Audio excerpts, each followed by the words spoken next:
I would encourage you to go follow Ginger. Ginger's a full-time variety streamer from Canada. Wait, wrong direction. There we go. Streams five days a week. Super regular schedule. So if you're the type of person who's like loves a streamer with a regular schedule, and has really amazing community interactions. There's so many like bells and whistles and things to do as like a chatter on that stream. Happy New Year's number 18, yeah! Woo!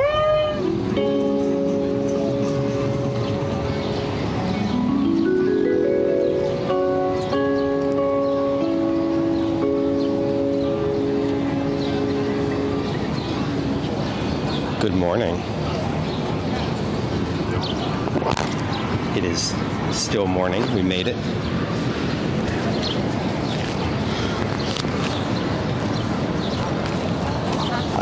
I changed the scene the very moment that person stopped playing.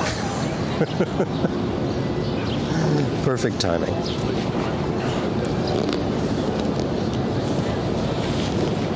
They'll be back in a moment.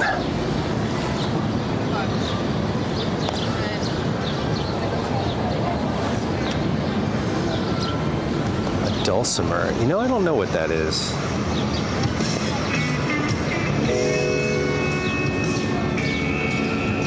They are bells? Dulcimer? Is that a dulcimer? I don't know. All right, checking the camera. Camera's looking good. How's the audio? Shayna, welcome. Good morning. Sofluff, hello. Belly Flops, welcome in.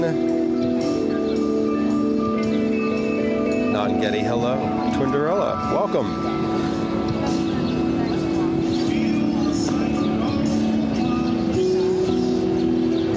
Twinderella, thank you for your resub. 33 months. 33 months is a long time. A hammered dulcimer. It could be. Angry Rook, welcome in. Good to see you. Angry Rook, did I get your 100th check-in? When you checked in for your 100th time, did I say something about it? Did I, like, note that? I'm seeing 100. How's the sound? Is it, are you hearing me, like, breathing? And, like, that's not always, I always try to avoid that. Just hearing my, like, labored breathing as I'm walking. I don't think so. Okay. Are you, I feel like you're in Discord. If you're in Discord, if you could put that somewhere in Discord to remind me that you had 100 check-ins, Stream Dump channel would be appropriate. Because I don't think I wrote that down. I'm thinking in my head about the index cards that are on my kitchen counter, and I'm not envisioning your name. Sound is good. Good.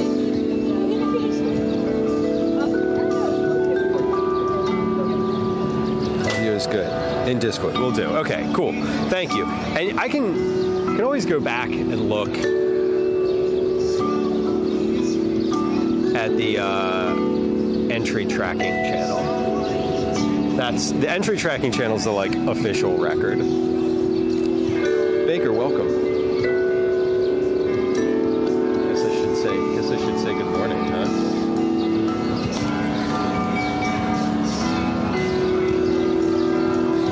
Phone is updating. Computer doesn't have Discord, right? Good morning. I feel like I'm on an angle. It's noon. It just got loud. It's the dulcimer. Church bells.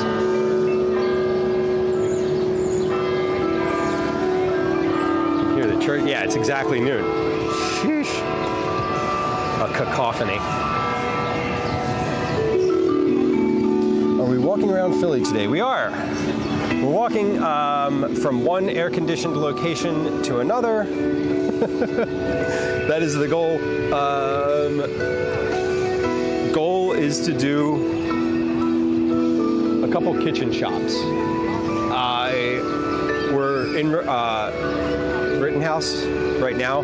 So there's a market here. There's a farmer's market on Saturday, so we're gonna start there. Just gonna walk through the market, like look at it. We're not really stopping.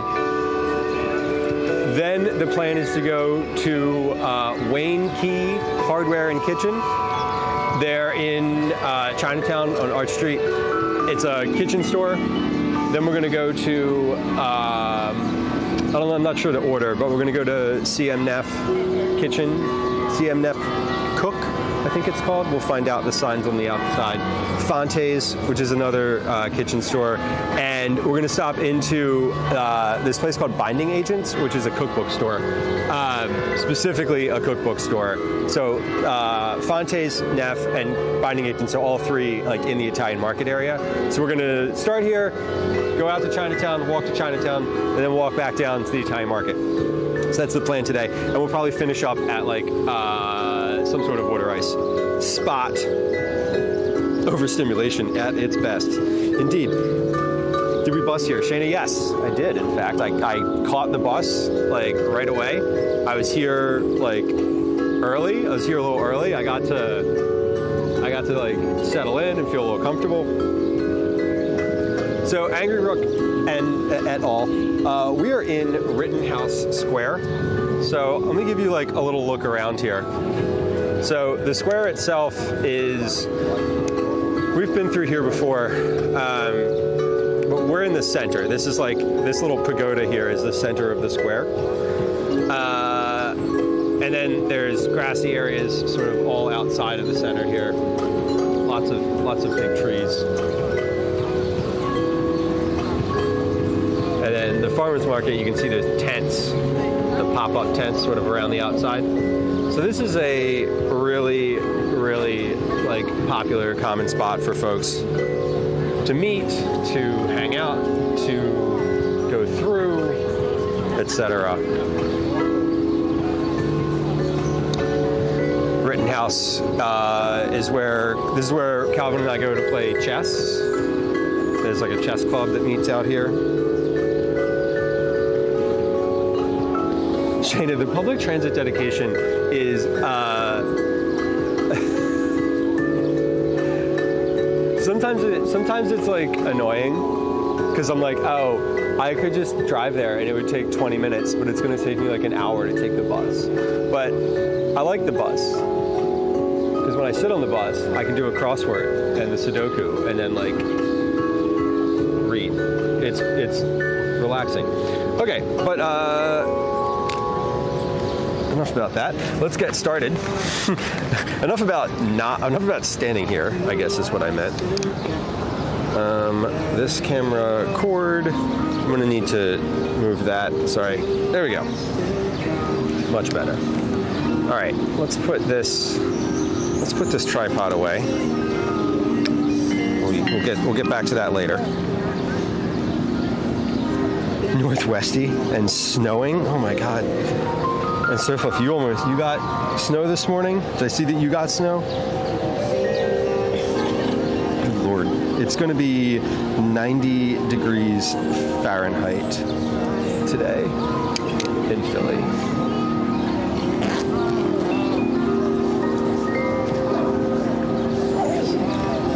What is that in Celsius? 30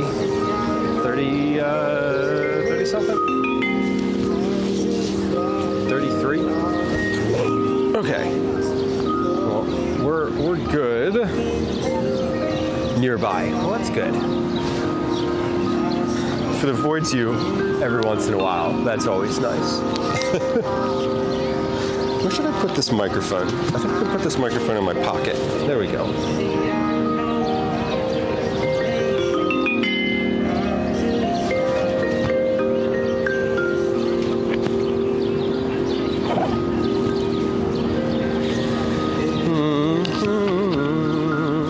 Okay. I think I'm gonna keep. All right. Sartorial decisions. Where's the encoder? There it is. I've done this before, I promise you. Okay.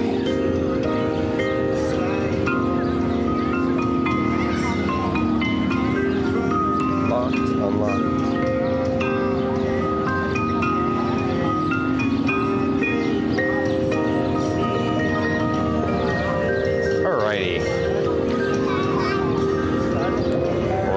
We're on the pole. We're on the pole. 32. Okay. I knew it was somewhere around there. I don't quite have the full translation of the 90s in my head yet, but we will. It's getting to be summer. Let's start moving here. We're gonna go through the farmers market. So let's start up here and just go through there.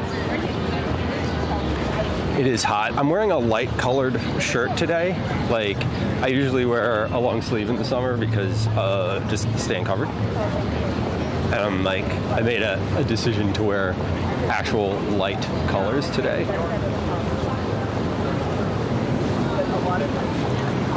Oh my. What did I see? I saw an article that was comparing hiking umbrellas last night, and I was like, I didn't know that was a thing, but now I want one. All right. We are in. This is Rittenhouse Market. Rittenhouse Farmers Market. So from all the way over in that corner, it goes the whole block of Walnut Street there, and then it expands in the summer all the way out here. In the fall, it's less.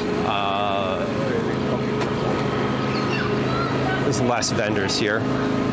Jordy, welcome in. You have a hiking umbrella? That's kind of amazing.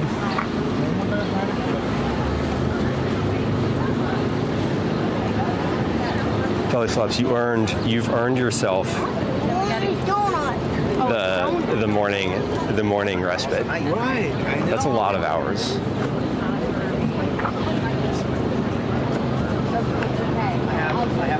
G for free. I feel like that was one of the brands that was in this article. It was a New York Times Wirecutter article. What do we got here?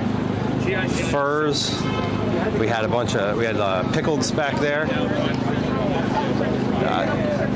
Rafiki Taste of Africa. Beers, candles, wax, cutting boards, candles that look like corn. This is where I got the tomato candle on the counter. This space, artichokes. These are cool.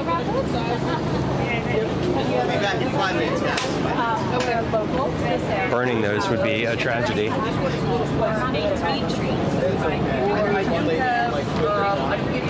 So fluff. I definitely want one of those.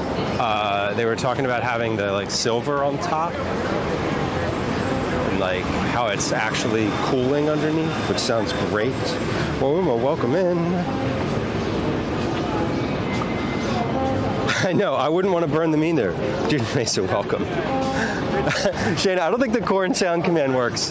It's none of the sound. Did it play? It shouldn't. Hey, someone's playing chess. Who's playing chess?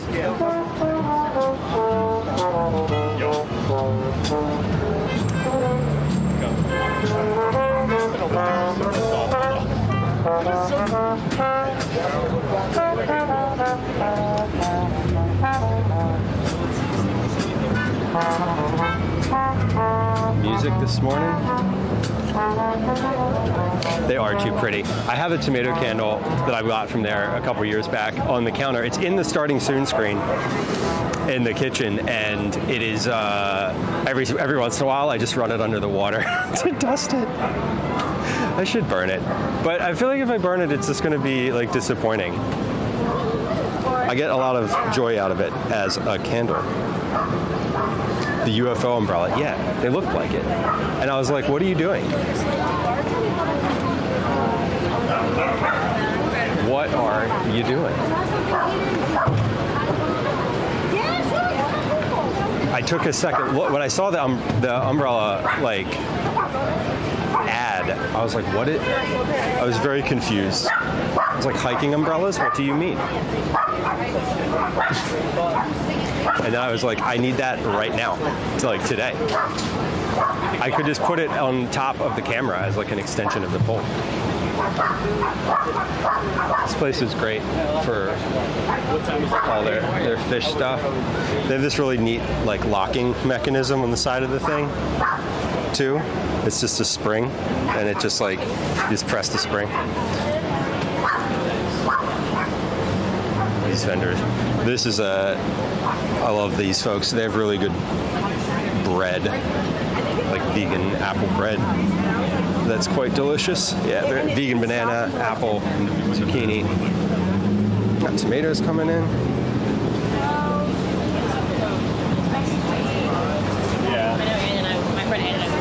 So it's funny because just yesterday, I like texted myself. I always text myself reminders, and I texted myself that I want to buy a parasol because I just like walking around in the city. I want to have like an umbrella or something like that that's like nice. That's not just like a crappy like rain umbrella that I have. And like 3 hours later, I saw that article, and I was like, I think it's a sign. Oh, look at these cherries. All the berries are coming in. They even have strawberries still. What? What do you mean? What do you mean? Now or later? Peaches.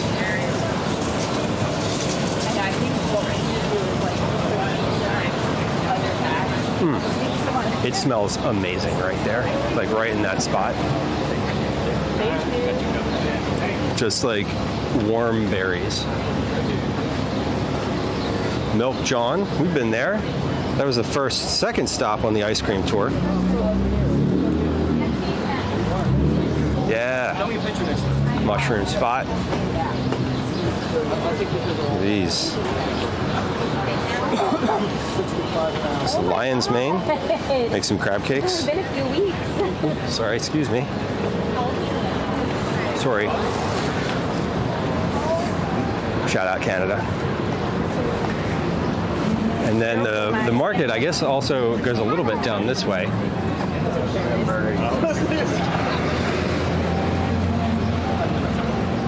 What's in there? Just here. Sometimes it spills over down on this side. But yeah, this is Rittenhouse. We're right at the main entrance. One of the main entrances. All right, where are we going from here? We are going to Wayne Key Hardware and Kitchen. So they're the only place I wasn't able to speak to this morning. When when I was making my way over to the park, I like called all these places to make sure they were open, and also just like asked them if it was okay to like come in and live stream. And they all said yes, but Wayne Key was the one that was not. I just couldn't. I couldn't get in touch with them on the phone, so we're gonna try that one first, in case we're like not able to go in, or they're not friendly to the camera, which is totally fine. Let me find their address though. It's in Evernote has to update. No, it does not. Okay. Kitchen Shops. Here we are. Wayne Key Hardware and Kitchen, 936 Arch Street, so 10th and Arch. Let's go through City Hall. 10th and Arch. Should we walk down, let's see. Let's walk down Walnut Street because we're here. So Walnut Street's like a big shopping street. There's also a lot of like high-rise sort of offices around here, like doctors, and sort of, this is an area of town where you would, like a lot of people just like come in for the day to the office buildings that are up a little higher. Second floor and above. First floor, retail. Your son takes one to school. That's amazing. Ask him why he has an umbrella when it's not raining. Because the sun is harsh and cruel. Lemon, good morning. Hello. Starling on YouTube, welcome in. We are, yes, we're on Walnut Street. Now, Walnut Street, when I say shopping, I mean like Tiffany. There's a J. Crew. There's a Reformation. There's a Lululemon. There's like brands on Walnut Street. So it's that kind of shopping street where you just like, I think my friend works at this one. Sorry, there's like a generic Philly beer garden. But yeah, it's one of those like big brands will come in. There's been a Free People on Walnut Street forever. There's been an Urban Outfitters forever. Sam and Kin, welcome in.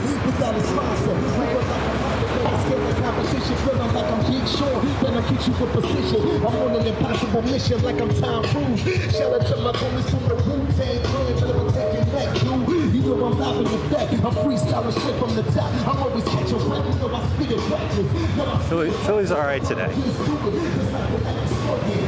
Philly's in a good mood today. I think everyone I've come across so far has had like really a positive energy today. I don't know. We'll see how it goes. We're gonna walk down Walnut. Let's do Walnut to Broad, City Hall, then I'm gonna go to 10th and Arch. So I don't know. We'll just weave our way through there. Lemon, that's a very popular busker corner. There's like always someone doing some. Generally, there's a person on that corner performing, like some level of guitar. Yesterday, I was downtown and someone was singing Lion King, like really loudly and well, like very well. So it's a very like popular busking corner, I suppose. Carly, welcome in. Good day.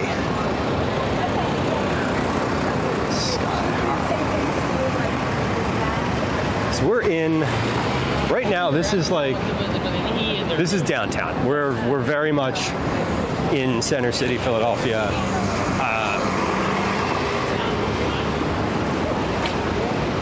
Just a few blocks from City Hall and heading towards it.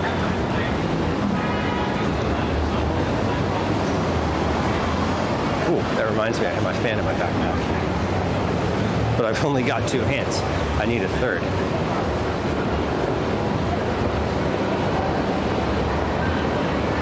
Levain Bakery. Cookie spot.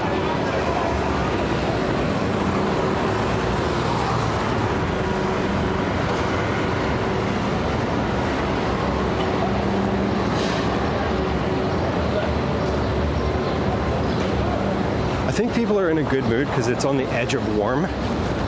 It's like on the edge of hot, I should say. And the, like when it gets hot, people are more tired outside.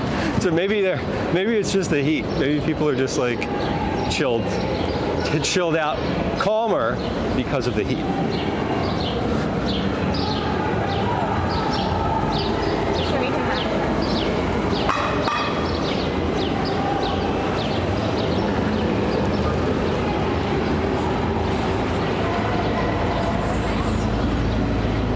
You look like you want a good deal. You look like you want a good deal on your phone, they said. Hello, dog. Pretty dog. Uh-oh. What do we got here? This may be a parade.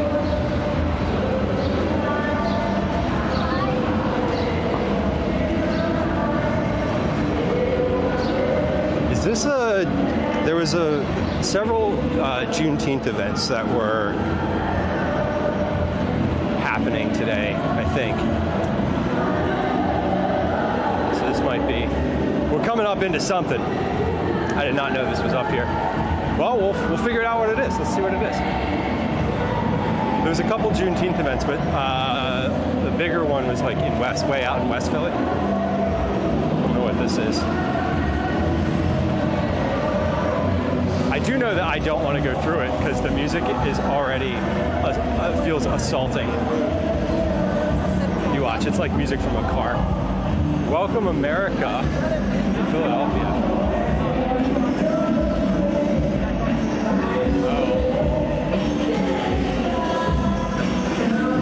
Avenue of the Arts block party.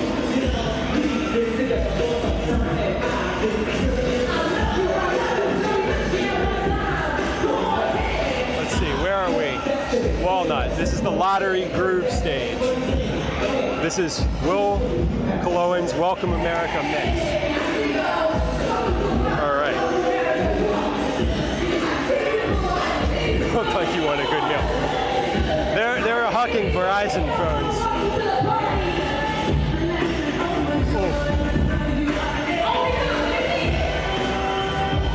Y'all, I cannot today. That's too loud. Sorry. Ooh.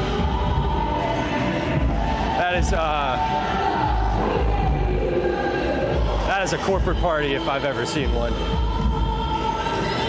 By that, I mean it's like sponsored by Wawa and it's like aggressively loud music and I don't know. It just got started though, apparently. That was the first act. Woo. No, it's not bad. I can feel it in my literal chest.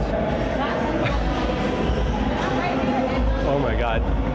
I feel like that's the type of thing that if I stumble upon with Calvin, he would just end up in that moon bounce that was there for like an hour, and then we would probably just grab whatever free food was available, and then he would get suckered in to whatever vendors were handing out, like, you know, useless pieces of plastic, toy, ball, fidget, etc., and then we would leave.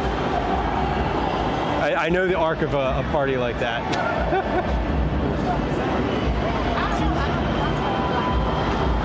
We're going to go through City Hall, though, where it will be hopefully much more pleasant with maybe someone playing an instrument, as is usually the case. Mine would do the same. Yeah, it's like, I'll stand there for an hour, just people watching, while you bounce on the trampoline, or the moon bounce. And then you'll ask me for a water ice. And I'll sigh, and then I'll get one. And then the person from like PNC Bank will be like, "Do you want an account?" to me, while simultaneously handing him something that he doesn't need, but definitely wants because it's free.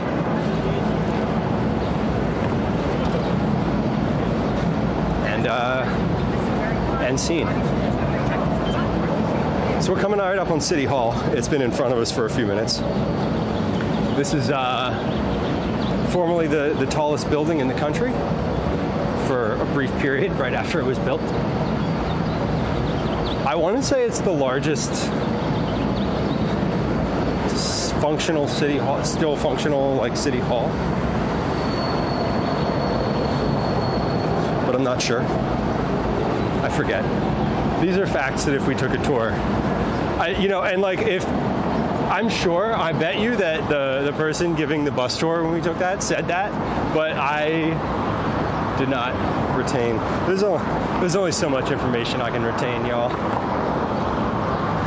All right, but we're gonna go through the middle of it.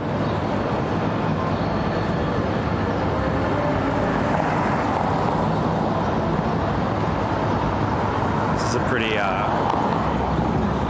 awful intersection. All right, here we go.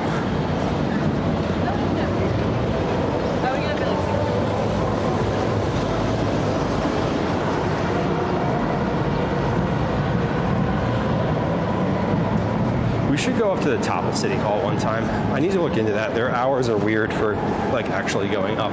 Not weird, it's just like normal, it's like daytime hours. It'd have to be a daytime stream. Ooh. It's very nice in here.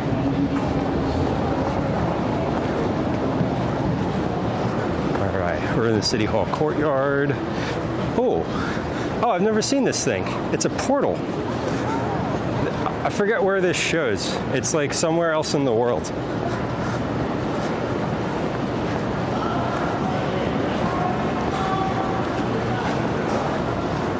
Where is this?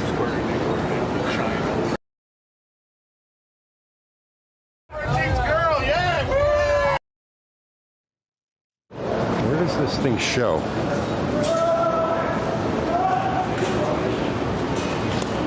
NYC portal. Portals.org. Portals exist in countries around the world and invite us to meet above borders and differences. So this is a portal to New York City? Is that what I understand?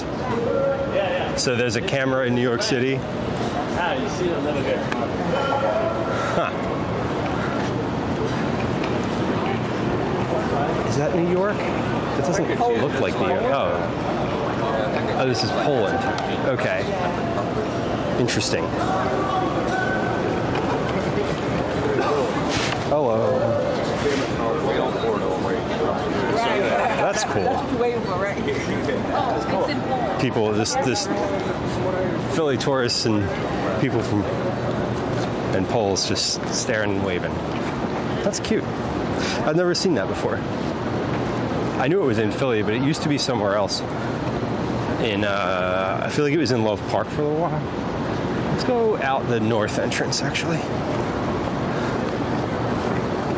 This will be better.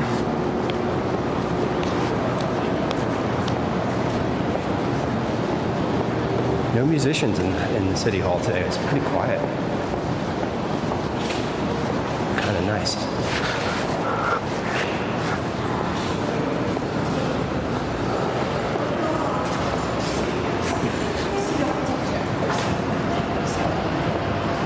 So we came in through the south entrance. We were walking down Broad Street, and now we're going out. We're exiting through the north entrance, and we've been here before. Last time we walked through here was walking up and down the Broad Street subway line. In the winter we were here. There was a fair with a Ferris wheel and sort of the Winter Fest was here. All right, we go up to Arch and make a right, I suppose.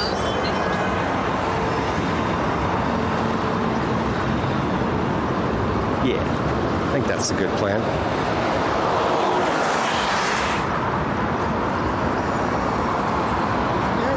Hey, thanks, man.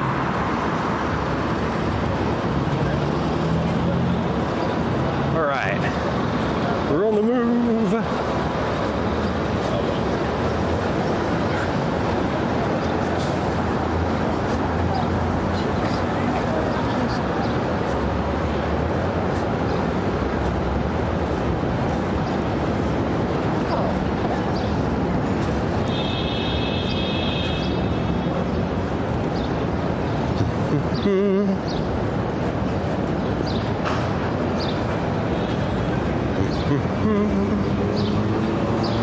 I guess this is closed. All right. We'll walk down another street. We go around.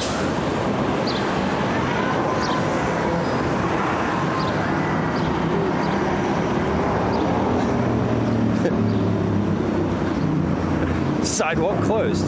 Sorry for the inconvenience. Cool. All right. The street is available.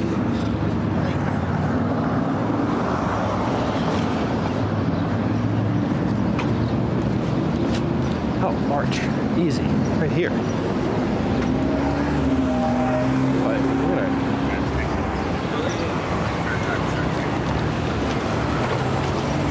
Alright, I'll just stay with it. There's people already moving here, so we'll stay with them.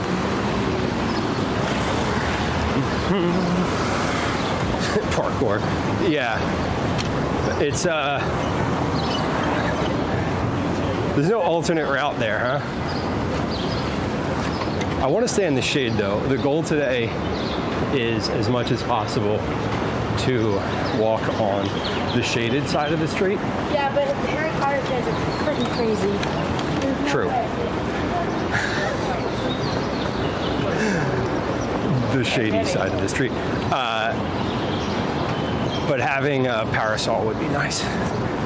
That's what spurred me to think about the hiking umbrella earlier. We're going by the convention center. Do we go in the convention center for anything? No, we have not been in the convention center. The convention center is things like the tattoo festival, the tattoo expo, the flower shows in there. Any big con that comes to Philly would be in the convention center. And it's huge. It's like that whole block all the way down to Broad Street. So it's a massive building.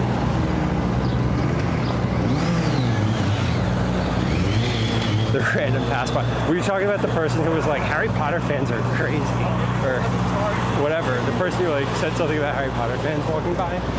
That was, I definitely heard that. And I was like,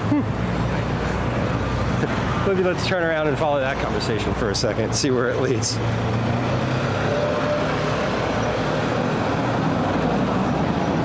Stacks, welcome in. K&A. Dare I ask what K&A is? I'm trying to bring to mind. As soon as you, if it's like a Philly spot, as soon as you say it, I'm gonna be like, oh, obviously. Welcome. We're coming up on Reading Terminal Market too. Speaking of Reading, convention centers, the convention center goes also like down on top of Reading Terminal Market. So when I say the convention center is big, I mean it.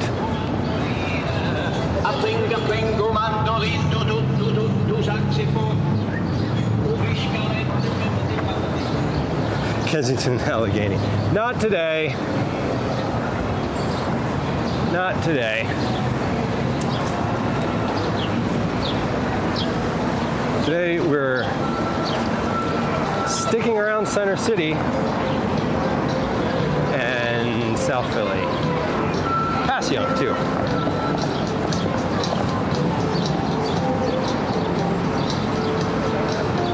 All right. Reading Terminal Market is right here. We've definitely been in there a few times. We might walk through Reading Terminal again this afternoon.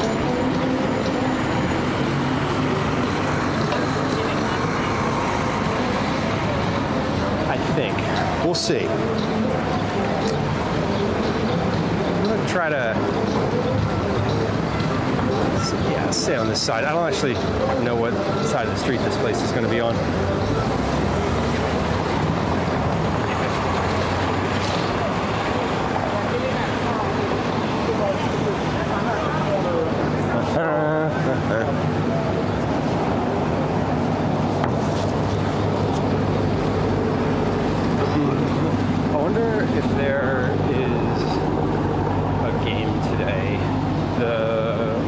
World Cup has been in Philly, and and so every few days you'll see some like huge groups of fans with the same like soccer kit on, but it's like never a team that I recognize because I don't follow soccer.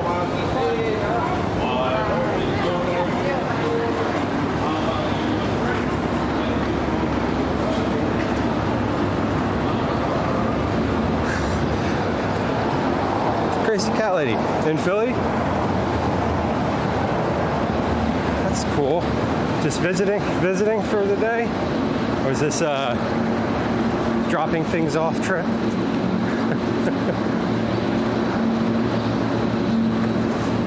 What did I say? 936. What's the address?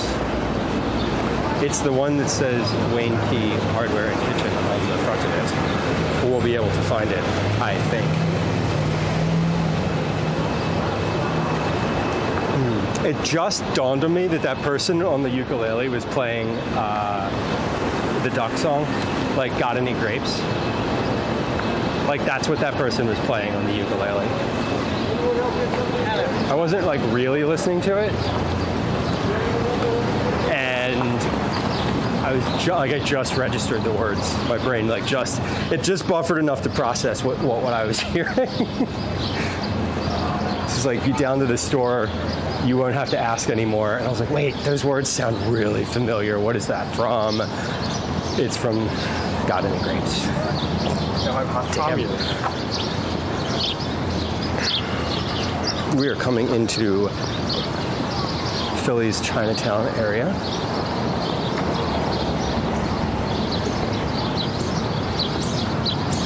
There's several square blocks around right where I am that are all Chinatown. We're gonna pass the gate today. We might pass the gate.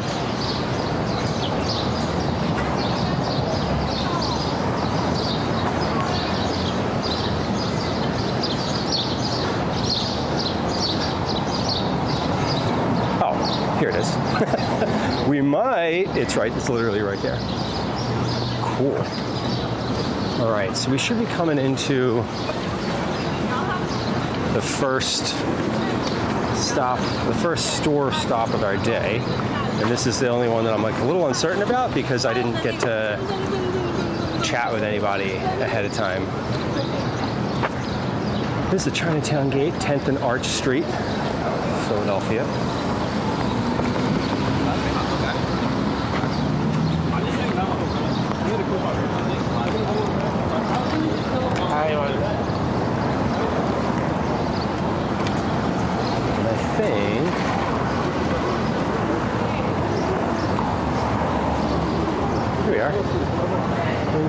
Hardware and kitchen supplies. Now this place online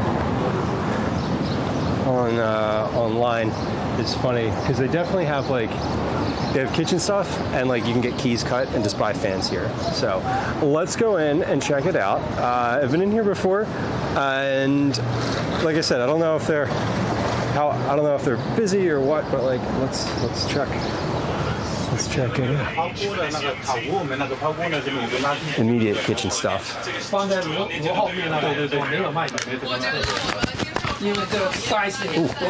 banging the microphone, sorry.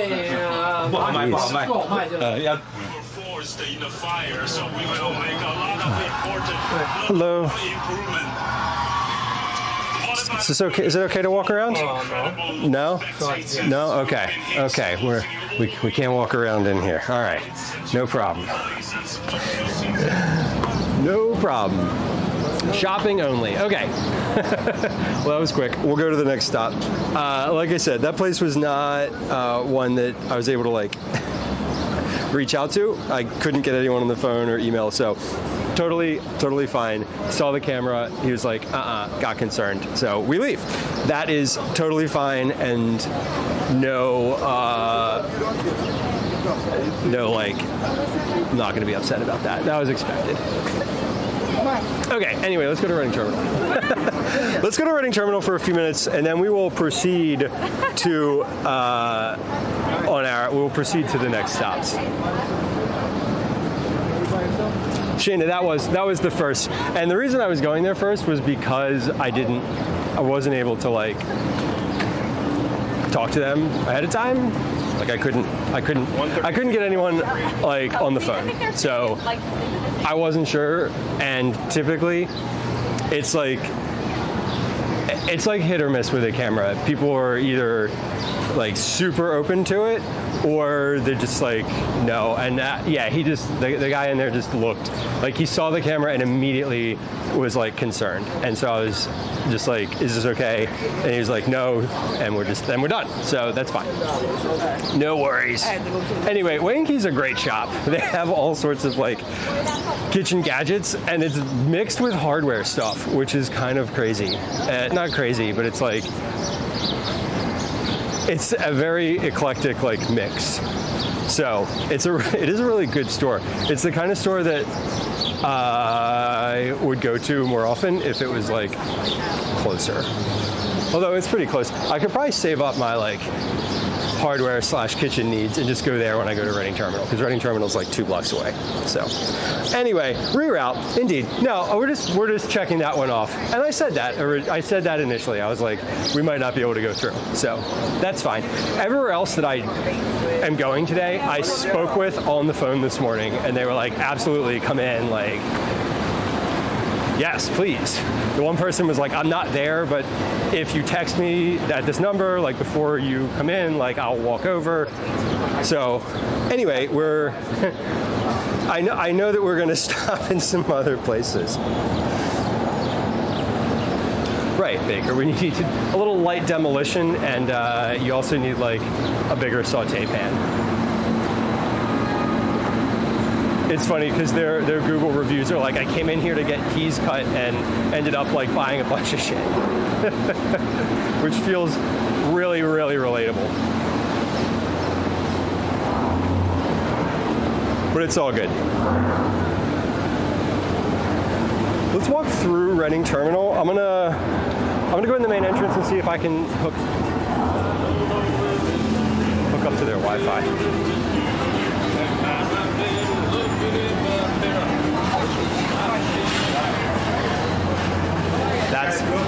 That song I could not place.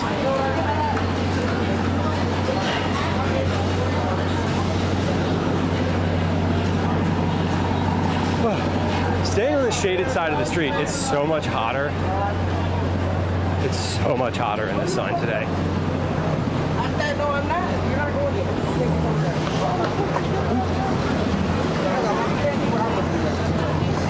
Whoa. Y'all, Saturday is tourist day.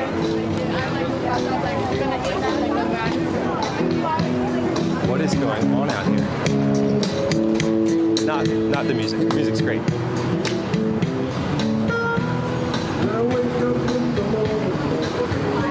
Lovely day. Bill Withers. Classic.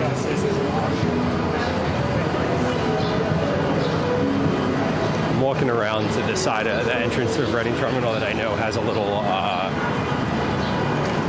desk at it that I can post up for a second and try to snag the Wi-Fi signal on the backpack. So if I go in, I know I can stream from inside of here because I've been inside of here before, but it drops the signal and then it picks it up again. It's kind of annoying. So let's see if we can do that. I'm going to step right in here. All-time fave, Shayna? It's one of those ones that you hear it and you know immediately, no matter what part of the song it is.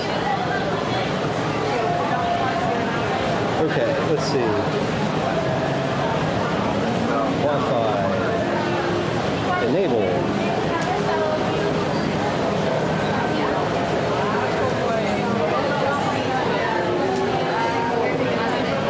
Select network. Scanner. RTM. Free Wi-Fi.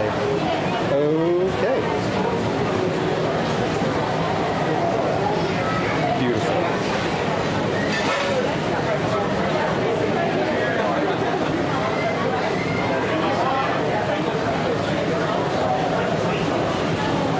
Sweet cream. You What's up here, huh? That is a classic. Welcome in.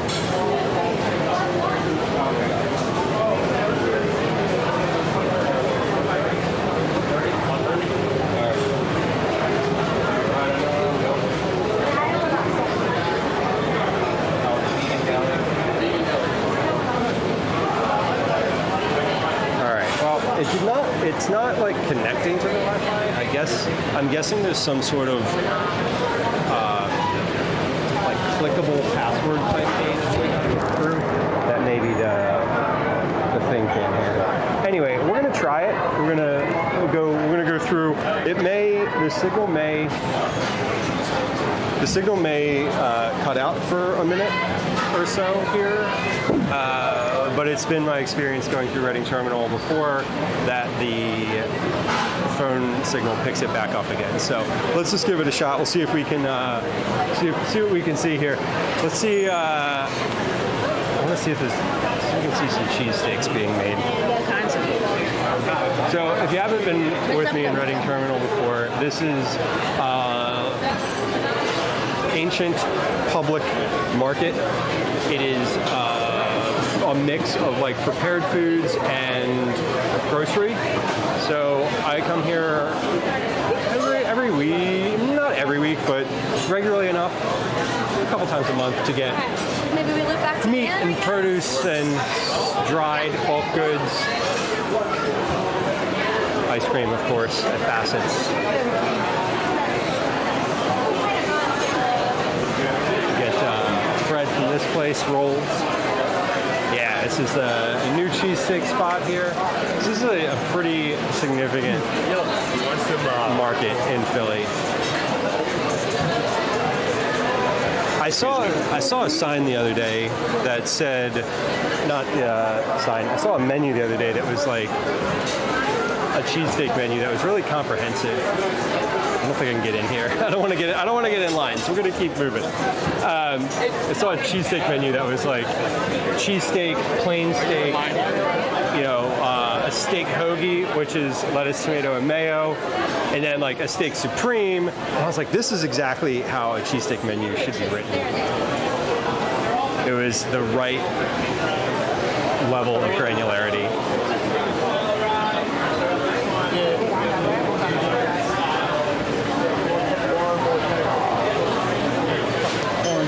Look at these. Now these are unavoidable. I'm going to avoid them today. When I come shopping here, I usually will grab like one donut from Byler's, and they'll like go to put it in a bag, and I'm like, nah, you don't need to do that. Just give it to me in the paper. No. This is the donut spot. No donuts being made currently. Wow, it looks nice in here though. It's all tidy and clean. They're like, got everything. Well, I don't know about clean. It's tidy. It's still like mid. They're working still.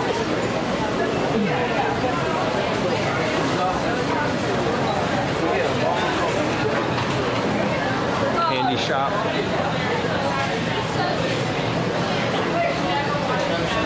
Whatever bulk candies you want. Dried fruit and nuts down that way. Chocolate. Sugar stuff.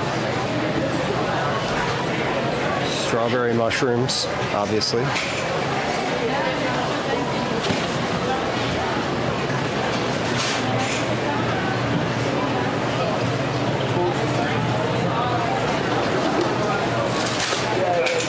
So this is what you were talking about, sweet cream, a cheesy pretzel dog. Right there. Spicy beef sausage, turkey cheddar, all beef cheese dog. Kind of magic. It's the same guy rolling pretzels every time we're here. It's just like always the same dude, and he's so good at it.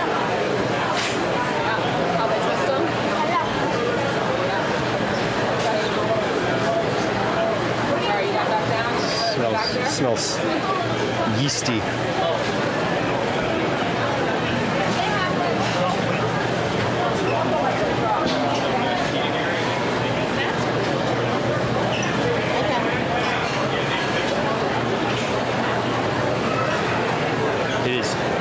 pretty jammed in here today.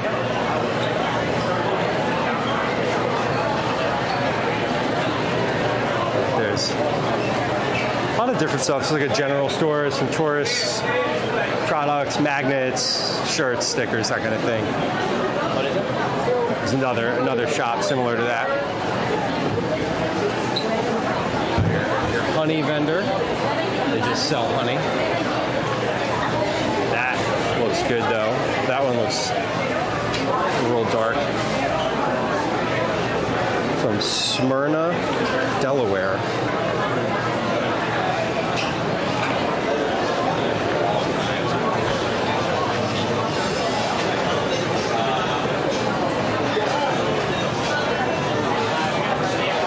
Beps is great. They'll do takeout. I've bought Beps for camping before as like a takeout meal. Sorry, there was a person that was dressed up like a clown. That was deeply distracting. I don't mean like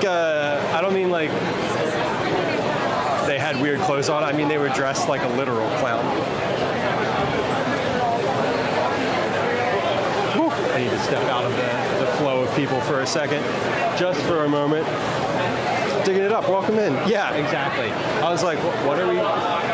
Wait. Sometimes your brain's just like, it takes a moment. I'm buffering slower today. We're in the middle of Reading Terminal Market. So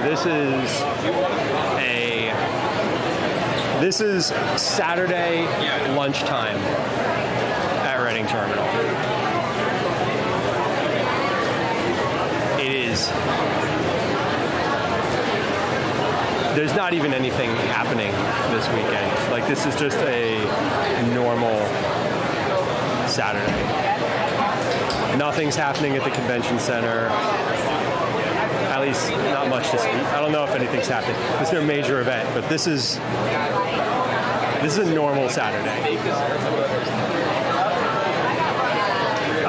So when we've been here, right, on like a rainy Tuesday afternoon, the last time I was here eating pretzels and standing right over where these folks were, like there was nobody standing there, and now you couldn't get a seat in here if you wanted. It's people sitting on the floor. Yeah, digging it up. It is very people-y. That is very true.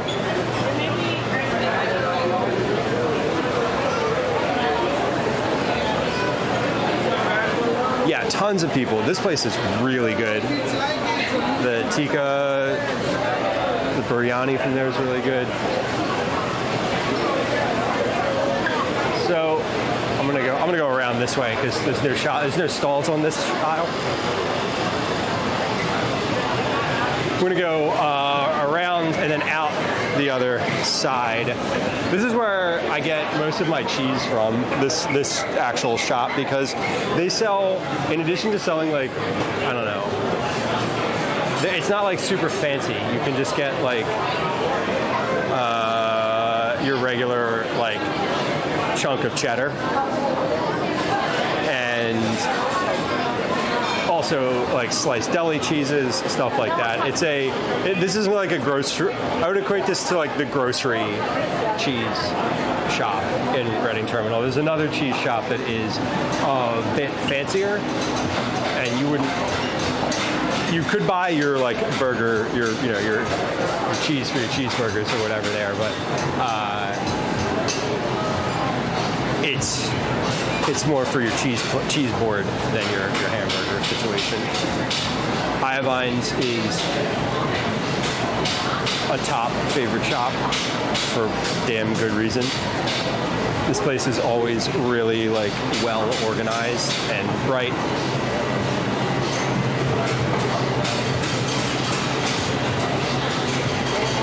And mostly they have kind of whatever produce you want. There's two produce vendors in the market that are both really good. This Iovines is really good, and then OK Produce has a smaller selection, or less volume, but a diverse selection of like more niche fruits and vegetables and such. Yeah, Iodine's is just pretty to shop at. Could I forget that I had what melons they have today? This is a place that always has like a melon, like some type of unique melon. Dino melons, those look fun. Hammy, juicing orange flesh, sweet and refreshing. I bet those are good. If Calvin were with me, he would probably be like, "Can we get one of those?" And I would not. I would have to feel bad about declining because I don't want to like carry a melon around in my backpack for the rest of the day.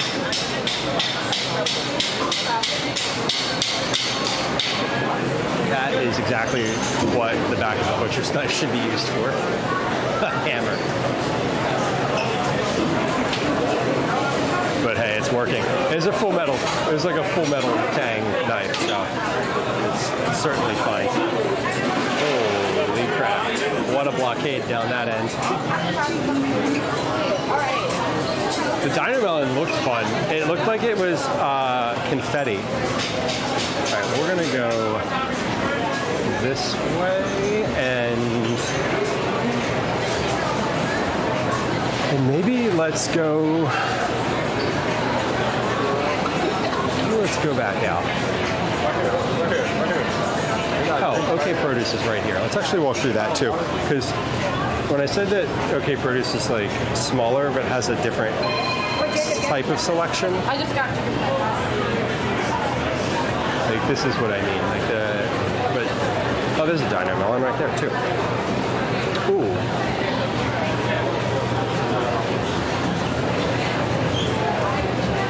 Yes. Rambutans. These are so good.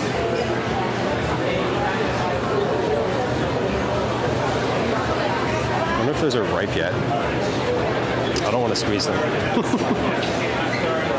But this place, yeah, this OK Produce will have stuff like rambutans or figs, persimmons. Like they have a bit more of a niche selection, just in a smaller volume.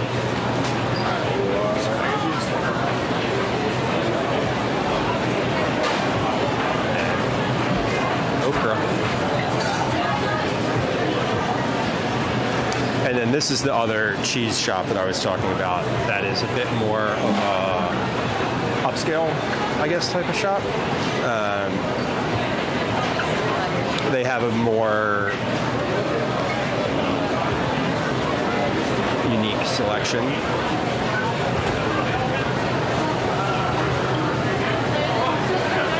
So if I was getting a cheese board, I would shop. Take a picture of them things.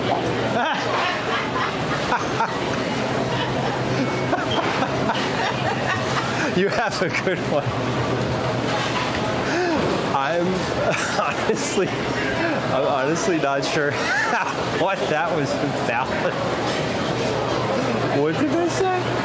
You need to take a picture of them fat legs. Mine? Theirs?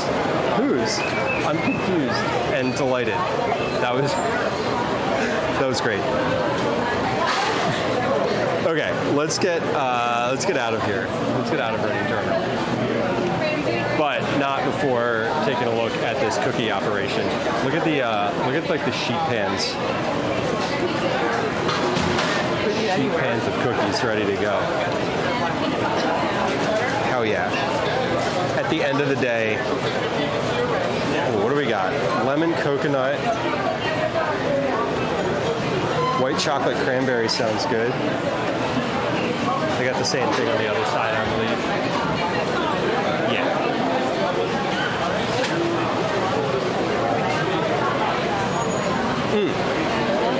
Look at it. That's okay. All right. Let's get out of Reading Terminal. It is, holy crap, it is packed in there. There's so many people. Ava, welcome.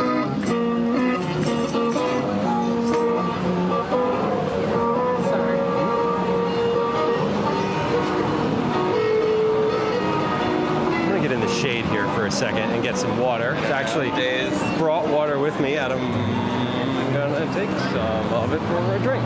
Whoops, excuse me. Trying to avoid that person, and they wouldn't let me avoid them. All right. Let's put this right there for a moment while I get myself a drink.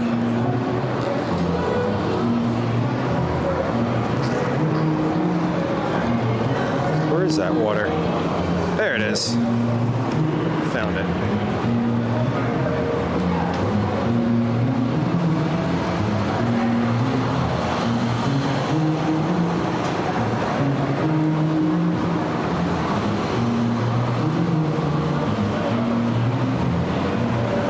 Darlene, they did look like good cookies. Ooh.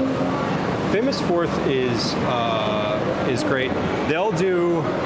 They do cookies all day, and then at the end of the day, towards like the market close, they will start selling them for less. Like the price of cookies drops as it gets closer to closing time. So at the end of the day, you can get cookies there for cheap. Ontario.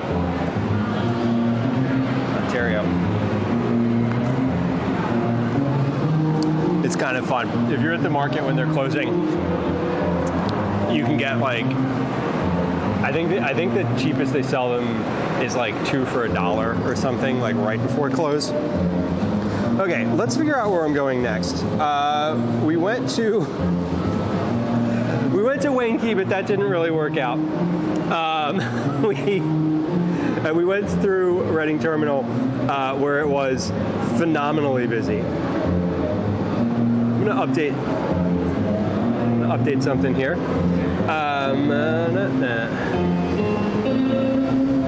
Can I update from here? Maybe.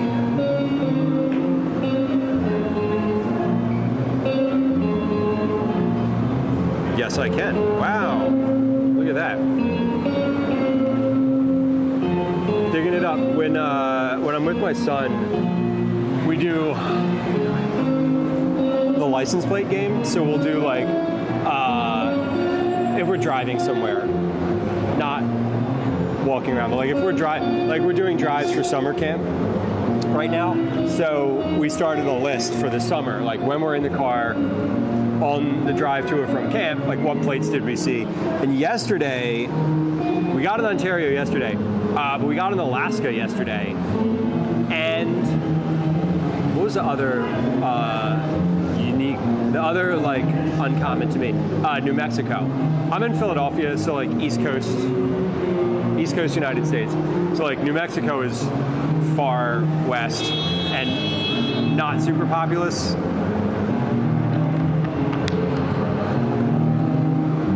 Anyway, Ontario is a unique one. Not that uncommon, though. I would say Ontario is about as common as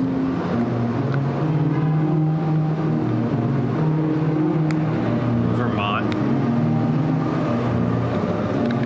They're roughly the same distance away. So flip, Alaska is incredibly far. I've seen a Hawaii plate here before, which is like, how is that possible, and where did you all come from? Hawaii, obviously. Okay, just need a little bit of a drink. I'm gonna try to stay hydrated today because it is actually hot, and I am actually sweating. Where are we going? So the next place I want to go is either CM Neff or Fante's or the bookstore. I want to do let's do Neff first. Because that's the farthest from here. So that one will be the longest walk, but then we'll get there and then we'll make our way back. Okay, cool. Easy.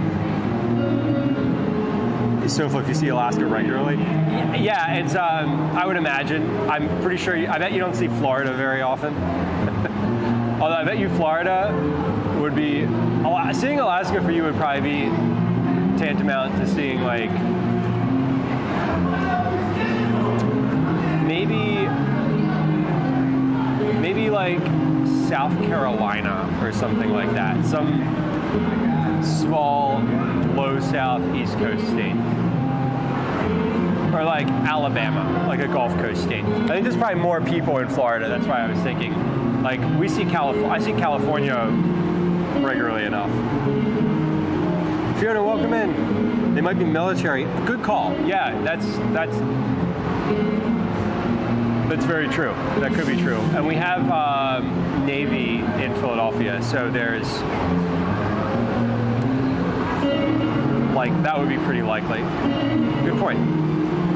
Good point. Never seen Florida. Seen Alabama.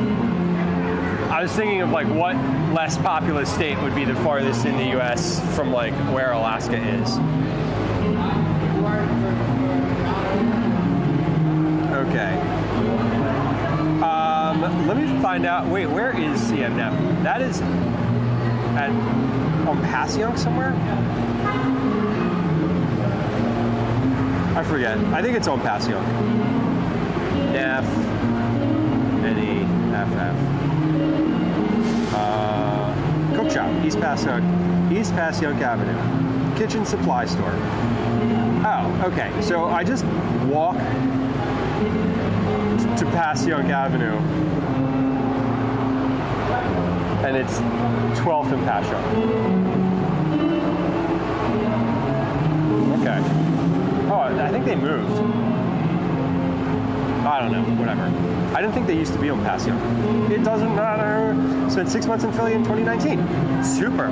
Yeah, it's definitely, then you were probably down, if you were there for naval purposes, it would be probably down there at the Navy Yard. I almost went down to the Navy Yard. John Cheese and I, when we were down at the Asian market, we're planning to go to the Navy Yard, and I was like, am I going to be able to look at some of these ships on camera? Some of it is like highly closed off. You're like, it's like, come in, you can walk around down here, but not there. Definitely not there. You're like, okay, got it. Okay. Pop this water back in the backpack.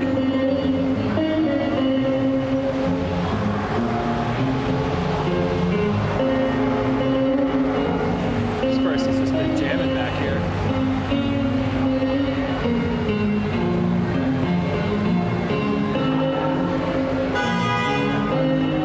Alrighty. Camera's moving again. Wait, hold on. Wipe my face off first. I forgot I don't have that microphone on my hat. I don't have to be so like gentle with it.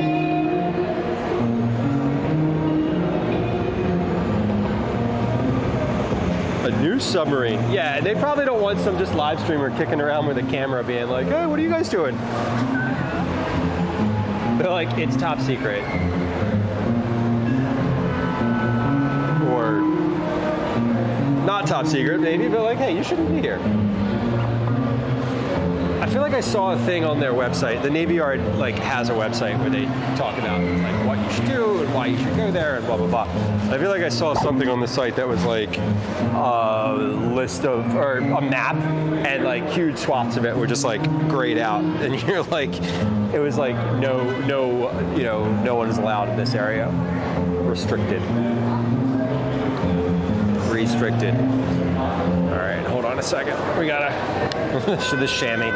Speaking of the chamois, I gotta chamois these glasses. So, hold on.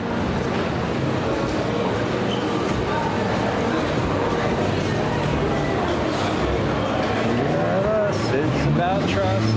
What's love? What to do with it? Maybe about trust.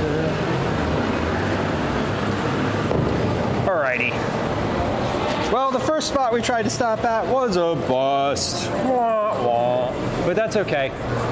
Reading Terminal was fun and slammed, incredibly busy, just phenomenally.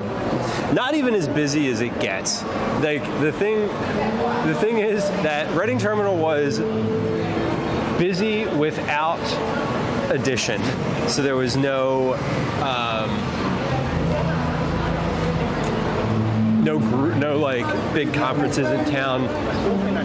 Nothing really outside of just normal every day or every Saturday market traffic, which is intense.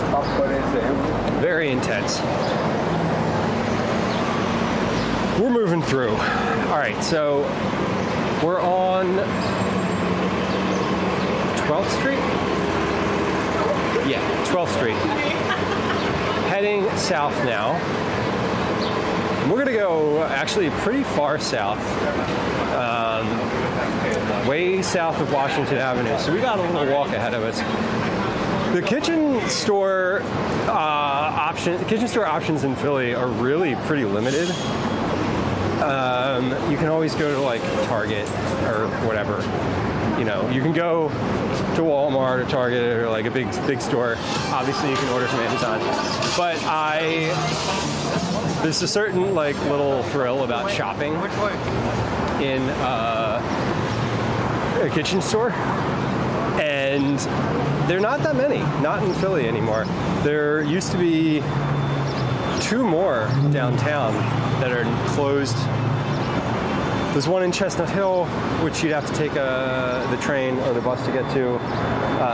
There's a few out in the suburbs, which you'd obviously have to drive to. But in the city itself, you know, we didn't get to stop.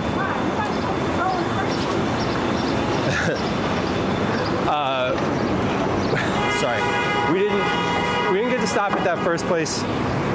They didn't want the camera, which was fine. And then there's 2 others that are like kitchen specific stores. So those are the 2 that we're going to go to today. In between, decided we're going to walk through the neighborhood on 13th Street. So instead of going down 12th, we're going to walk down 13th. This is SEPTA's main office here, the Southeastern Pennsylvania Transportation Authority, our friend, the Public Transit Authority. Hey, hello.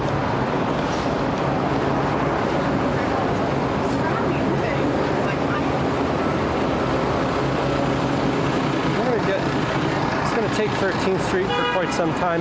I may stop in and get beverage somewhere. I'd like to get maybe an iced tea, actually, now that I'm thinking about it. I wonder if I can get a big old iced tea at Last Drop, because that's at 13th and Pine, and that'll be a little ways there. And we get to stop in Last Drop again because I'm a creature of habit. Let's get on the shaded side of the street, if there is such a thing here. It looks like there is.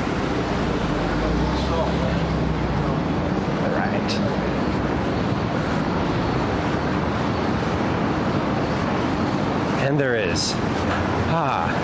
Okay, it is afternoon. We will be in the shade the whole walk because the sun is setting to the right of your screen. We're heading south. East is to our left, west is to our right. And this side of the street will only get shadier. Literally shadier. I wore sunscreen today, so fluff. I was out on Wednesday in the sun in the afternoon, and we left the house in the morning, and it was like overcast, and it did not look like there was supposed to be rain on Wednesday afternoon, and I, for whatever reason, just didn't put on sunscreen, and then was just out in the direct sun for like 2.5 hours, and I now have a t-shirt tan, and that's fun and annoying. But it's fading, but it's still there and visible and will be very obvious. But I did put sunscreen on today. I even have some in my bag. I was like, you know, if I'm out in the sun for a while, I'm trying to stay on the shade. I'm trying to stay in the shade, though. That's my goal. My goal today is stay in the shade as much as possible. Oh gosh. But yeah, I got my little base sunburn. Not quite a burn yet, but it's almost a burn. What constitutes a sunburn? For me, it has to be like a little bit painful. Like I feel like that. I'm sure there's a scientific or medical like delineation for that, but if I'm like, well, it doesn't actually hurt at all, then I'm not fine, but like it could have been worse. I think is my assessment. We're in the neighborhood. It's a sun toast. That was good. What number sunburn do you? What number cook do you like your sunburn at? This place is pretty big. There's a lot of folks out today. I guess are we past the brunch rush? I guess so.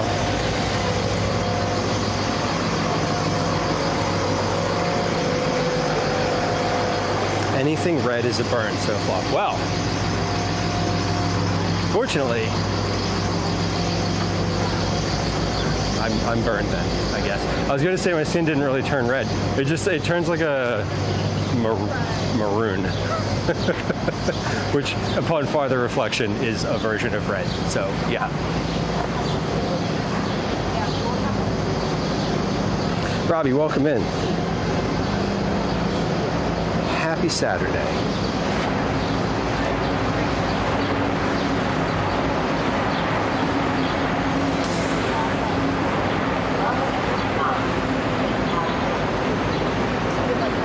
Pay cash fare.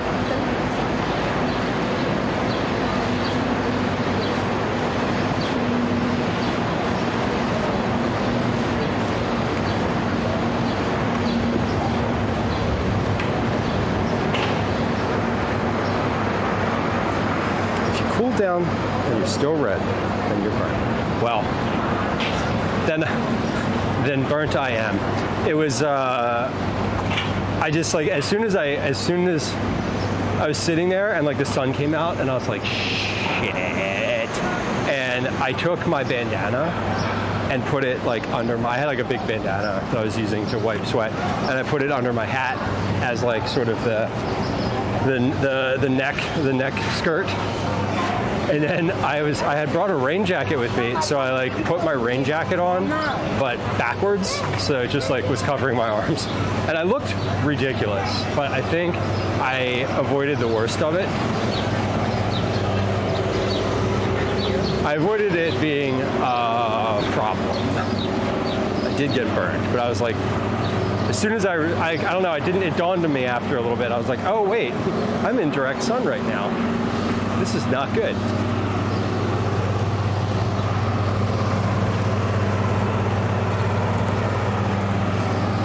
Sometimes you're not even red, Shayna. That's like sneaky burn. Oh, there's no cars coming down here because of that thing on Broad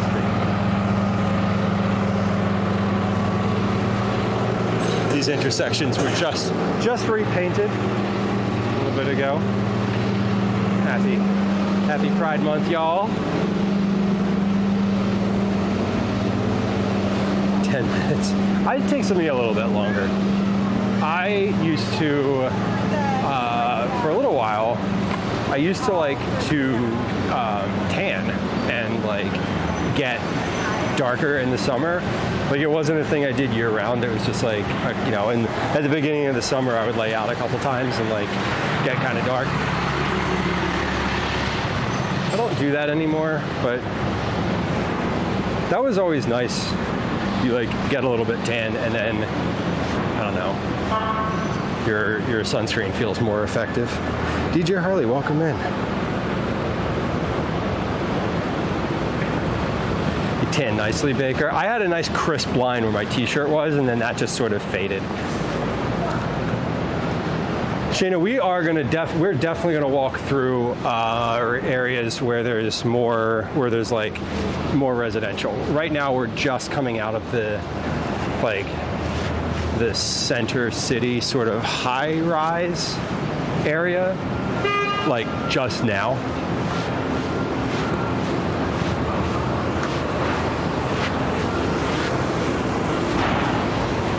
Been to Jay's Deli before. Went to Jay's Deli and got the best meatball sub I've ever had.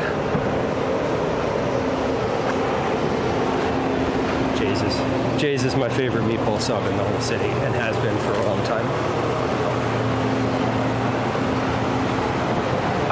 But Shayna, we're definitely going to pass more we're sort of in a resident. We're starting to see houses, but we'll pass more single-family homes, single-family row home style homes. More freckles. I definitely get some freckles, but I just get darker. I don't lay out in the sun anymore. I used to enjoy that, and then I was like, oh, I probably shouldn't do this. Basically, after I turned 30, all of those things start occurring to you. You're like, oh, maybe laying out in the sun is not the best, or isn't necessary. The harm outweighs the cosmetic benefit, in my head, anyway. And board games I just burned, and are you a reluctant sunscreen applier? I hate applying sunscreen. I hate it so much, and I'll just be real honest about it. I don't know why. It annoys me, especially if I'm sweating and then it's in my face and I'm just my eyes are burning. It's annoying, but I do it because the alternative is pain. It feels icky. It does. It feels greasy. You got to find one that you like that's non-greasy. Okay, I think I want to get a drink in here real quick. Is there a line here? No, there's not. I'm gonna just get a large tea in here, something like that. So let me get my wallet out.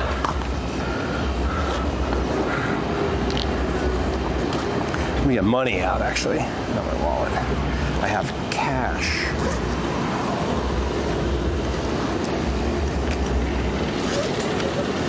So for a third-degree burn, that's incredible.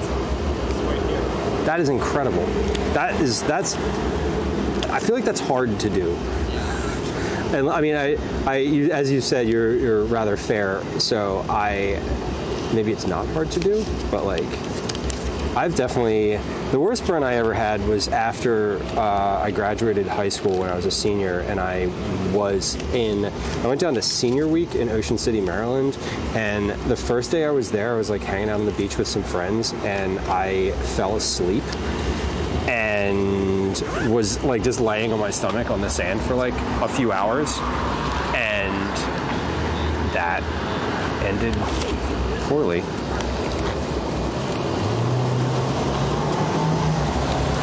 Yeah, Baker. I mean, exactly. It's better getting a little bit of sunscreen in your eye is nothing compared to not being able to touch your arm for a week. Sheik, welcome in. Welcome in. Okay, I'm gonna pop in here. I'm gonna do two things. I'm gonna get myself the largest iced tea that they have, and I'm going to use the bathroom. Because it's here and available, and I'm over 40 years old, and when I have an available bathroom, I'm going to use it because I don't know when the next one is. So let's go in. Let me get a large iced tea, green tea maybe. They have it. That would be my hope. Hey. Let's look at the largest iced tea you have. Do you have green tea or black tea or? We got black and hibiscus. Hibiscus. Oh, a hibiscus tea would be great. Thank you. Great.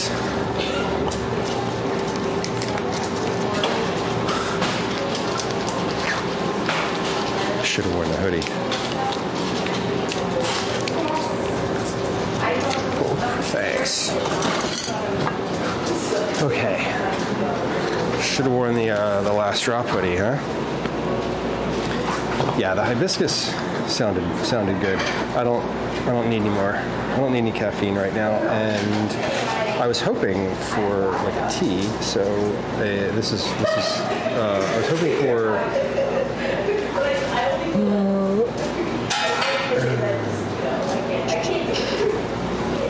Something for green tea. Okay, what do I want here? I want the thing that I can put on my... Thank you. I want the thing that I can put on my arm. That way I can carry my phone on my arm and the tea in my hand. Perfect. Okay. Thanks. Alrighty. We're going to take a real quick break here. I'm going to use the bathroom and hit the BRB screen. And when we come back, we're going to keep... Jamie, your husband was working as a gas attendant in college? Jeez. I am going to cut myself a piece of cake. And then I'm going to eat it in front of you. Welcome to the cooking streams on Twitch. So, less than an hour from now, I will be with child. Not in the biblical sense, just in the proximal sense. And we'll be back streaming tomorrow. But we're not done today. Listen, I promised you at some point I'm going to take this sweatshirt off. Is it going to be exciting in that way? I don't know. Maybe you'll get a little thrill out of it, but it's not going to be intentional. Anyway, lurkers welcomed. We're on the wetland loop. Still, a lot of... Which way does the wetland loop go from here? Who fucking knows? Either left, right, or straight up in the air. Hold on here, we're gonna fill some cannolis. A little bit on each side.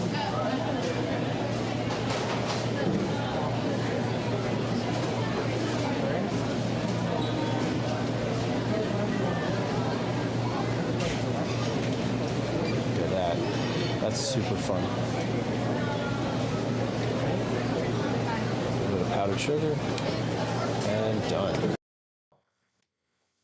going to turn the oven on. The recipe calls for the oven to be at 400 degrees. I'm going to set my oven at 420. Word. Because my oven is not calibrated correctly. And I think it's about 20 degrees hotter. No other reason.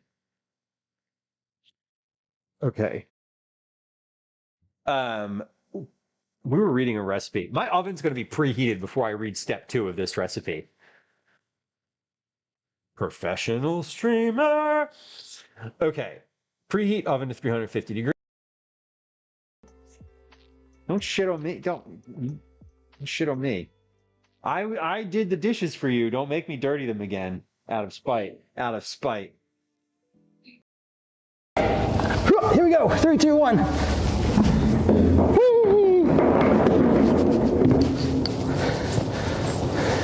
We did it.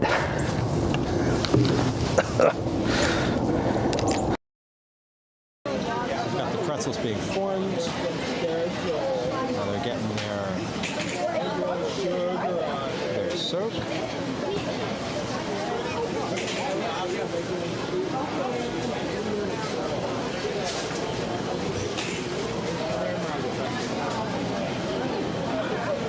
These are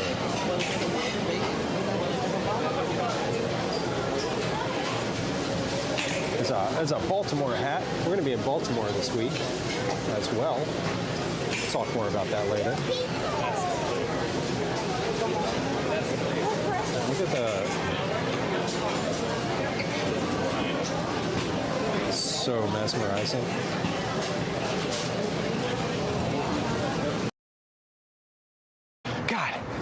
this IRL stuff back to working, to like, it was working and then it wasn't working, and then this morning it wasn't working, and I was like, I was about to lose my mind. I was in Discord with someone from Unlimited IRL, who, to their credit, none of the tech issues that I've had are their fault. So I definitely don't blame anyone from Unlimited IRL. It's not their technology, but they have been.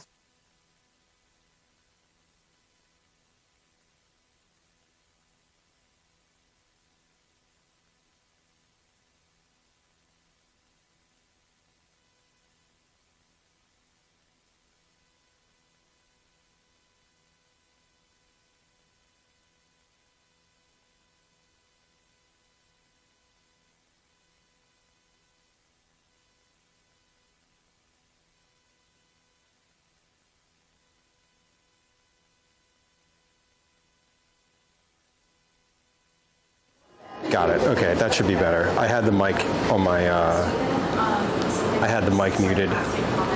This muted at the source because I always mute when I'm in the bathroom. Anyway, let me scroll back up here. Zach, hello. Good to see you. Happy Saturday. Welcome in.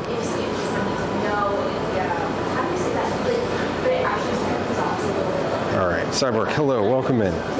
Hey, Cyborg, thank you for the resub. I appreciate you. Wolf, welcome. We are out and about.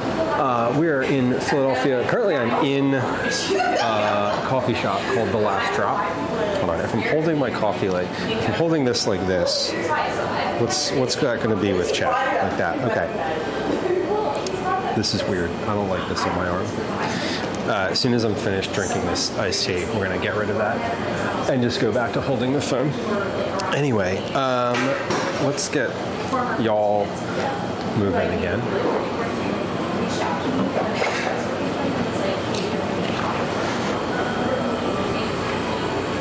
Okay. Whoa. There we are.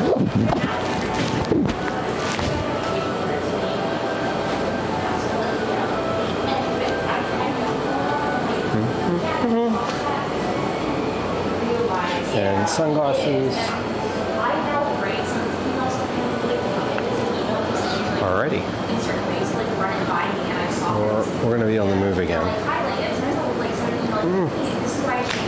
There we go. Okay, I think I got it. I think that's good. Oh, we're back out. Into the street. Into the street. Looks very cozy. It is pretty cozy in there. I love The Last Drop. It's definitely a favorite of coffee shops. It's a good place to sit too, and like used to go work in there. It's in the middle of a lot of things too. So I've spent a lot of time in The Last Drop like waiting, if that makes sense. Like I have an hour to kill downtown, so like let me just go sit somewhere. Okay, so we're on the move again. We're heading south. We're out of the neighborhood. We're into not quite South Philly. We're in the greater Center City area still. Actually, all of this is the greater Center City area. We're not going to be, we're still in Center City kind of proper here, basically until we hit Washington Avenue. So when we hit Washington, which we will here in a little bit, we'll be in like South Philly proper.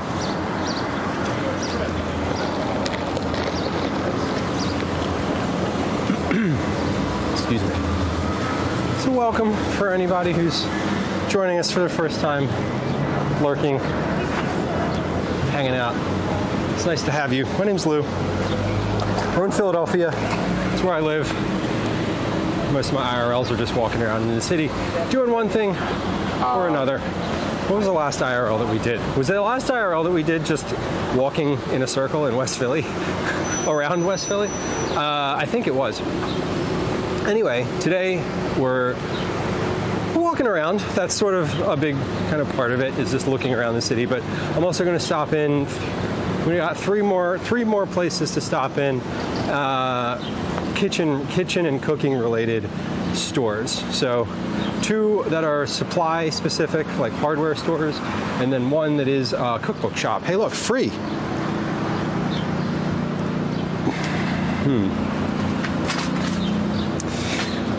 I love free things, but I've learned that I don't want to pick up free things unless it's something I already wanted. Except the watermelon pitcher. That was a must-have. It's crossing South Street now. We just crossed South Street. South Street is a popular shopping spot for the youth forever.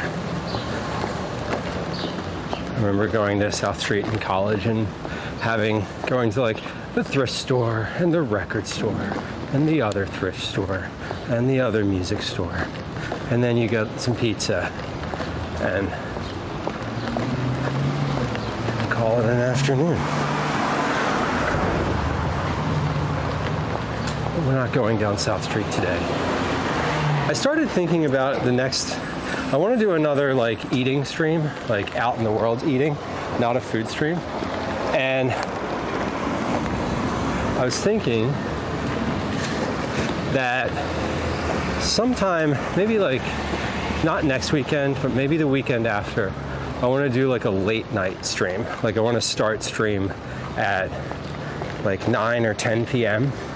and do a bunch of food that is bar food or late night food, different pizza spots, go to a pizza spot, go to the Kati roll spot, go to maybe finish at a diner or something like that. Not that there's many diners left in Philly, but starting to think about that. I asked some people the other day where they went late night and got some answers that were surprising to me, but not bad. One of them was oh, vintage wine bar. And I was really? That's your late night go-to spot? Not a slice of pizza? It should be fun. I hope so. I think it would probably be a Friday or a Saturday night when I know that all those places are open and there's people out. Philly definitely shuts down. It is midnight for a lot of places is their cutoff, bars. I mean, not food. Food stays open later, but a lot of bars close around midnight. 1. Some still close at 2, but I think after the, coming out of COVID lockdown, hours sort of dialed back and they didn't. At least that's what it feels like to me. So I feel that starting that stream at 9 or 10 p.m. and going until 1 or 2. Probably if I started at 9, probably go until 2. Probably go until 2 no matter what. I don't think I want to be streaming much past that then, just for my own health the following day. I would definitely need to sleep in on the next day after staying up late and eating a bunch of food. If you did a 9 p.m. stream in Seattle, it would be showing everything closing. Sidewalk. That is both funny and sad and relatable because I don't go out much past 9 p.m. anyway. Oh, but you were at a bar that closed at 3? Were you there until 3? I mean, no shade if you were. I'm impressed. I would not. I don't think I could do that. I think I could be out at a bar until 3. I could certainly be up until 3. Have done it recently. Not hard. It's the being out that does it. I don't want to be out at that point.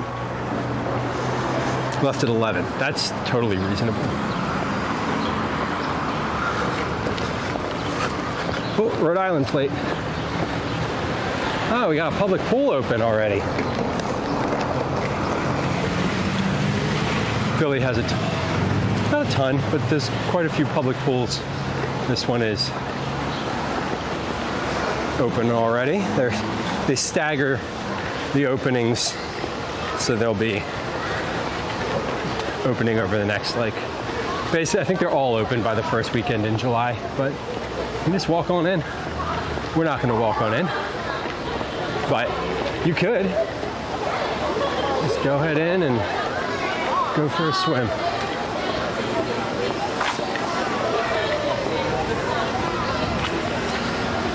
It'd be nice today. The public pool is also funny because then you're just like in the middle of the city and you see people walking down the sidewalk like this, just like dressed to go to the pool. And if you didn't know that there was a pool right there, you would be like, why are you like that?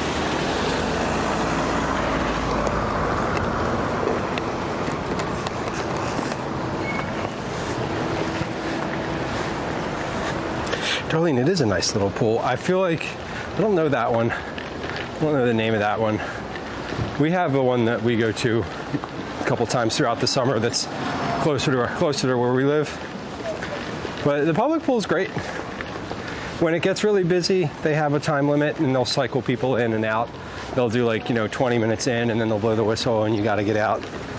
And then they like let people in from the line. There's like a whole system that they do, and it works. Everybody gets in the pool for a little while, at least. They're rare. The splash parks are great. I kind of love a splash park. There's one over by the art museum that's really nice.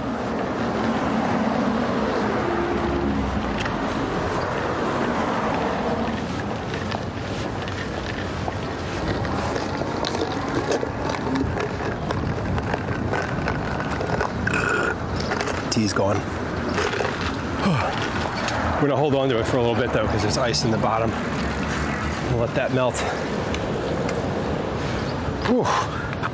It is a harsh sunlight out today.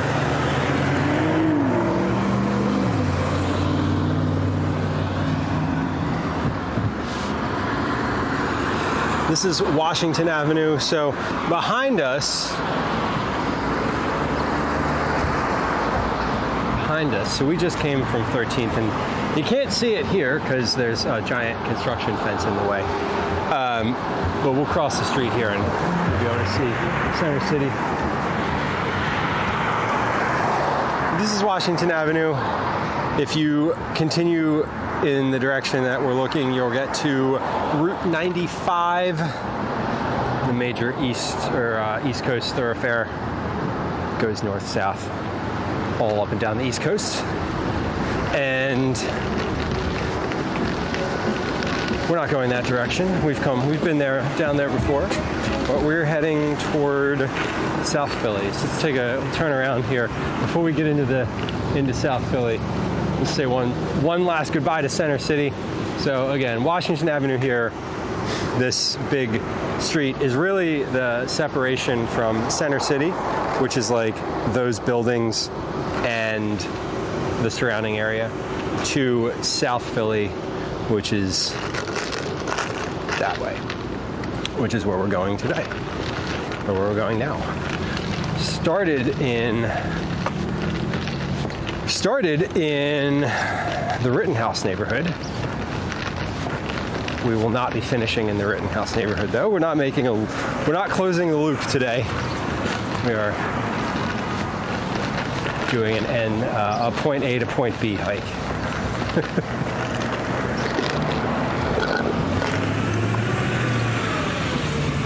The next bathroom location. So Fluff, I have thought about that already, actually. I did consider it.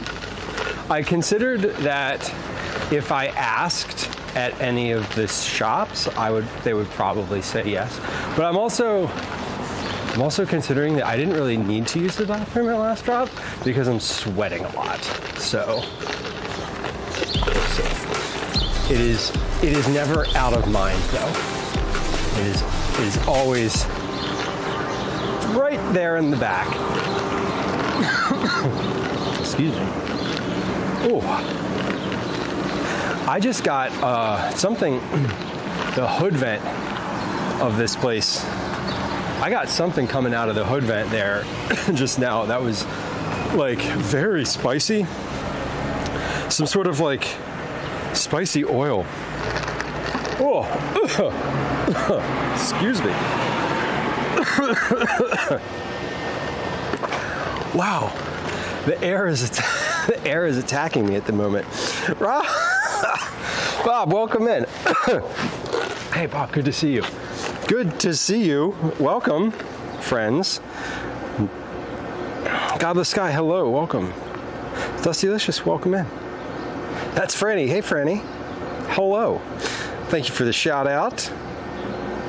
Appreciate y'all coming through. The spicy oil. I know. It was like, I just breathed the air. Like, it was out of a hood vent. I was like, that's tasty. And then I was like, no, ow. Reminds me of the time that one of my friends fried a whole like frying pan of jalapeno poppers in a cabin we were staying in. Not poppers, sorry, jalapenos. Period. Whole ones. So you're doing some IRL. We are totally on YouTube. I am okay, thank you. I had a I had a moment. What were you doing on stream today? Hold on. I saw it says it in the shout out, but I didn't see. What were y'all up to? I am live today in Philadelphia. We are walking toward the Italian market area. At the moment, we're not going, well, we are going to the Italian market. But we're going to a couple kitchen stores first. So we're doing some like cookware shopping. We're not actually shopping. I don't have a list. I'm not going to buy anything. I'm like not planning on buying anything. I might buy something. I'm probably not going to buy anything now. But I wanted to just check them out because it's kind of fun. Overnight gaming. Oh, wait, you were up overnight? We were just talking about staying out at the club until like 11 being like the threshold for me. Overnight sounds intense. I hope you're okay. Thank you for the raid. It's good to have you. I hope you have a clear Saturday ahead to get some rest. Ooh, biscuits and gravy. Raising his blood pressure. That is understandable. I feel like the tireder you get too, the more you're just like, if you're gaming, like and you're tired, you make mistakes because you're tired, and then you get upset because you're tired. And I feel like that's like not just gaming. That transcends everything. When I'm in the kitchen and I'm tired, it's like, why am I still doing this? Anyway, welcome in. It's nice to have you all. My name's Lou. Typically, this is a cooking stream. We do about every fourth stream or so is an IRL. I'm in Philadelphia, where I live. Usually, I'm cooking dinner for myself, my son, and myself, my partner, and our son, and making snacks or baking or sort of like doing kitchen experiments, sharpening knives, developing recipes, like all sorts of different home cooking stuff. Today, we are outside in the world, but we are still kitchen focused lightly. Mainly we're focused on walking around, but we're stopping in some kitchen stores today, ostensibly, is the goal. So we're gonna hit one of those up in probably about 15 minutes or so, more worth of walking. Follows are silent. If you are new to the channel, maybe you came in from the raid, maybe you were lurking. If you hit the follow button, there's no alerts, there's no sounds, there's no chat message. It's all just completely anonymous until you decide to chat yourself. So welcome in, enjoy. We love lurkers, we love folks who chat. Enjoy your experience. And Bob, if you gotta go, totally understood. Perhaps it's time for a balanced meal and some rest. Ritual not to sleep. Valid. Okay, I got you then. That's good. That's self-aware. I like the folks that do the folks that do subathons that are like long subathons and they like stay awake the whole time, I'm like, how do you do that? I like the idea of like marathons streams that are just like, okay, but from like 9 p.m. until 9 a.m. it will not be happening because that feels like a lot. But Shayna was in asking earlier about row homes. We're now into like row home territory, by the way. We are officially in South Philadelphia now. That is the that is where we are in the neighborhood. Actually, the neighborhood we're in, is this Queen Village? No, this is not Queen Village. I forgot what neighborhood this is. It'll come to me, or I'll see it on a sign. But we're now into like, this is very residential where we are here. Another slice of deep dish pizza. That is also a form of self-care. And I like the word that the word another was included in that, because that tells me that the word another carries a lot of weight in that sentence. I support deep dish pizza. I said on stream the other day I was like craving enchiladas after it got mentioned, and then I didn't get enchiladas, so I'm still craving those. Free. Do you think the bench is free? What'd you do with that bench? That bench is seen better days. Oh, that's free though. Look at that. You get a little one of those buckets that spins when you step on it. Classic. Man, this ice is melting in a hurry. It looks a little bent. It looks a little like it's not able to be sat on.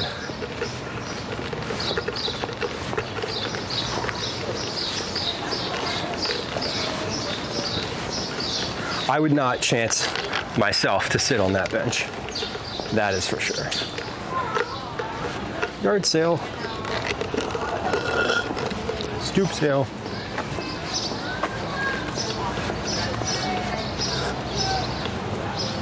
All proceeds go to the Palestine Children's Relief Fund.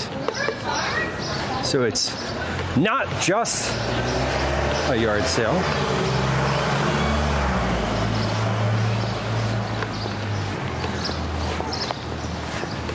It is a yard sale with a conscience.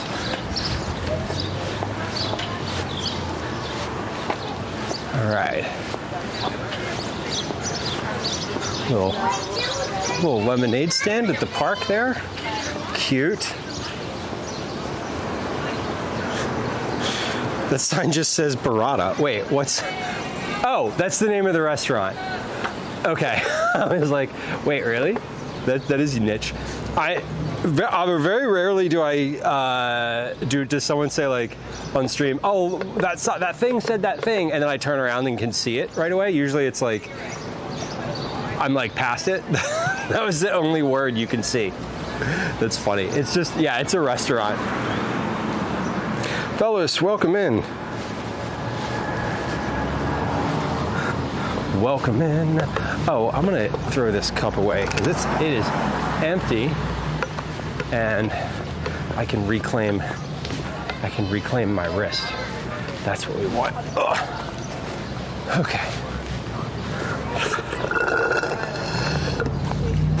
Perfect.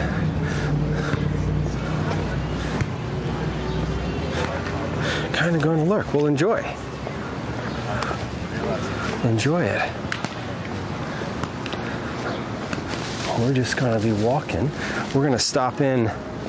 So we're stopping in a couple kitchen stores today. That's the goal.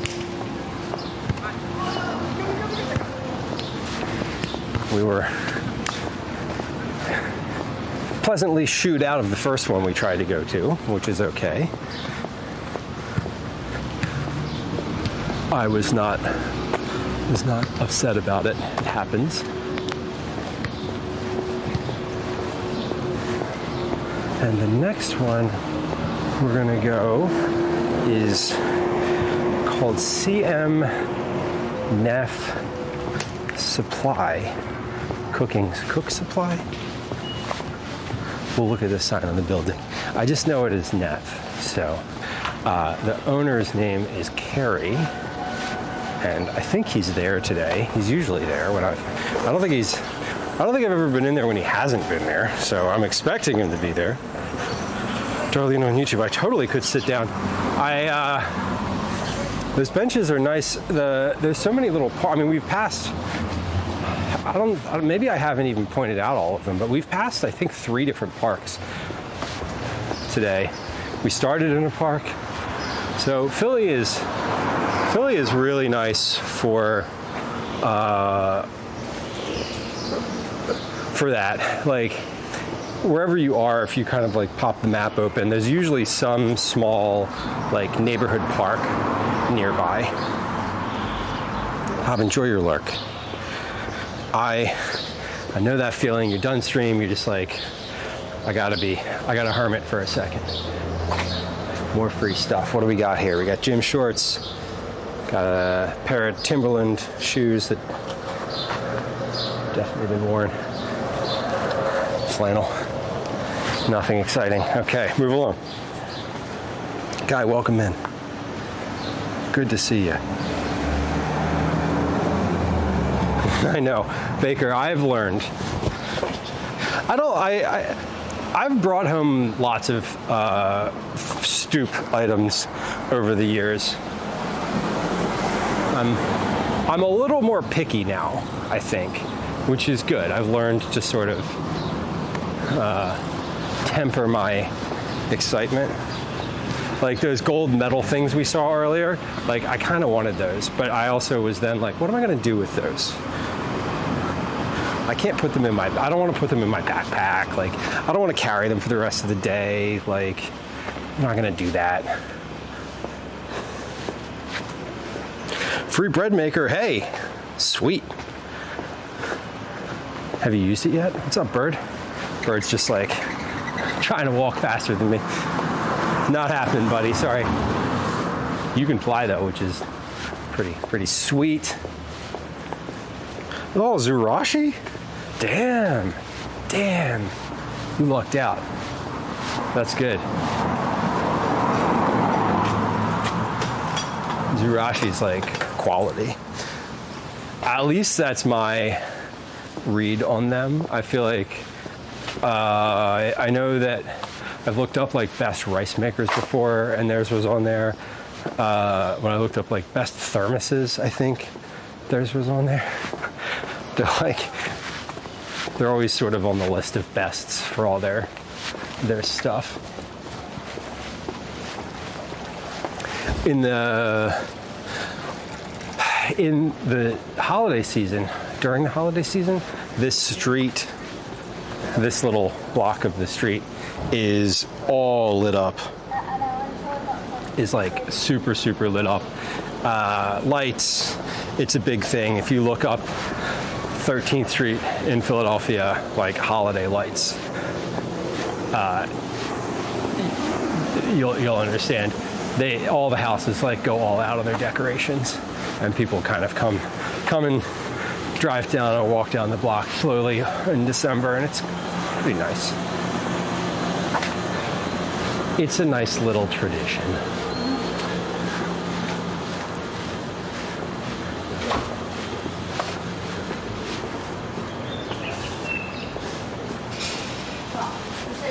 Never hear anything bad about Zurashi. No, that's definitely my read on it too.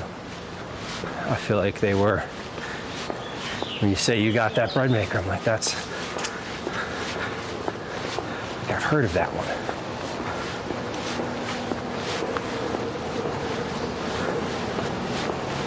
Oh, this is very residential, so we were in Center City, where it's big, busy, and bustling, and now this is just like we're near Passyunk Avenue, which is definitely a shopping corridor, but it's just like one little street. It's like one street in this part of the city. The shopping doesn't like spill over Like the Rittenhouse area is just very densely commercial, and this is basically just like one street that goes through, and the rest is pretty much just like this. And so these houses that we're seeing on the side here, a lot of these are single family. Dog coming through. A lot of these are just single family homes. Some of these might be apartments, but pretty much all these houses are single family. And so yeah, you can see that they're all connected. If you want to get to the back of the house, you got to walk all the way around the block.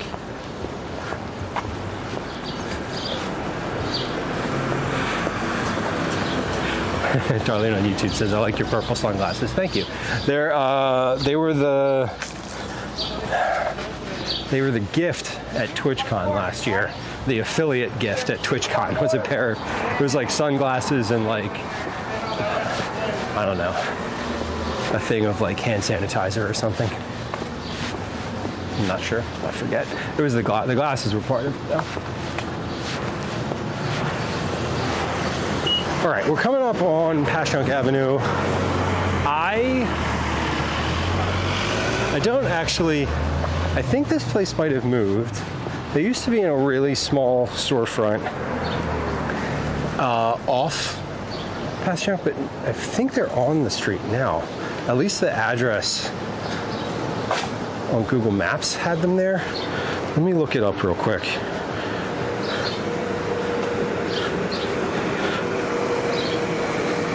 Oh, I didn't see, sorry, I missed your chat where you said you had made 2 loaves. That's fantastic. Different types, or were you like trying to dial in the same recipe? All right. Maps. CMF, Cook Supply. Okay. That that address is, when I look at it on Google Maps, is a house. So, that's not correct. Let's see. I'm pretty sure I know where it is. I just want to make sure that I've got the exact spot. Yeah, 1612 Passyunk. That's not...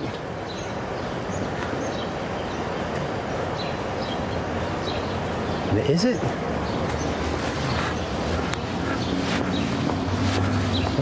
Let's go to that address and we'll actually see. But I'm pretty sure it's off Passyunk. Anyway.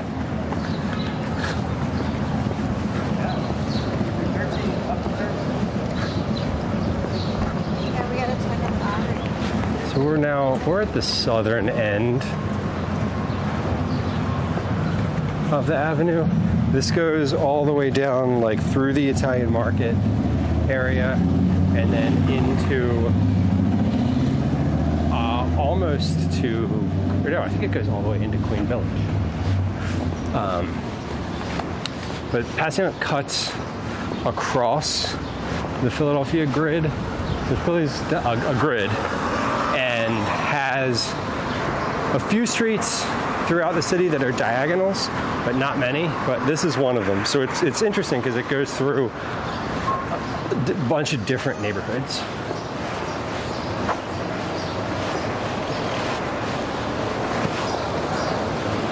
Okay, so 1612. This is 19. We're definitely going in the wrong direction.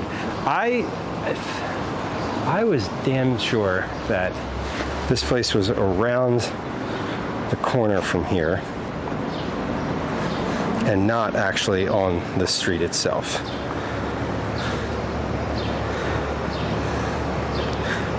Oh no, they did move. Okay.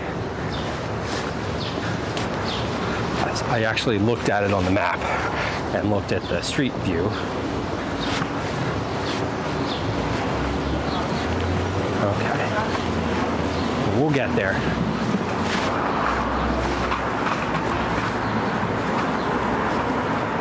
Yeah, the updated picture from a month ago is different. All right. Well, if we do see the owner there, then we'll probably, you might want to chat.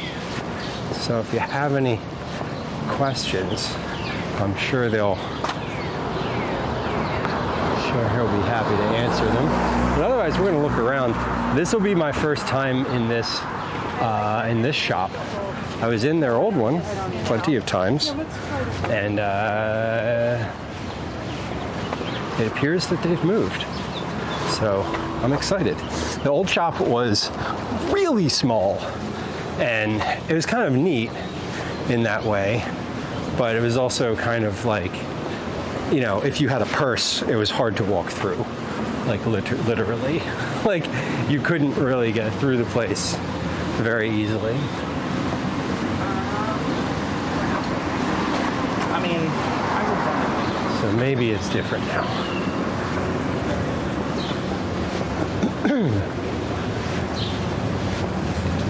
So we are on Passyunk Avenue. In case you're wondering what word I keep saying, it's this. Passyunk. Passyunk, Passyunk, all acceptable. If you are from Philly and you grew up here, you'd probably just call it Passyunk. If you had never seen the word in your life, you might say Passyunk. And if you moved here but have been here for a while, you might say Passyunk. And if you heard the difference between those two, congrats, or three, congrats.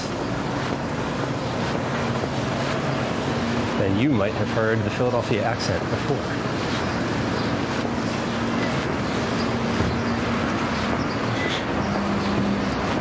Last time we walked down the avenue here, we stopped in that typewriter store, which was really fun and unique.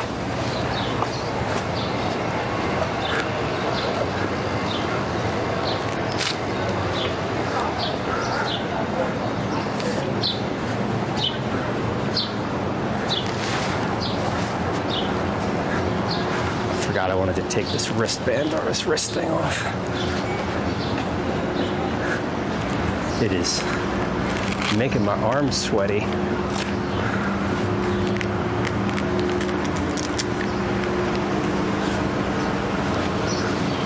There we go. Much better. Okay, we're almost to 1612, which is where we should have gone the first time around.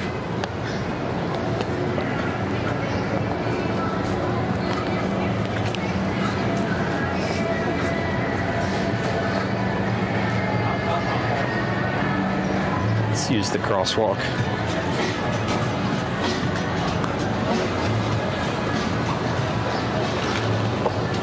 Okay. You're gonna stay there, okay? That's fine.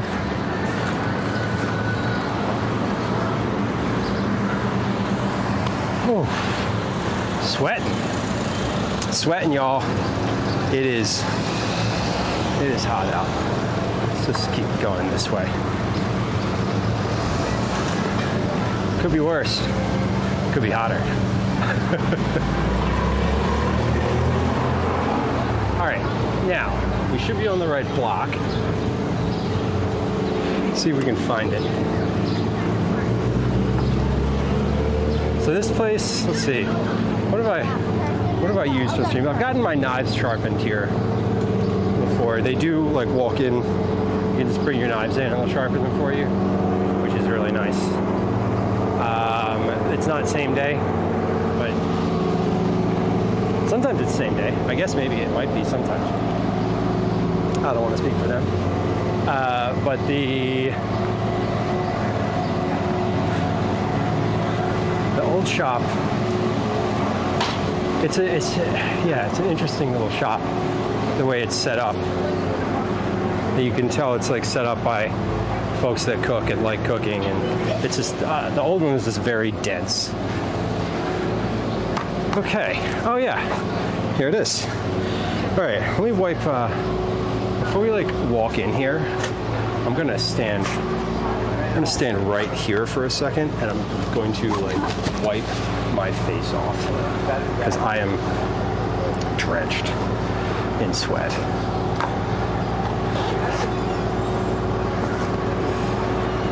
Ooh.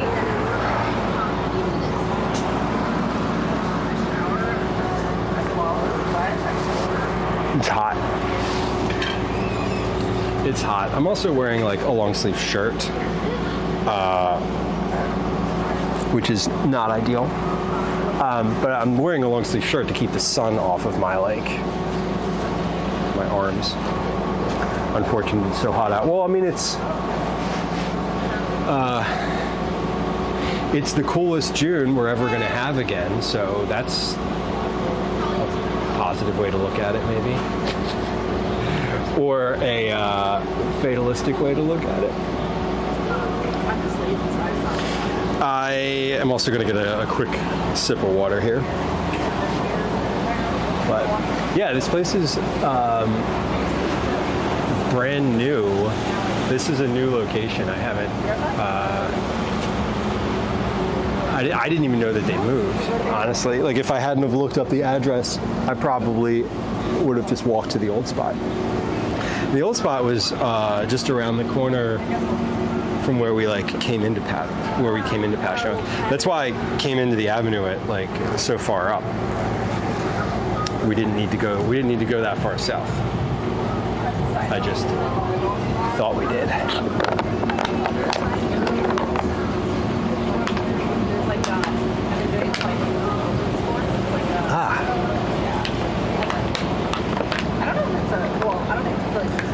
I should refill this somewhere.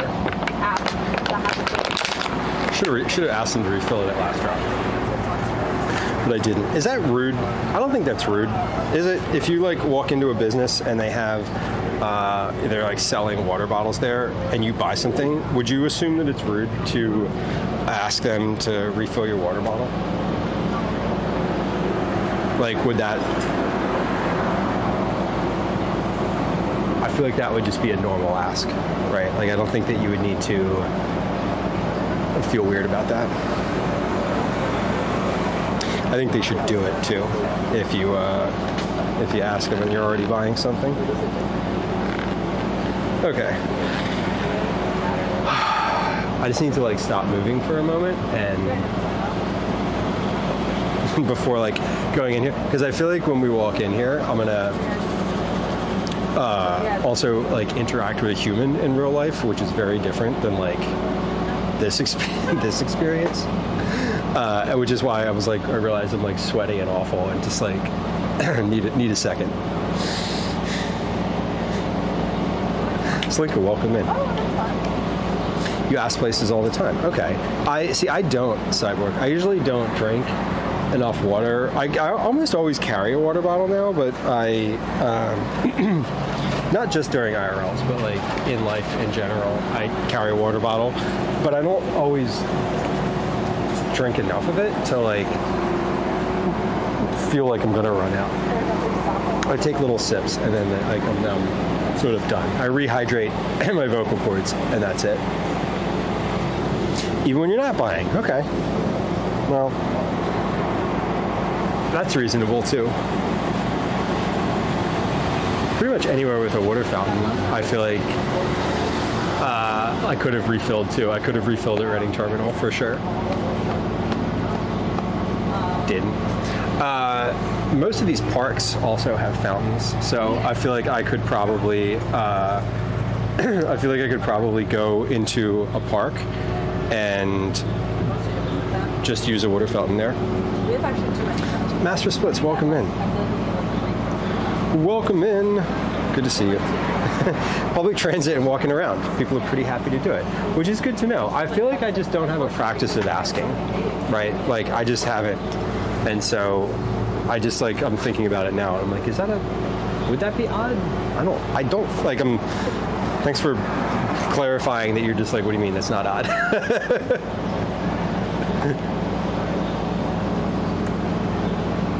Lived in clothing is 47 in Alaska. Oh my God. 47. I'm assuming that's Fahrenheit. Okay, close your eyes a second. We're gonna wipe the camera real quick. I see some like dust. There we go. Okay. Hopefully that didn't make things worse. All right, let's walk in here and check this place out because we're here, and that is the next thing we're gonna do. So first, let me show you this place from the street here. So this is a new store, new location. Neff Cook Supply Company, cookware. They got a little like mobile knife sharpening cart that they take out to the markets. I've seen that before. All right, so let's come in. We're open, it says. Afternoon. How are you? Good, how are you? Good. Ooh. Good. Mind if I take a look around here? I'm doing some live streaming and looking at some kitchen stuff in Philly, so I'm immediately overwhelmed. Not overwhelmed, just like in a good way. Cool. So, wow, this is new. When did y'all move in here? We got here end of April. End of April. We used to be at 13. Okay. Because I remember when I was walking over, I was like, oh, I'm gonna go. Like walked over to the other shop, and I'm like, I didn't go to it, but I was like, it says it's on passing. Like that's not right. Like, I don't know. Oh man, look at this. Twinderella is would be in heaven with their knife selection here. So this is, basically laid out. I'm not sure exactly how this is laid out, but you've got all your lodge stuff. Yeah, it's still pretty narrow in here though, which is funny. But oh, this is cute. I like that. The knife prints. This is called CM Neff Cook Supply. But they do the sharpening. They got the little sharpening den back here. Look at this. Little sink. All their sharpening table stuff.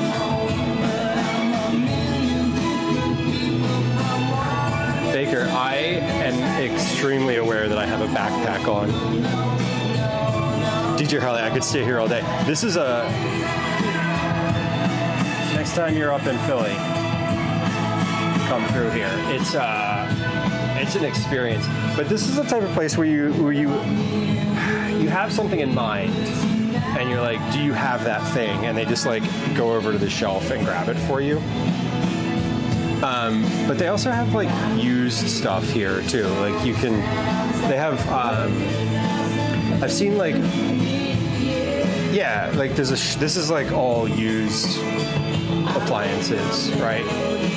So if you're looking for whatever this is a Health Master Efficient Juice Extractor.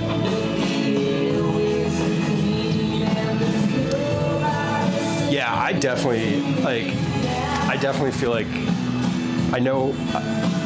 Usually they ask you to put your bag up at the counter when you come in. I think that they maybe saw that I had a camera.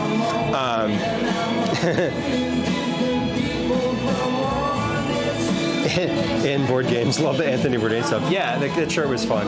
And sure, there's more. I saw a copy of Kitchen Confidential up at the front. Master Splits, I called ahead here, by the way. I called ahead to the shops that I'm going to. So I had pre-consent to come in here already, just so everyone's aware. This shop, this place and the other two, I called ahead and was like, hey, is this okay? I talked to the folks that were here, so just a little FYI. A good Philly cheesesteak knife. A Philly cheesesteak knife, I feel like, is just a good serrated situation. These are my favorite glasses. The Picard glasses from Duralex. I don't have any because like I'm not gonna buy them for myself, but they're amazing.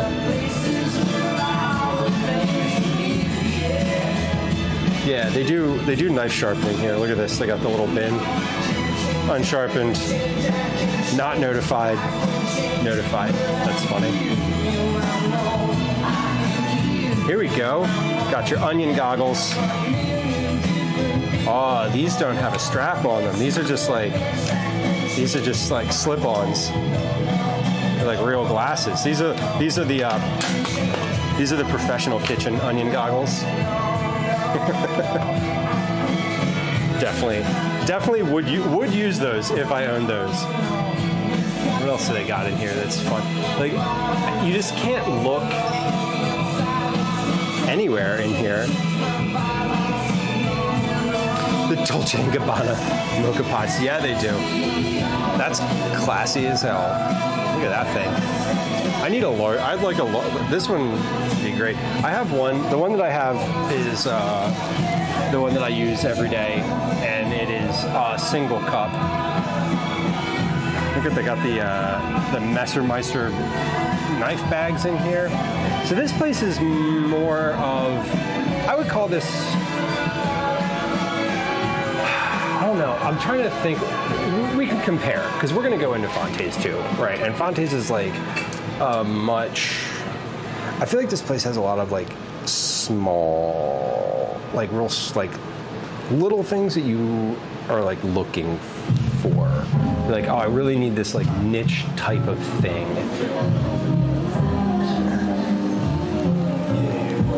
I wonder what they're doing back here. I see an actual fridge. I see.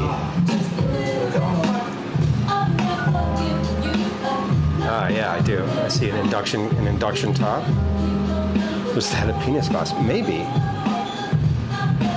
See, no, that is the place, So Fluff. Yep. Wait, were they? Where? Hold on. Near the glassware? Oh, they are. They are. Oh my god. Oh my god. That is it. Good eyes. See, you just come in here and you're like, oh, I see that thing. So the type of things that I would buy when I come into shops like this are just like a big spoon. Like a nice big spoon. I've bought some knives from here before too. Because you can just get like, you know, a little $12 steak knife.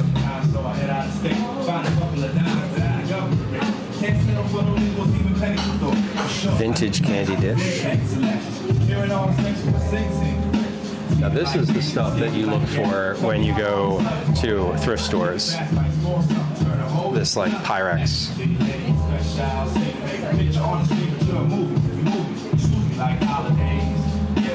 Here we go. Oh, we should use these for Cookie Club. Gotta get you a seal meal.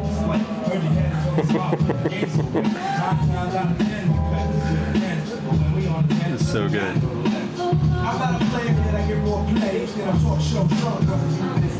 Oh, this is funny. This is your like chef gift bucket. A little Cambro with the straw. Funny.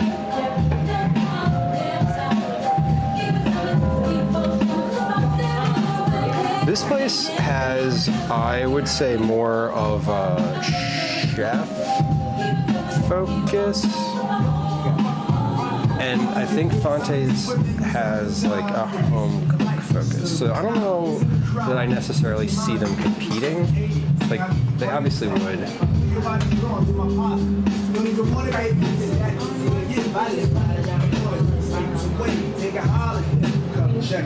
Oh, that's cute.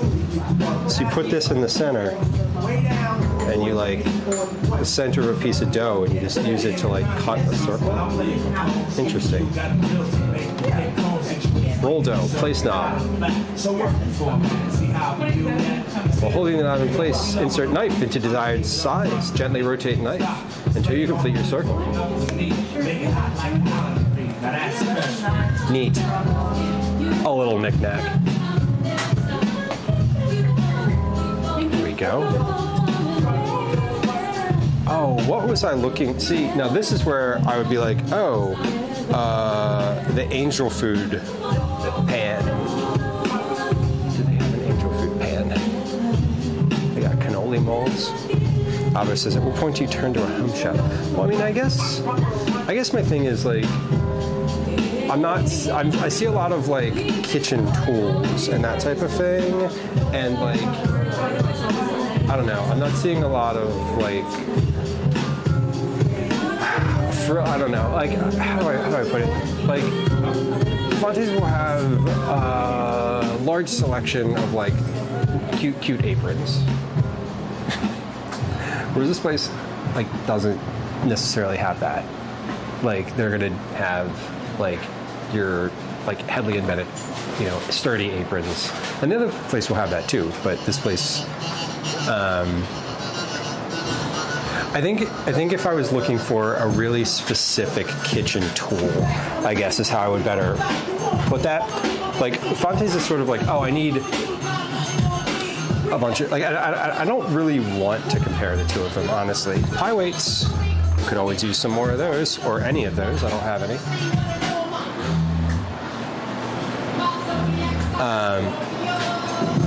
Presented without comment. I think this place probably has more niche kitchen tools, I think, is the read. But I don't know, maybe I'm wrong. Like, maybe they are pretty much the same thing, but I don't. I would probably come in here if I was like cooking something and needed like the right exact type of fork for it. I don't know if that makes sense. Anyway, this is Neff. It is much larger than it used to be. This place is improved a lot. Like, it is quite. When I say this place is twice as large as it used to be, I mean it. It's huge. Very cool in here. Very cool in here. And I'm aware of my backpack still. $5,000. I know, right? I maybe just spent $5,000 on tiki glasses alone. Look at these. Holy shit. Yeah, speaking of Anthony Bourdain, we got a big pot. So yeah, I bumped into this pot. There we go. Let's put that back out. Yeah. Alrighty. Well, that was cool. I would definitely spend a lot of money in here if I was like left on my own. I would probably start with one of these, the commercial, the commercial situation.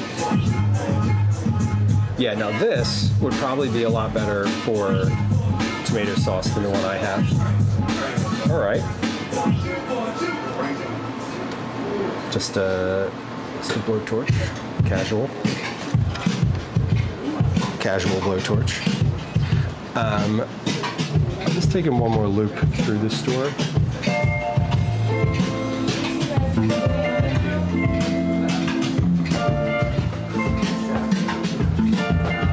Popcorn popper.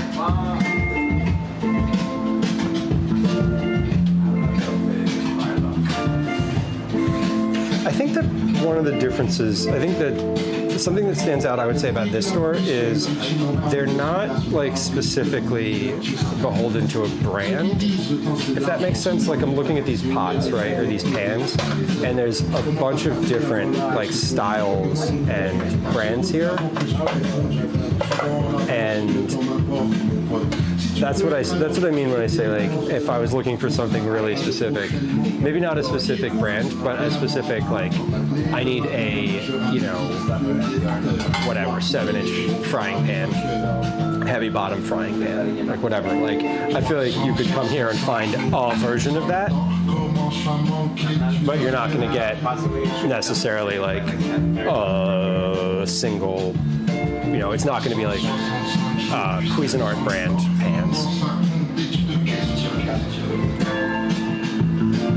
They have so many things in here. And the more you walk around, like the more you see. I just pour myself an espresso while I'm here.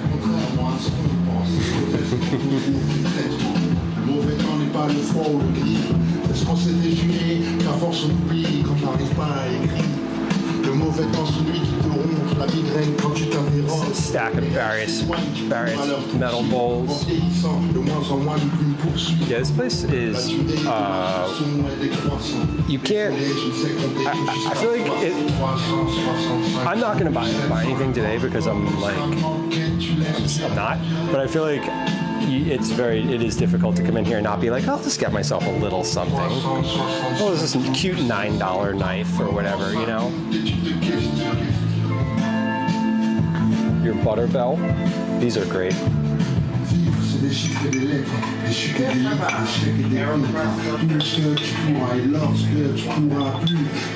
Super.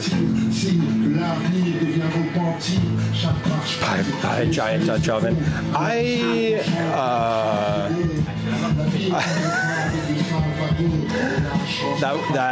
That would be a sight.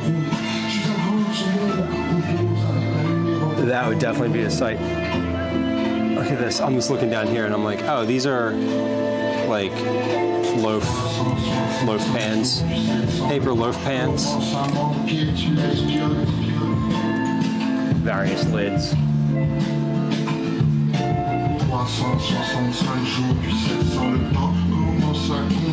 Replacement handles for the Biolettis. Yeah, that's the size I have. Yeah, the gift pans, exactly.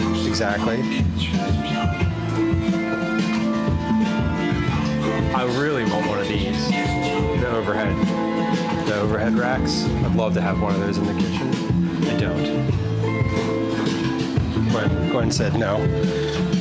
Not allowed, which is fine. All right. Thanks for letting me walk through. I appreciate it. All right.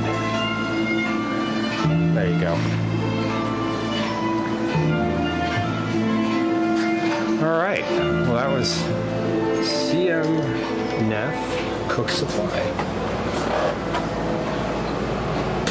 Very nice. Very nice. And I've seen this cart out at a farmer's market before. This place is cool. It is a cool place. I definitely gonna come back here for. Now, I mean, I feel like this place has just gotten much bigger. It might be a year, it might be 2 years old at this point, or 3. I don't know. They opened after COVID. So they're relatively new in terms of like the kitchen shop scene. Like the first place that I was trying to go to today has been there basically forever. Fante's has been there basically forever. This place is a new one, and I don't really know the history with the background of the guy that owns it, but I know that he has relations into the Philly restaurant scene and catering and things like that. So I know that it seems to me that he just approaches it from like, you know, trying to cater to folks like himself. So that's that's like the newest of the kitchen stores, I would say. There's definitely some street parking. Yeah, right now there's a lot of street parking actually. But again, there's like nothing going on in Philly this weekend. You know, I don't know if there's sports happening, like if the Phillies are playing. What? If they are, maybe they're not in town. I don't know. But Philly seems pretty quiet today, except when we were in Reading Terminal, which was filled with people. But we're still on Passyunk Avenue. We're gonna walk down we're walking towards the Italian market right now. This is the main, a main shopping avenue in South Philly. Passyunk, I think, is sort of, it's nice. It is nice to just walk around and shop on, mainly for like adults. There's like a nice big urban jungle like plant store, for example. I might not have been interested in that when I was 20, and while I don't necessarily like to garden now, I like to go in and look at plants. So it's a good avenue to stroll on, do a little like shopping. I do a lot of Christmas shopping on Passyunk Avenue, mainly stocking shopping, because there's all sorts of stores that sell little stuff here. And like probably 5 or 6 stores that are all like gift type shops. So it's a good stocking stuffer location. DJ Harley says everybody went to the beach. No, that is true. Welcome to summer in Philly. Everybody went to the Jersey Shore. That is, God, that's accurate as stated. Stock, Angry Rook. Yeah, I feel like I know. Is it downtown? Is Stock downtown? Or is it on like Thayer Street? I feel like when the last time I was in Providence, I either saw it or had looked it up and thought to go to it. Yeah, everyone went to Reading Terminal today. And wildly enough, like Reading Terminal was not even as busy as it gets during like a convention. Like Saturday afternoon during the flower show is the busiest Reading Terminal will ever, it probably is ever. So we've been here before, Milk John, on our ice cream tour. We're heading back toward the Center City area. We are going to cross back over into it's the Italian market, which is in sort of the greater Center City footprint. Right now, we're still in South Philly. This is the Acme, the big South Philly grocery store. So if you live in this whole section of the city, this is very likely your grocery store.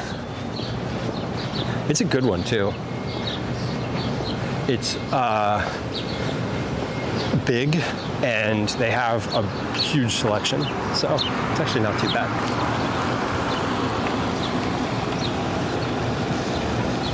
Hope Street, okay. Gotcha. I think last time when I was in Providence when we were walking around on an IRL there, I might have passed it. I don't know. I feel like that name is super familiar, but I love stores like that. I do love a good shop. I am a big fan of window shopping. I don't have a hard time like not spending money. I just like looking. I like the looking around. That is just a nice part of it, honestly. I didn't realize that it was almost 3 p.m. Cool. Well, we'll go into Fante's, and then we'll... You a YouTuber? Yes, Twitch mainly, but YouTube as well. Oh, cool. Yeah, live streaming. Just like walk around and shit? Yeah, mainly cooking. Shit. Yeah, do some IRLs, do probably about every 4th stream is an IRL stream. Huh. Mostly it's me in my kitchen making What kind of camera is that, dude? making food. Oh, bet, thanks. Yeah. What camera is that? Sony AS3000. Man, that is tiny. It's in like a case. Oh, cool. Yeah. Anyway. Cool. Take it easy, man. Yeah. Enjoy the day, y'all.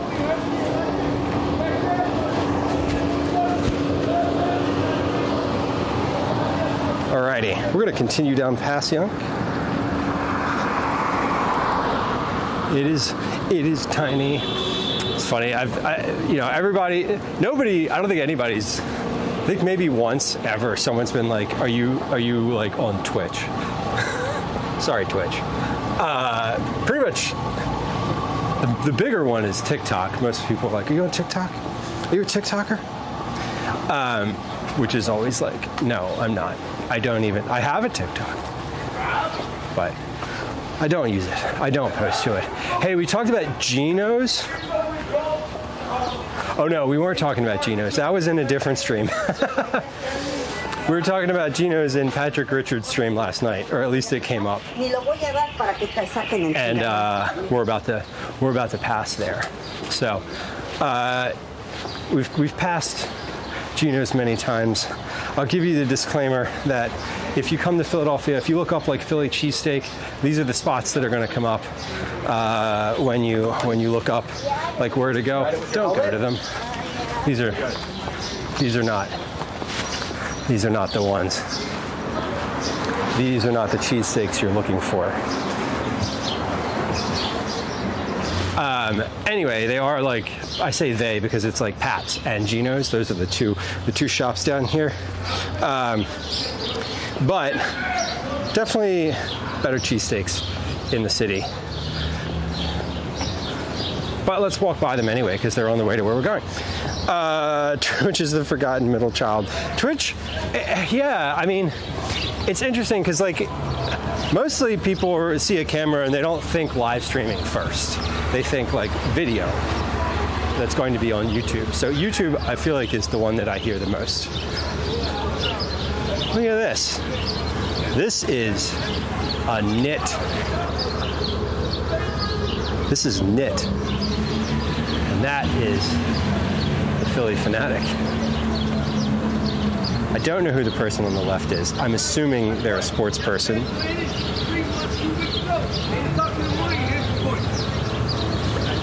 You were taken to Geno's? Yeah, that's how I would describe my experience the next time I go to Geno's. Someone took me there.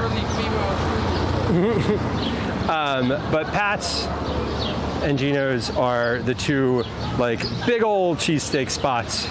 Everybody knows them. When your friends come to the city and they're like, oh, we want to go to Pat's and Geno's to get a cheesesteak, you gotta smack them in the hand and say, no. No, you don't. You do think you want to do that, but like, let me tell you why you don't. Instead of telling you why you don't want to go there, why don't I tell you why you do want to go to another place?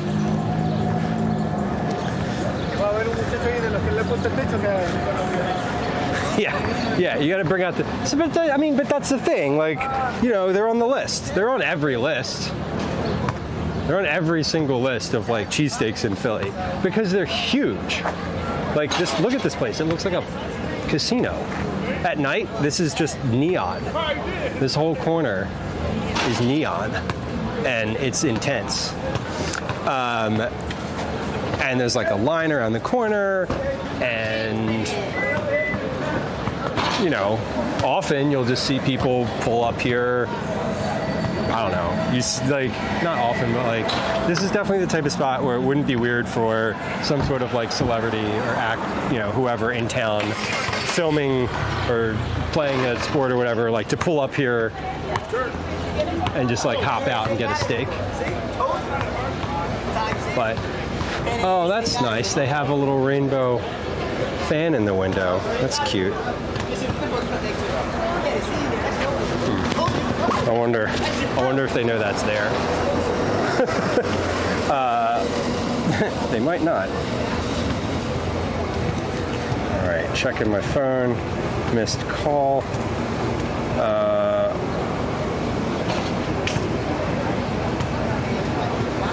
Okay, not important. All right, Gwen is out with Calvin now. They've gone out this afternoon, so I'm now sort of like, if I get a phone call, they're out in the world and not safe at home, so now I have to be not concerned, you know, aware if my phone rings. Okay, that's enough looking at Geno's for one stream. So we've definitely walked through here before. I know that if you've been with us on IRLs, you know, this will be familiar. We were here on the ice cream stream. Calvin showed us how to use this playground. Philly can feel small sometimes if you like are in the Center City area and you sort of stay in Center City. You know, we've walked around and around and around here many times in kind of all the same locations. So sometimes it feels small, but that's a good thing. Like knowing where to go to get things is a really nice part of living in the city. Oh, we are going to take it slow because we're going to be in the shade now for the rest of this time. I wonder if that piano works.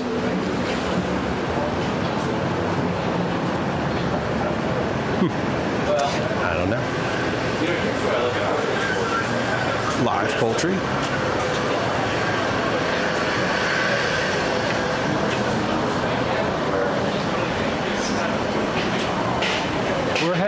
We're on 9th Street now. We moved off of Passion because where we're going next is on 9th. So that's we're heading directly toward Fante's right now. And I'm going to text that person who said that that was the bookstore. I'm gonna just pull my phone out real quick and give them a text and let them know that we're gonna be there in about 30 to 45 minutes. We're still south of Washington Avenue, so I would still, technically this is still South Philly. And we're about to walk through the Italian market proper. The actual like street stalls and sidewalk vendors, etc. So we'll be on the other side of the street for that. South Philly Barbacoa, James Beard award-winning restaurant.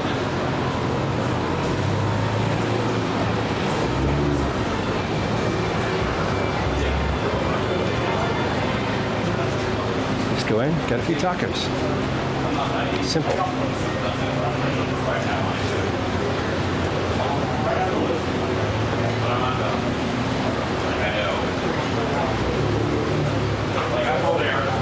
Is it James Beard prices? Avo? No, it's actually not at all.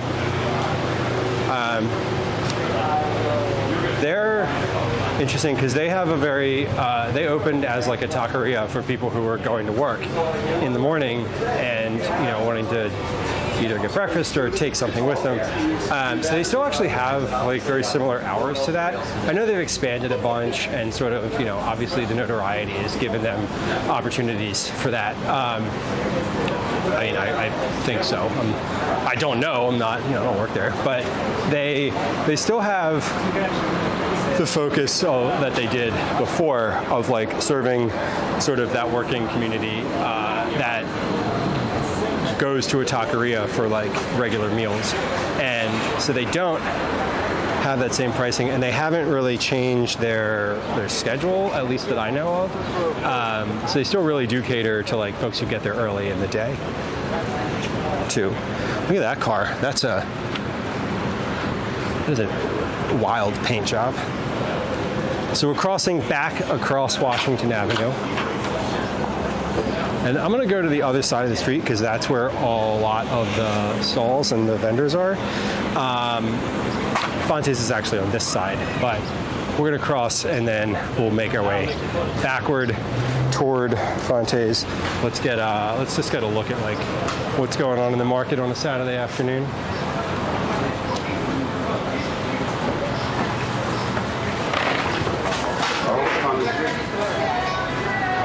Look at that.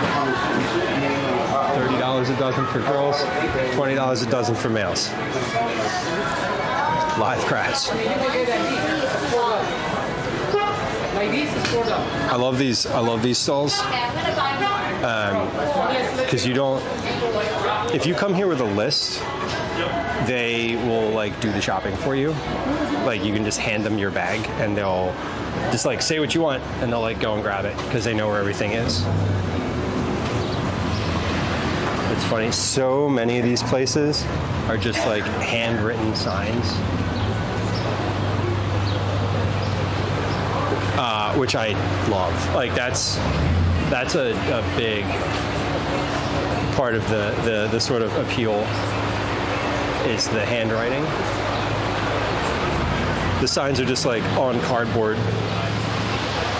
And I've seen them out here in the morning. Like if you get here early enough when they're still setting up everything, they'll just be like, they'll have like a huge armload, like a big old armload of cardboard signs, and they'll just walk along and kind of toss the signs on wherever they go, and then someone else comes along and like puts them in and makes it look nice. Fruit salads. Oh shit, that looks good. I might need to get one of those.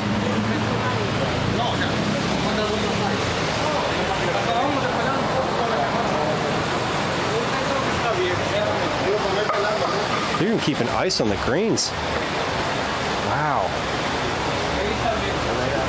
I bought all the stuff for stream last week from here.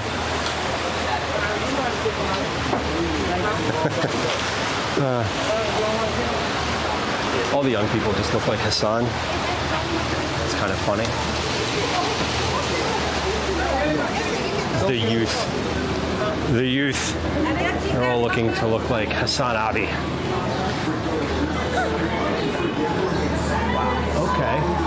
Okay. Capuello's Meats. I see you with an entire lamb just hanging in the window.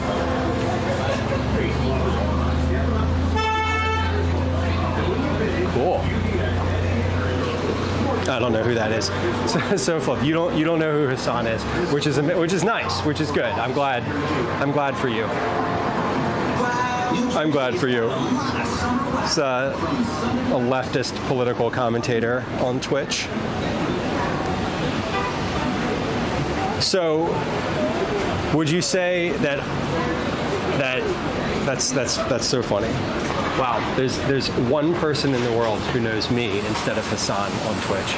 I'm proud of myself. I feel like I've achieved.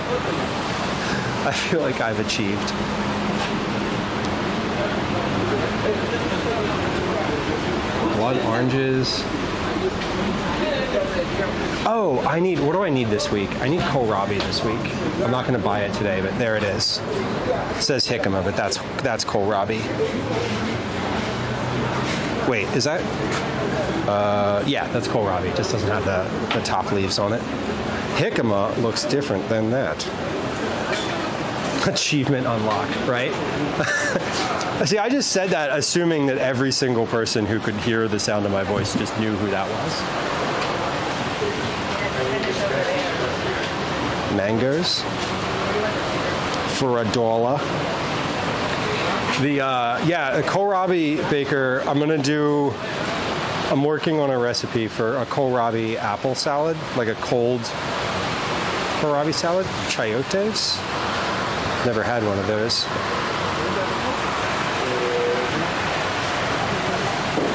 These are not shish-to peppers. Those are tomatillos. Where are the shish-tos? There they are. They're right in front of me. Look at that.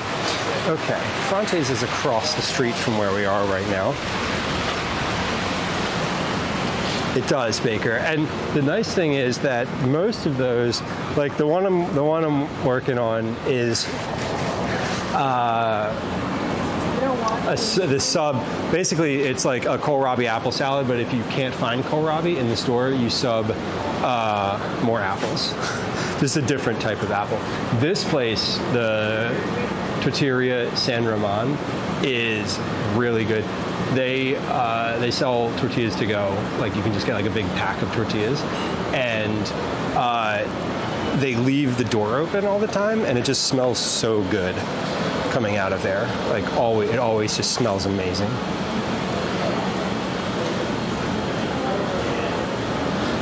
So if the first person you ever watched on Twitch was paleontologizing, Danny was your first Twitch streamer? That's amazing.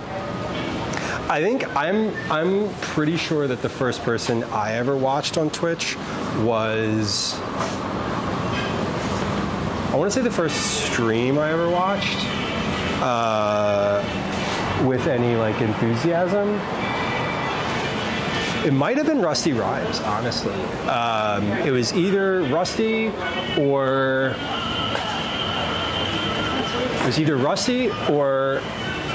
Rusty Rhymes, A Recipe Reborn, or Hey, It's Me, Salty. So one of those three folks, because they were streaming at that point during the daytime when I was working and at the computer and like just discovered what live streaming was.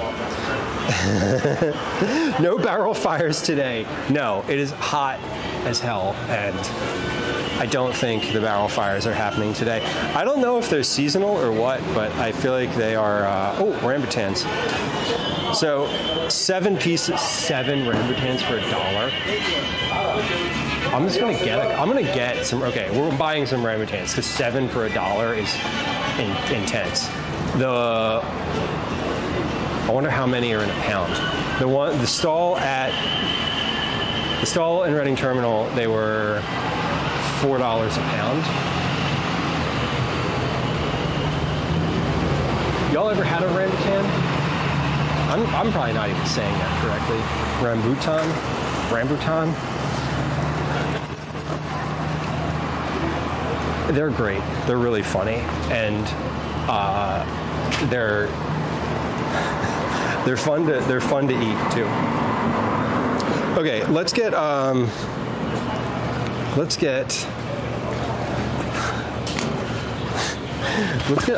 gonna get some money out of my bag so I can buy some rambutans.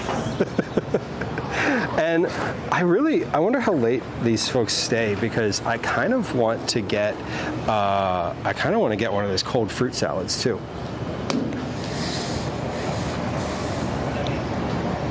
Baker, your first food stream was Lemon, and you were here for Warcraft nerding. Hey, you can have both. That's the nice part, right? Well, you knew about Hassan before you knew about Twitch. That tracks. I watch Hassan regularly. I always end up watching Hassan either. I catch the end of his stream a lot when it's like I've rated, and then like if Gwen is putting Calvin to bed, like after we eat, then I'll like be in the living room, and then it's Hassan time.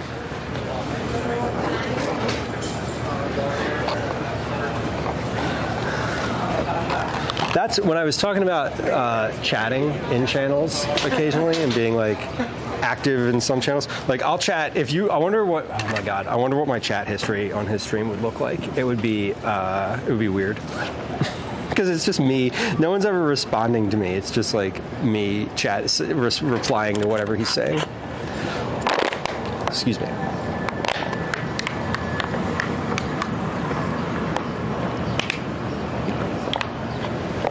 Okay, I'm going to ask them to fill up my water bottle with Fantes. I think. Maybe.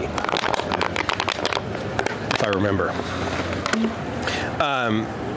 Baker, it's pretty much only food. I watch a lot of food streamers. I think I watch a lot of food streamers because I like the conversations.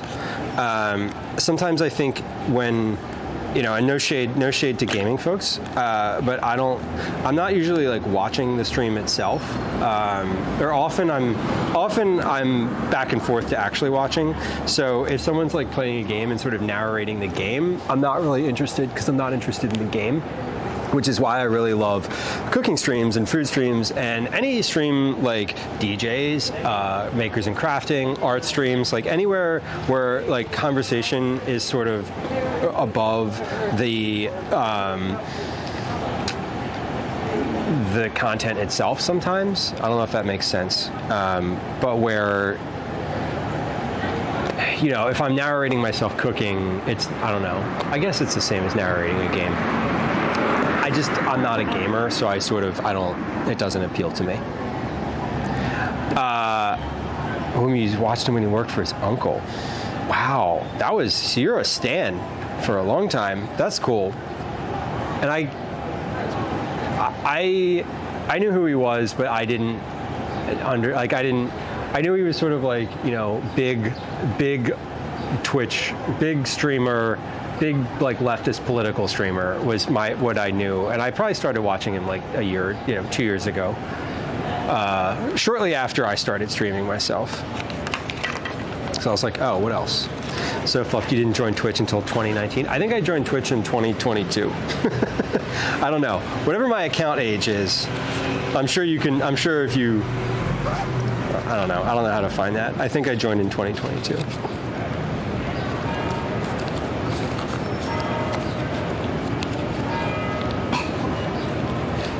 Baker, yeah, and I think that there's a lot of food folks, we collective food and drink folks hang out across Twitch. I think, we're not a monolith either.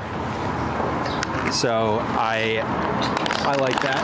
I try to raid out, like when we're doing IRLs, I try to raid other IRL streams sometimes. When we're doing cooking, I try to keep it in cooking. Sometimes I'll just raid someone because I like them, and we raid Patrick Richards every once in a while, and he's a DJ and not, maybe you don't like house music, but like I hang out in his stream all the time. So sometimes I like sharing that with people.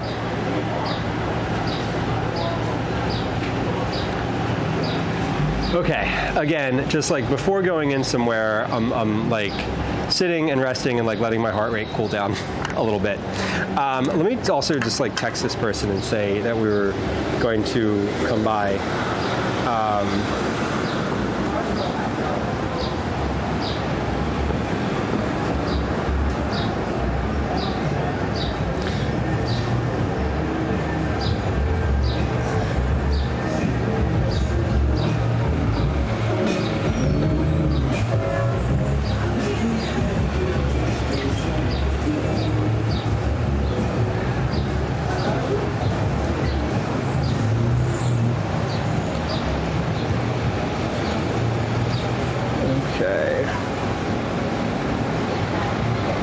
It's Lou, aka Eat at Dad's, heading into Fante's now, then coming by, then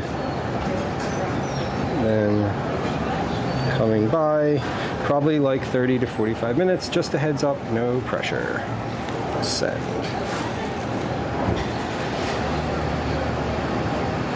Invalid number. Cool. Okay, let's actually try to text without the one. Okay.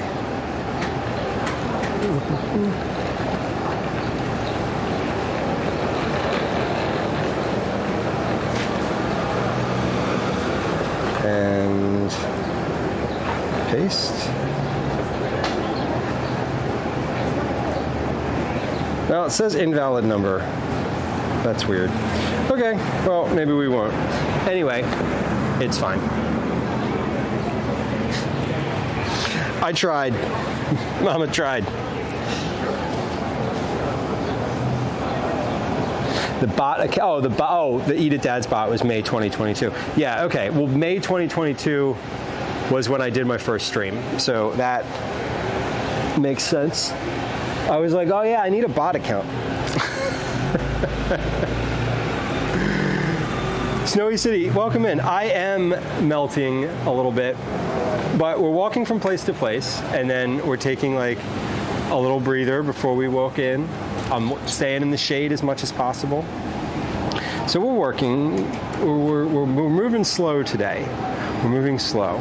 Phoenix, welcome in. How's the heat wave? It's underway, is what it is. It's definitely getting started. Philly is supposed to have a heat wave from now until the end of this coming weekend, which is, if you've been paying attention, not paying attention, if you're following very closely, you may remember that I'm planning on going camping this weekend. You may also remember that we're planning on going camping with my friend who was not very fond of the heat last year. So we're going to see how that goes. We're still going to go. If it's I could probably be outside and like I'm fine as long as I'm not like exercising. Like we're gonna go camping. We're not gonna go like hiking or anything.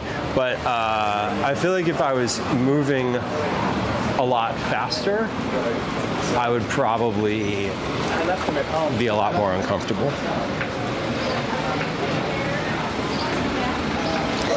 So Fluff, you said uh-oh, and I thought just a second the stream had frozen, then I realized you were saying uh-oh about my friend. And I had the same thought. He texted like a couple days ago. Like literally just a couple days ago, he texted our group and was like, it's a screenshot of a Washington Post article that was like, you know, heat wave to hit Philadelphia with the same dates that we were going camping. And all of my friends just texted back and were just like, shut up, loser. We're still going. And I was like, oh my God. It was fine. But here's the thing. No, I think this time I'm going to tell him he's not allowed to cook dinner over the fire. Like, I think really, honestly, like more than anything, that took it out of him. Because like he cooked dinner over an open fire in 95-degree heat Fahrenheit. That's 34 Celsius, and I'm pretty sure that it just ended him. He was like, that was it. So we're not going to let him do that this time. Phoenix, it's 1:03. Whoa. Went out to check the mail and decided I was done with Summit. Went out to check the mail and my shoes stuck to the asphalt. All right, let's get some of these rambutans. These look great. 7 for $1. Okay, like deal.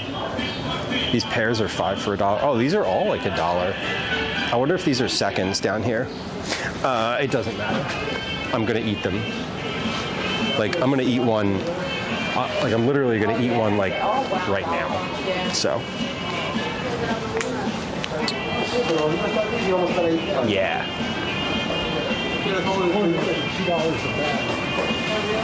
Cherries, $3 a pound. Pre-peeled garlic, $2 a bag. Look at that. That's great. Oh, I think this guy works here. Cool. Wanted to grab some of these rambutans, please. Just $1. Just $1 worth. Appreciate it. Oh yeah. Beautiful. Thank you. Have a good one. All right. Got my bag of rambutans. Let's see. Where can I just stop and try one of these? Eat. I'm gonna eat one of these. That table back there would have been perfect. Let's cross the street. We're gonna cross here. Cross.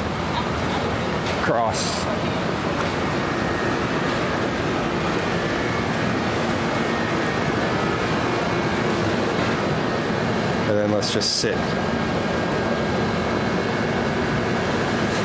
Time to rambutan that's into your mouth. It really is, though. It really is. We're gonna have one right now. In fact, we're gonna have one right now because otherwise I'm gonna be carrying a bag of rambutans into Fante with me. And while I love doing that, and I'm certainly would not feel weird about that at all. We're gonna try one. We're gonna try one right now. Just hanging out here.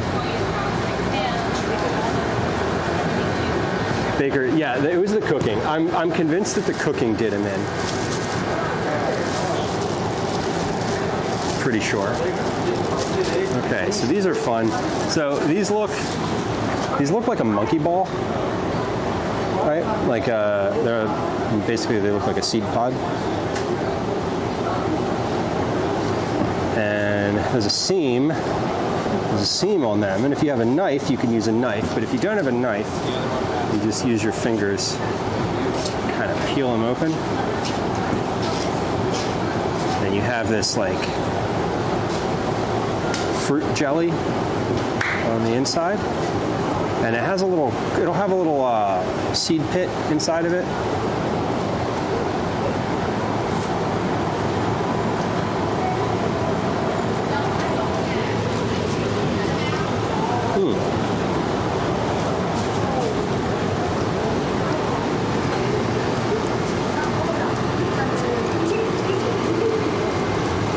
seed out before you eat it.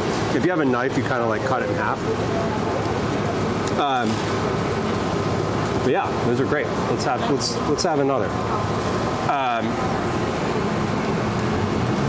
They're fun, and these are super ripe, so very easy to peel. Just open them up. Now they're dripping. They're like dripping. They're dripping on my bag. But yeah, this one's sort of. I think that one turned a little bit. That's probably why they were $1. Let's see. Let's see if we get another good one. The ones that are solid, that one was a bit soupier than it should have been. Yeah, this one's solid. Okay, cool.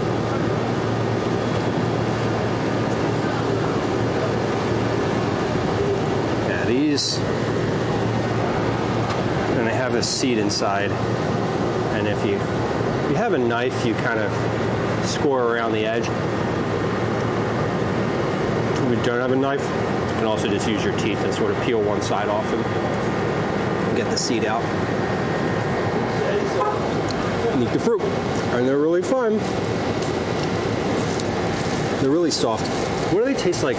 They're, what do they taste like? They have the consistency of a grape. Yeah, they have the consistency of a solid, ripe grape. Basically exactly the same. They're not very strong flavor-wise. They are pretty light. They're sweet and dry. Like, they're not super juicy. I don't know if that makes sense. Like lychee and grape. Tangy and floral with a rose fragrance. They're slightly tangy. I think the riper they are, the tangier they get too. Like that one that I opened that was kind of soupy. That was tangy too much. They would go well in a fruit salad. I feel like they would be annoying to put in a fruit salad because you'd have to like cut them and clean them and like butcher them. Like you'd have to take the seed out of all of them, and what you're left with, I don't know if it would be worth it. I don't know if it'd be worth it. Grapes are expensive. They are expensive, and they're good though. But they're not juicy, so they're a firm fruit. Like you wouldn't. It would probably be difficult to make like rambutan juice.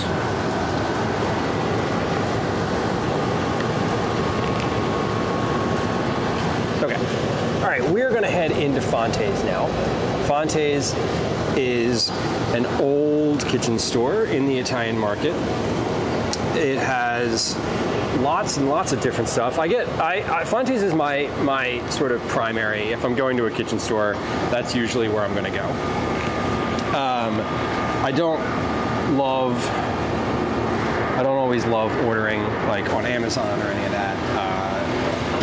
And so while they may be a little bit pricier than if you were to just order the cheap thing on the internet, pretty much everything I have from here I still have and still use. And I also get to shop somewhere that is local.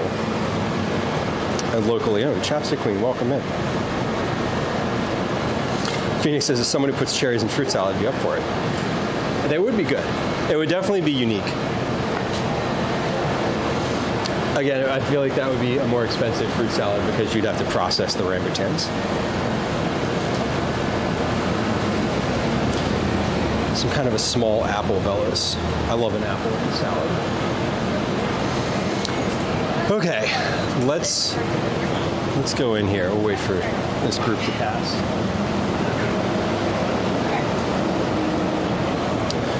The seven rambutans for $1 is a nice little treat.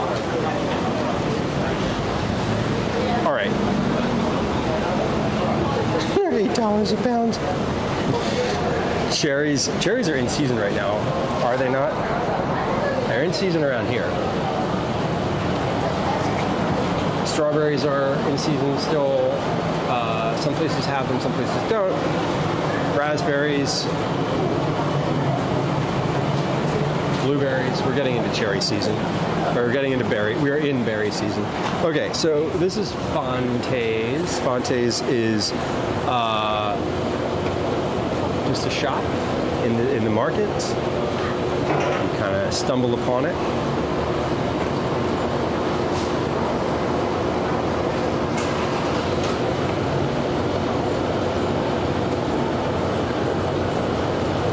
What's the difference between Rainier cherries and like your regular red cherries? I'm assuming they're named for the location. All right, well here we go. I'm gonna pop in. They have a pie eating contest during Pride Summer Block Party. That's kind of cool. That's kind of cool. Hi, how are you? Good. How's it going? How are you? Good. Just taking a look around this afternoon. I did. This is. I am the one who called. Oh, yes. Called earlier. Is it still okay to pop around, look around a little? We'll be conscious of other folks and stuff too, of course. Hi, how are you? Okay, so we're in. Ooh, nice. Have a good day. Thank you. The AC just hit. That's really nice.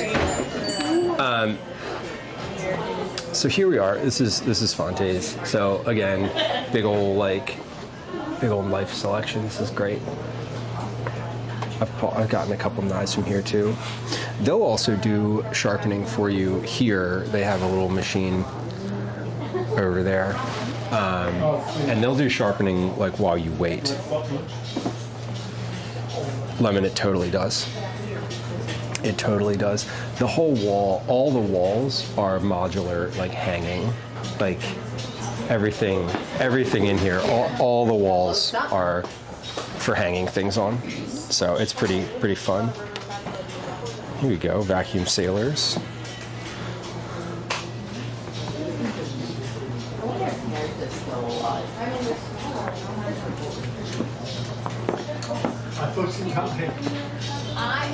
So this is what you need if someone like breaks into your house, right, and you're in the kitchen and all your knives are in the sink for some reason or inaccessible. Like you need a pepper grinder like that. That's the size. That's the right size pepper grinder.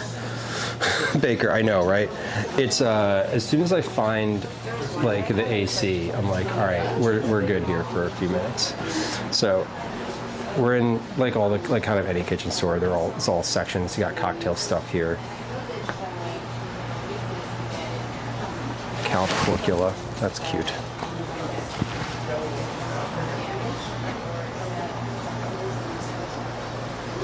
Chemex stuff.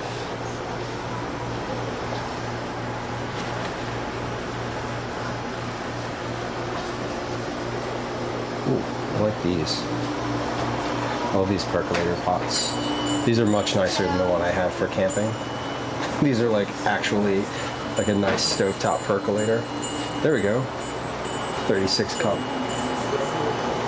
Cool.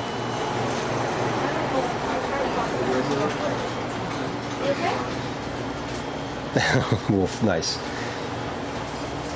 Yeah, you can get coffee here.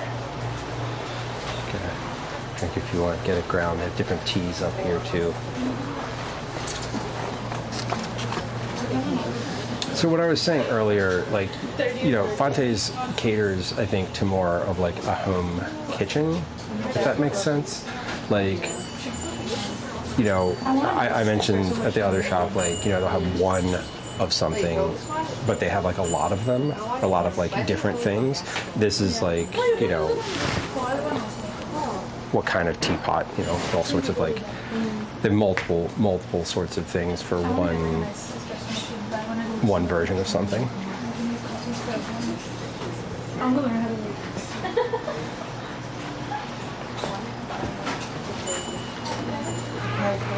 Oh, here we go. This is what another Brethel. Breville, Blender? Breville. Oof. Tidy Whities, welcome in. Tidy Whities, we are in Fante's in the Italian market. Lemon, the percolators are great. I do the little like mocha pot, like the Bialetti pots in the morning. That's my yeah, one of these. Actually, this exact one in the morning. But I love the percolator for camping. Wait, you saw camping gear at Aldi's? What? What? That's weird.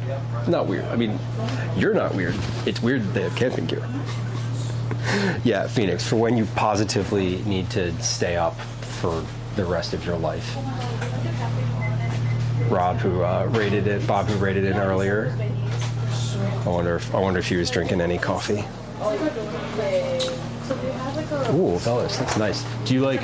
They're not somewhere you're mowing? I'm assuming they're like in garden-y area.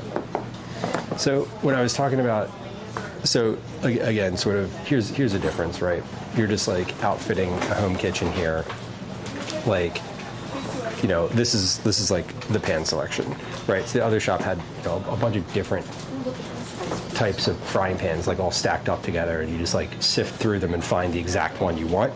But this store is more like, here, buy a set of pans. You know, we're stocking like this brand. It's a good one. I'm assuming it's a good one, but like. You know, I saw a similar display in the other shop for Le Creuset. It's like $40. Oh, like the seasonal section. Okay. And also on a kitchen. Fellas, I definitely use a sleeping bag from Aldi. If I bought something from Aldi that was like camping related, I feel like I would expect to use it for a long time. It wouldn't be like a one-time use thing. I really don't like buying one-use stuff unless it's like cupcake wrappers or something. This is the whole grilling section.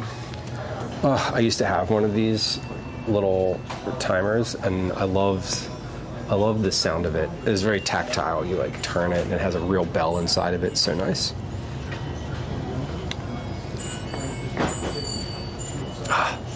A wok with a handle. Wouldn't that be lovely? Yeah, right? You're like traumatized. A ring for your wok for the stove. See, now this is where I get in trouble because I'm like, oh, I should get one of these. The one I have isn't very good. And then I'm like, well, if I get the ring, I should get the wok too. Right? Right? What would you like to see? Not today. Not today. We'll leave that one. We'll leave that for the future. More grilling. A couple of years ago, they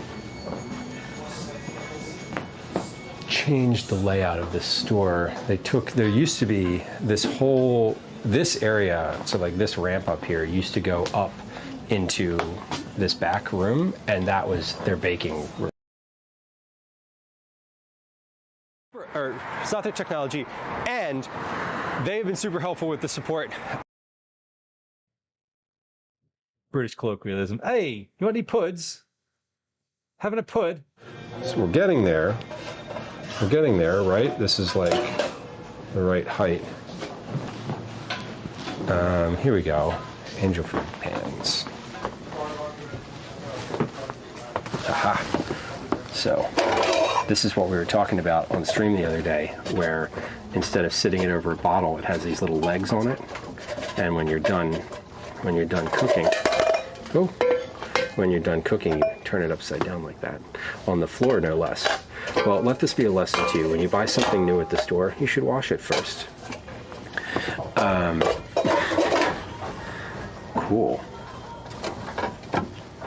That's a sturdy one. We got bunt pans, all sorts of little stuff here. Oh, low bit rate. Okay.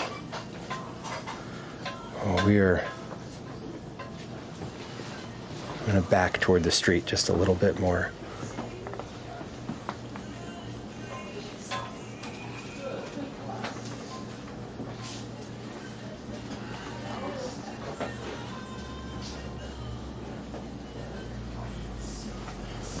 I need to get just closer to the window.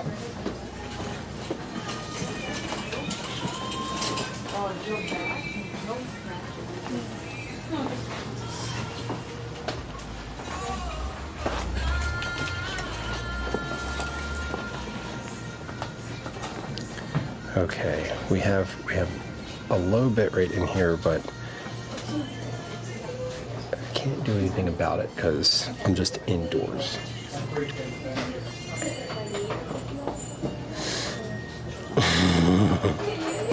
Mega, welcome in.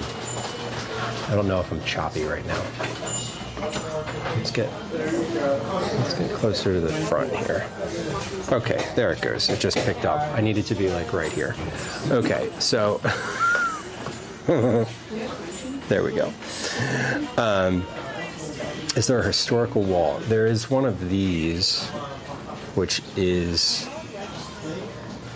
the South 9th Street Businessmen's Association. This looks like something from, what is the date on this? 1916.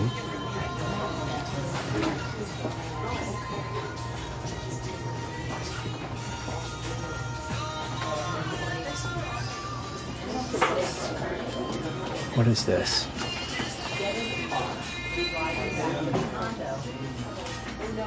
So this is the South Street Business Association charter, it looks like.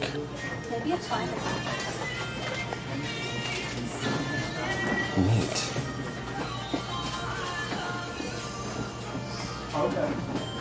And there's an old map of the city. So let's see, let's pick this map. We started here in Rittenhouse today. We walked to City Hall, which is Market, which is right here. And we walked here, then here, then here. Yeah. Cool. Look at these. I think these are my favorite thing that they have here. I want a pot big enough to necessitate a spoon of this size. Incredible. This is also where I got all of my kitchen bowls. So this is where the bigger bowl comes from, right there. There it is in the wild. Got all my sheet pans here. So I've done, like, most of the stuff in my kitchen comes from here, actually. Yeah, the baking mats came from here. You live somewhere long enough, that's how it happens. I know, that is a spoon. That was the right spoon for the job. And then you got the wall of accessories, or the wall of utensils here. I know, right? Welcome to Philadelphia. We can mix you up. Enjoy. Yeah, and I think, like, to me, that's the difference between, like, this store and the other is, like, this type of thing, right? Like, the whole wall, like, the sort of, you know, outfitting a home kitchen with, like, you know, this cutesy kitchen sponge, that type of thing. Like, and they have all the, you know, they have everything you need to cook anything here. But also, like, I don't know, it feels more home kitchen-y, if that, I don't know if that makes sense. Like, the vibe is more just like cooking at home here. So, it's definitely an experience to come in here and shop around, because if you come in here and look for one thing, you're like, oh, I found this other thing. Like, when I was in here before, like, this is where I got the pizza pans for our pizza streams. And that same day that I was in here, you might recognize this tortilla press. because I couldn't help myself when I saw it that same day, and I bought that too. And I've used it, so you know, you use things. I don't generally buy things unless I know that I don't buy things that I haven't like used another tool in my kitchen for already. So usually they're things that are like, oh, I've done this a couple times, and now I know why this tool would be good and why it would be an improvement on what I'm already doing. One of the colanders. Yeah. The conical ones are nice. I like those. I've come around to the conical ones. A fine art store one. Yeah, the one where you like go in and you get to try all of the pens. That kind of store. I like that kind of store. I love this plate. This is cool. But I think, yeah, this store is more focused on outfitting like your kitchen at home with all the things that you might need. And then I think the other store is more focused on like, I am serious about cooking things. Not that you couldn't shop here or wouldn't or don't, but I think just the vibe of how things are laid out and all that is a little different. Yeah, big old jug of iced coffee. That looked really good. Cool. Well, before I go ahead and buy myself a Lodge cast iron wok, I should probably move away from this section.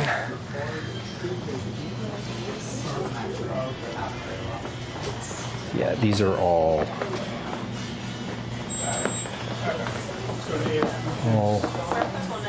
things that I would gleefully accept. Look at the little bread oven.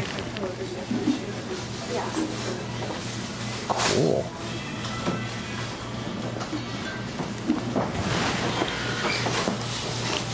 And then they do like I said, they do knife sharpening here too. Woman says, I don't buy things unless it's been a need for a while. Right. Right. If I'm doing something over and over, so like I made pizza on stream multiple times, and I was like putting it on the square sheet pans, and I'm like, I got sheet pans all over the counter. They don't really fit on the sheet pans. It's like not the right tool, right? And so that's when I was like, okay, I know that I make pizza regularly enough. I know that I want to be able to like put them back in and out of the oven. I want to slice them, all that. So like I'm just going to buy some aluminum pizza pans, and that is now like a thing that I can justify purchasing. And so I did, and I have used them, and I think that's how I approach a lot of kitchen things, because I don't like clutter either, and I don't want to have to find places to store. I don't want to find like storage for all the little like nitpicky crap that I want to buy. Yeah, no, totally, Lemon. I agree with you. Angling for it. Exactly, woman. You feel like you've sort of like you've just been able to justify the purchase. I like this bag. This is a cute pattern. Ooh, it's got a zipper on top. That's great. Amazing. Cool. Well, I think that is going to be it for our little tour through Fante's.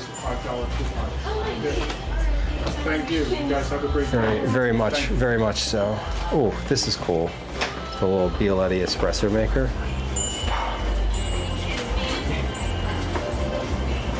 Beautiful. Beautiful. Alrighty. Let's keep it moving. Well, thanks for letting me come through. I appreciate you. No problem. Oh! I see you drinking a bottle of water. I wanted to ask. Next door. Yeah. No, at the bodega. Oh. We don't have bottles of water. Oh, I have a bottle. I wanted to know if you could fill it. Oh, yeah. Yeah. Moment at the counter. Amazing. Thank you. See? Look at that. We do have a tap. I thought so. Okay. Let's see. Let me ask if I get my bottle of water. Look, I remembered. Hi. I just wanted to see if I could ask you to fill a plastic bottle of water that I have. Sure, not a problem. Appreciate it. I've been out all day and definitely a little bit of granita? I'm sorry? Would you like a taste of granita? Have you ever Oh, had it? no, thank you right now.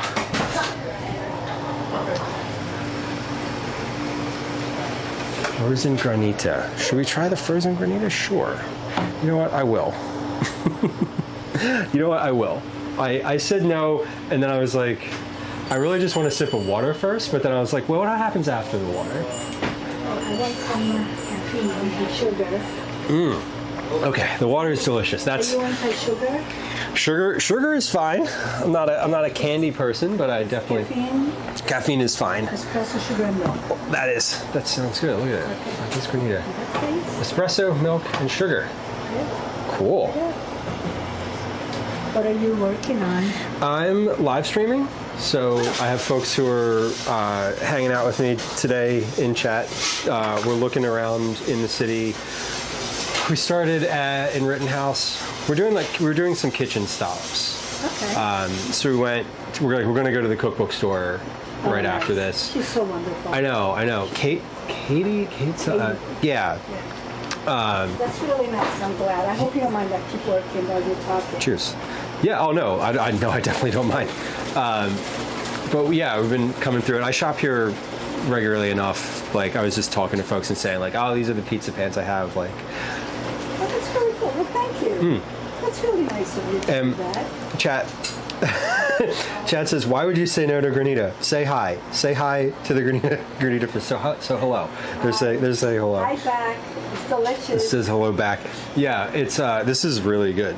Isn't it good? It is. It's we make them, so I'm just getting done finishing. Oh, nice. For tomorrow? Or later today? I need some for today too, so it's going to be a combination today and tomorrow. That's great. So tomorrow morning I'll probably have to do it again. How long does it take to make? So we make. I'm getting a little tip out of here for the jar. Okay. Do you mind if you is it okay to like? Would you? Okay. Some folks don't want to be on camera, so I'm like, I'm happy to see. You make it in the jar. Make this jar. Okay. Full with espresso. I just emptied it. Okay. So we fill it with espresso. So that takes a while to make. You fill that jar with espresso? Right. So oh my god. Then we combine that with milk and sugar. Okay. And that's what I just finished doing, combining with milk and sugar. Okay. And then we feed it into this machine, or pour into this machine, Yep. and that's what makes the crème. And an hour or two later, it's ice, or however long it takes. It's good. That's great. It's our recipe. man. In Italy is a little bit different, but Okay. this is That's good. cool. Well, I appreciate it. Yeah, we've been doing this for about, I want to say, at least 35 years. Okay. Well, I've been coming here for a little less time than that. Okay. But I think, Too young, yeah, white. I mean, if I'd have started when I was 10, but yeah, I've definitely. I love the shop here. I don't actually usually. Usually, if I'm here, it's like a weird time, and like someone's not usually in the back here. Yeah. But I appreciate this. This is really refreshing and nice. Enjoy it. I am. God, that whole jar, that whole thing you fill with espresso. It's a lot. And that's a whole. Yeah, we cool it down. Machine. And then Okay. Usually cools down overnight. Okay. We refrigerate it, and then yes. Cool. And then then we combine it. When it's cold, we combine it with milk and Cool. sugar. That's great. All right. Enjoy the rest of your day. Delicious. You want a refill? Do I want a refill? If you're going to offer me a refill, I will absolutely take a refill. I give you small cups, so. Yeah. Oh my gosh. Enjoy it. That is so good. Well, I do appreciate it. Thank you. Anytime. Take care. Thank you for being here. Oh, yeah. This is fun. I do. Publicity told us about it. Oh yeah. I've been through here before. It was maybe a year ago. But this is that's me. I mainly do cooking at home. But we go out in the world. So I live in. I've heard of this. Eat that. So good. That's funny. I've been. Like I live in Philly, so I'm through here to shop regularly, and every once in a while I'm like, I take the folks who hang out on the stream. It's like, oh, come with, let's hang out. Not shopping today. We're just looking around, but I can't. I think looking around is. Yeah. I think it's fun. I don't begrudge anybody coming in and looking around. No, totally. Look at I that. mean, especially in the market where there's so many tourists through here. It's like, I'm sure people just come in and they're like, you know, like, look at all the stuff, and they're, you know, that's cool. Oh, this is very good. This is like very much hitting the spot too. All right, you take care of yourself. I am gonna try. Yeah. I'm not. I'm like, before I go in anywhere, I'm like just taking it slow. I'm like, we hang out for a few minutes. Yeah. Nice talking to you. Same. And you yeah, we'll see you. I'm sure I'll see you again. We're heading to the cookbook store. All right. Me too. Ooh, cornita. Very good. Very good. Cool. We love Fantes. Well, anything else if y'all want to look here? We're I know, right, Baker? Exactly. It happens like that sometimes. But I appreciate it, y'all. Cool. Have a good afternoon. You too, take care. I'm gonna try. All right, let's head out, and then we're gonna go. Next stop is the cookbook store. And I don't know if you heard, I grabbed a few dollars out of my bag and tossed them in the tip cup for the granita, because I saw there's a tip cup on the counter, and I'm like, I just got this for free. So this person's really nice, you know, let me tip, as one does. No. I don't know where the cookbook shop is. I forget, so I gotta look it up. So let me finish this, and then we'll get to that point. Lemon, they were lovely. I love the. I feel like that's how Philly is. Like a lot of Philadelphians. They're not like outwardly friendly. They don't appear outwardly friendly.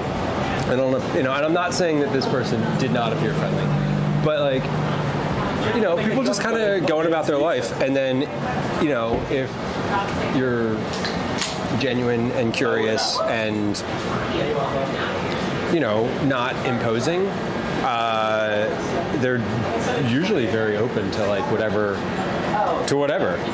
you know, helpful or whatever that is. Tucson does sell cooking tools. And you know, excuse me, I was kind of waiting for her to be like, all right, if you want like another sample, it's going to be like a couple dollars.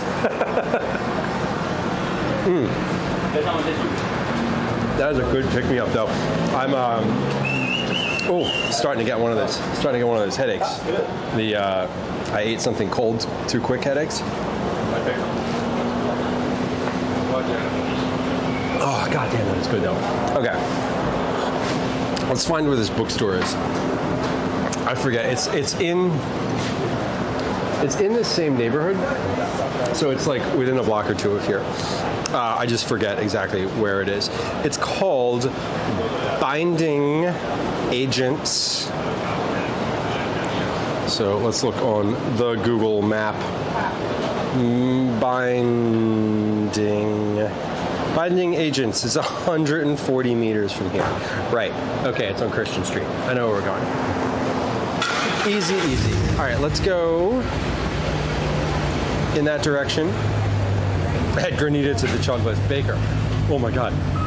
She was like, yeah, we fill up this vat of espresso. And I was like, holy shit. It's so much espresso. That was the right amount though. That was like the right amount of sample. If I'd have had a whole cup of that, I feel like a whole cup would be too much. A whole cup of that, the sign said was $5. So it should be, I mean, it's probably not a huge cup. No one's making pasta right now. But this store makes handmade pasta, tolutos, and whatever they're making it, they're making it right in the window right there, which is great. Blue Corn, Mexican restaurant. I love them for their when I order Mexican, that is the spot. How many yards? I don't know, actually. How many yards to a meter? 3? It's here. We did that last time. Christian Street. Yeah, we're pretty close. We're pretty close. I knew it was either the street that we were just on or the next one.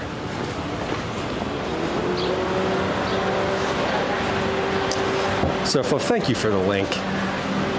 I appreciate you putting that in chat. So that's where we're going. There's a link in chat. It's relatively new. I don't know when they actually opened. Within the past 2 to 3 years, and it is a bookstore specifically focused on cookbooks. So I don't know if they have other stuff there, if they have like literary, like food focused literature, or if it's just cookbooks. I believe it's just cookbooks. I don't think I'd go there for other non-food focused literature. When I say food focused literature, I mean things like autobiographies, chef autobiographies, etc. Thinking of who's the woman in Toronto who has the autobiography that's like, it's called like a He or She's a Bitch or something like that, which is funny. Well, like things like that is what I was thinking of. So this is it. Here we are. This place is called Binding Agents 2024. Okay, so they're not even a year old yet. This place is great. I've been in here to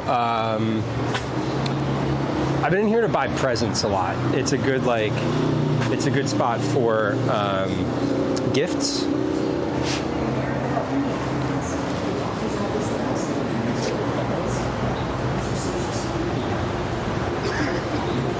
They got some events going on. Cool. Well, let's go in. Oh, it's nice in here. Oh, it's so nice in here. And getting in my way. Look at this. Okay, right immediately. Big Italian sandwich jigsaw puzzle. That's great. I love it. Afternoon. How's it going? Pretty good. Good. Yeah, we're hanging out this afternoon. It's nice in here. I'm like, let's settle for a minute. Yeah. People stand right there because the air conditioning really hits in that spot. Oh yeah, it's so pretty in here. Every time I come in here, it looks different and better. Like, yeah. Want to speed run the rest of it real quick? Cool. Yeah, Jen Egg Lemon. That's what I'm talking about. I thought she was a perfectly normal person. That's really funny. I think she titled her own book that. Ooh, the spritz. You know, there's some things I miss about drinking, and that is definitely one of them. The spritz. Ooh. What are we looking for? Oh God. Dad, what's for dinner? Ooh. Baking in the American South. So this is just the main promo table, I guess. The flavor Bible, yes. Yes, I have. I have the flavor Bible as a PDF, and I use it occasionally. Pizza rolls. Oh, Thursday night pizza. That's a. I feel like it's like a pop-up pizza shop. We'll have you slinging all kinds of pies with confidence. Doesn't have to be hard. Oh, cool. So this is like a pizza book from a Philly author. Ooh.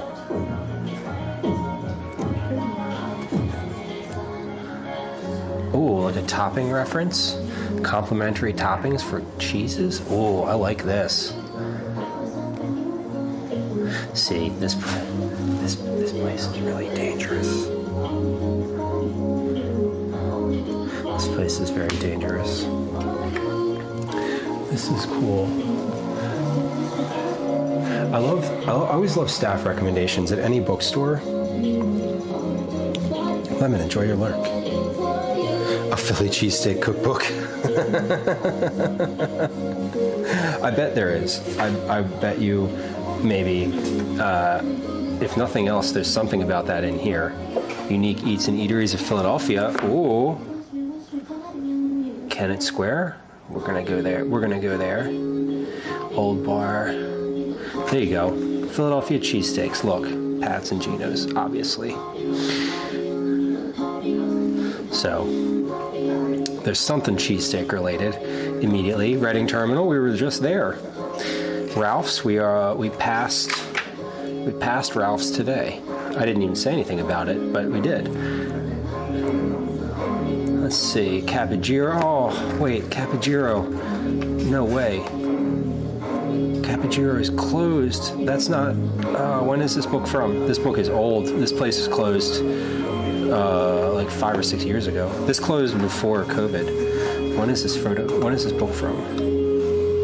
2018. Yep. Okay. Cool. Some of that stuff is no longer relevant. Some of it is. The Condiment Book? Okay. This definitely has some nice little illustrations in it. And like little photo spreads.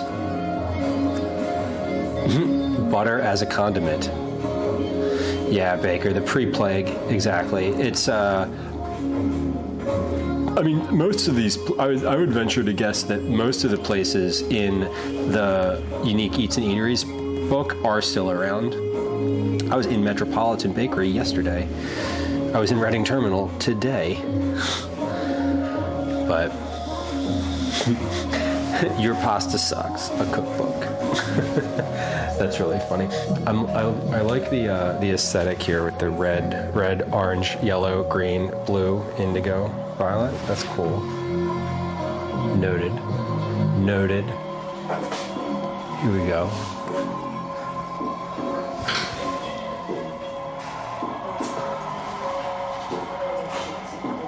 Oh man. Do y'all have any favorite cookbooks? I feel like I don't feel overwhelmed when I come into a place like this. I feel like over-inspired, if that makes sense. It's like, oh no, there's not enough time in life for all of it. Vegan, weekday vegetarian, plant-based on a budget. Ooh, plant-based on a budget, I like that.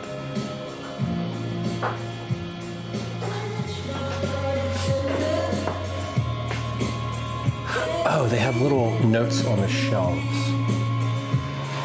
Vegan and vegetarian, ingredient or format focused.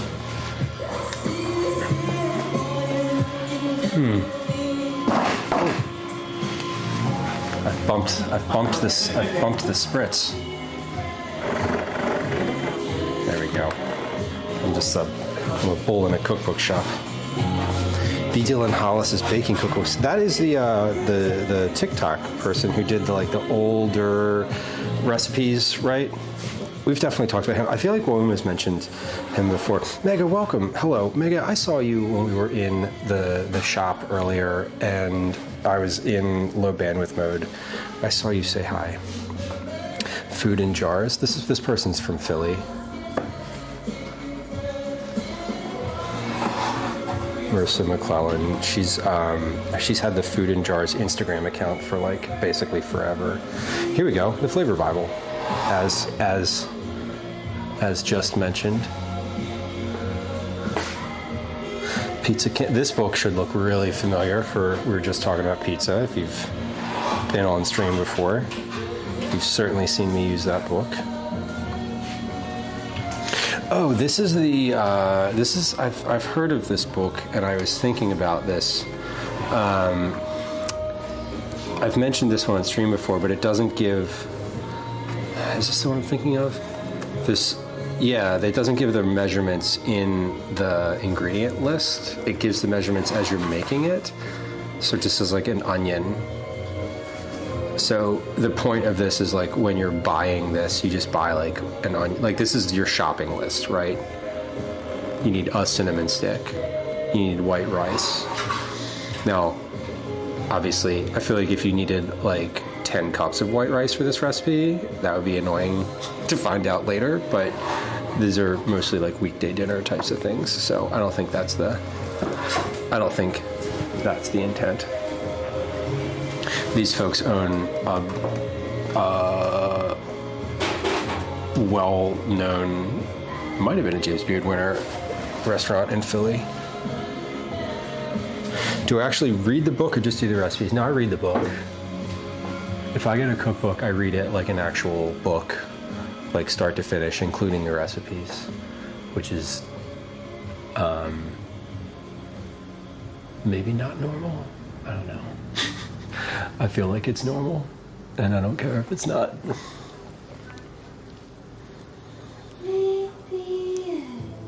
Pet Baker, you might be weird. Well, that's fair. Well, welcome in. Oh, this place is great, though. I like these.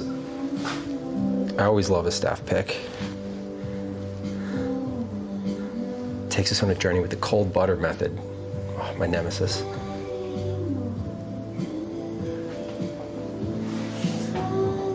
Cool.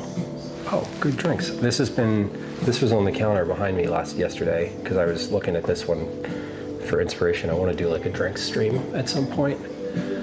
So I've never done an NA drinks stream. The joy of cooking. My friend Megan's always, this is her like childhood on the counter cookbook. Here we go, how to cook everything. Got that one in the kitchen.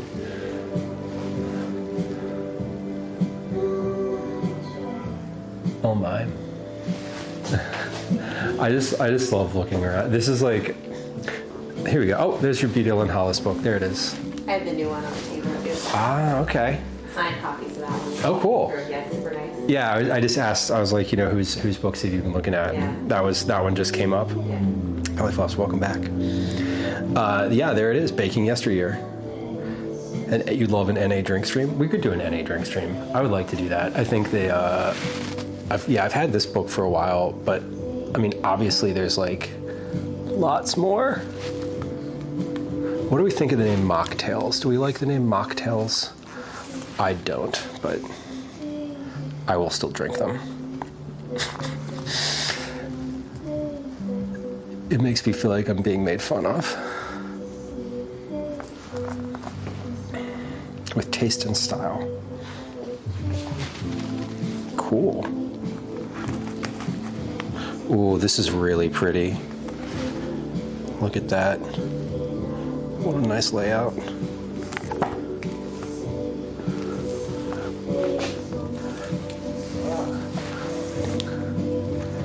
Oh man. When I was a kid, I used to hang out in Barnes & Noble in the cookbook section. Sometimes. And sometimes in the magazine sections.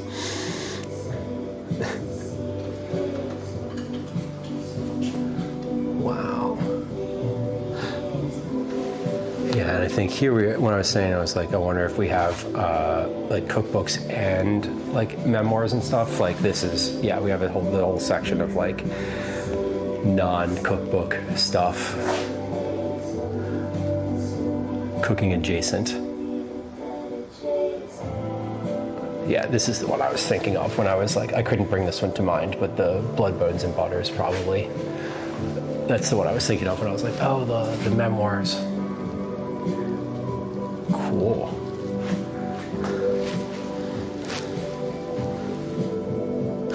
Oh my God, starting with ingredients.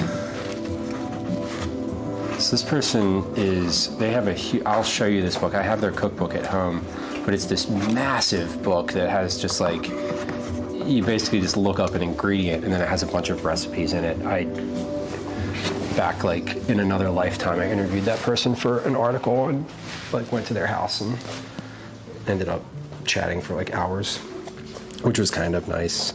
Yeah, you don't love the name mocktails? Yeah, or virgin cocktails. Ugh. Yeah, even worse. Mocktail, please. Tucson, this place is like Disneyland. Yeah, this place is like Disneyland, except could be more expensive. Depends. I mean, yeah. If I was in here alone and with a budget, I would certainly able to accommodate. Cool. The ultimate Taylor Swift cocktail book. See, there you go. Nice. I feel like I'm a kid when I asked for a virgin drink. I know. I just like calling them NA cocktails or a non-alcoholic beverage. This place is great. Yeah. I need to get a copy of The Joy of Cooking. It keeps coming up.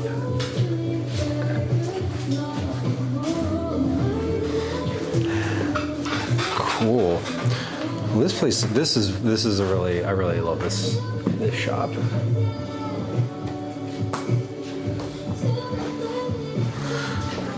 And this is Binding Agents Book. A cook/book shop. Cute. Cool. Thanks for letting me look around in here. This is great. What's your do cookbooks have a seasonality? Yeah. What is like cookbook season? The fall. Is it okay? It'll start around mid-August. Like holiday, Yeah, like it'll holiday. peak in October. Okay. And then heading into the holidays, like it'll slow down heading toward Thanksgiving because there'll still be new releases. But it's October, September, Okay. October is like wild. Yeah. New releases, yeah. I figure like this time of year people are like cooking. Like not that. But then like the fall is sort of like, oh, we did all this cooking over the summer, and then projects happen in the fall. Exactly. Is sort of that makes sense to me. And gifting, and it really does make such a difference.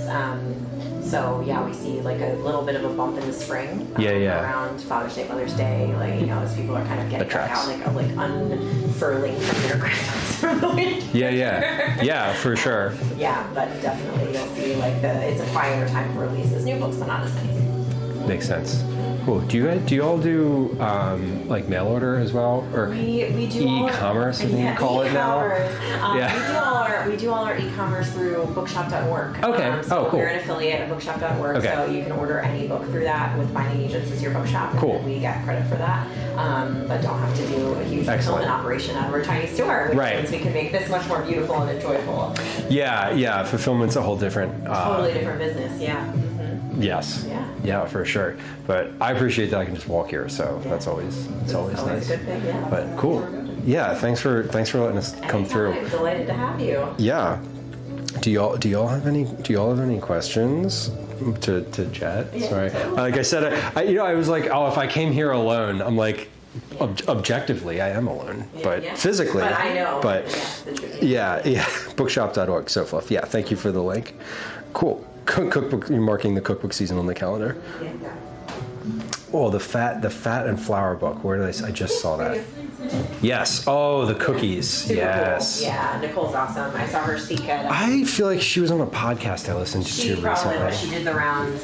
And Kate and I got to see her. She went to Now Serving, the cookbook store in LA, and did a talk about the book and her method. And I highly recommend that one for anybody wanting to have more cookies in their life and less work. More cookies. And five different banana bread recipes because she just did choose. As someone who has made the same banana bread recipe for 20 years, I don't know what you're talking about. That's funny. No, I do. We make cookies. I make cookies at least once a month on stream. Yeah. We do a cookie club with chat, so folks get entries all month, and then we do a little like drawing, and then I make and send cookies. That's nice. Yeah, that's really fun. So folks are always like posting and like, try, what about this one or this one? We've gotten some weird ones. Yeah. So cookies are always very much on always in demand. on the radar. Well, yeah, the cold butter method is it's really like the way that she writes about it. It's like it's not a new thing, certainly. Yeah. Like reverse creaming is a little more popularly known as thanks to Rosalie Birnbaum. But like it's a great way to be making cookies on the fly, like on a basis without having to soften and all that. Well, that like to me, I said I was talking about the book Repertoire Thursday. Yeah. On stream, and I was saying like, oh, I love this book, it's so good, like there's so many different things in here, but then I like got to the chocolate chip cookie recipe and I'm like, this recipe is my nemesis. Like it has defeated me multiple times. I hate when that happens. And it's definitely like the butter. It's the butter every time. Every time. And it's hard. It is very, very hard to get butter the right temperature, like like to emulsify in the way that the recipe needs, and that's what Nicole's point is. But often for me, it's like the barrier of like, I'm just not going to make these. I'm simply not going to do like the way you're asking me to do. I'm sure the result is perfection. Yeah. But I'm simply not going to do this. The second a cookie occurs to me, I would like to be eating a cookie. Yeah. Quickly. one of my friends years ago was like, it was on her podcast, and she just casually threw it out there. She's like, oh, I just keep like every time I make a batch of cookies, I just like keep a couple of them in the freezer and just have a bag of cookie balls in the freezer. And I was like, shut up. Like, really? Like, what do you mean? Yeah. And that changed everything. It does change the game. Like, so true. Yeah, I've got a gallon bag in the freezer that's just balls of cookies. Emergency. And it is very much like never be caught unawares. Yeah. Oh, it doesn't have to be an emergency. It could just be any day. Yeah. The emergency is I want cookies for sure. 20 minutes from now. Yeah, throw them in the oven while it's heating up, and like 10 minutes after it gets to temp, you're good. You're done. Yeah. But cool. Awesome. Alley Cat, welcome in. There. It said, tell her about the garlic cookies. I'm working on a recipe for garlic, like roasted garlic butter cookies with like spicy ones. And that's where the butter. Like gochujang cookies. Have you done their? Yes. Yeah. We actually did those for Cookie Club. I love those. Maybe 2 years ago. Yeah. And they it's sort of like that. They're crispy and they're not supposed to be chewy. Okay. But I like just this week finished like a test, and I was like, okay, this feels good. Feeling good. That's awesome. Yeah, I'm very much like I love a cookie cookbook. Fat and flour. Okay. Yeah, sounds good. Cool. Freezer. Hold on. I'm now like. More cocktails. Incredible. Yeah. That stuck out. 75 cocktails that are ready when you are. Yep. Okay. I mean, I'm ready now. I always love, little illustrations. Okay, those are cool. Oh, this is a good one.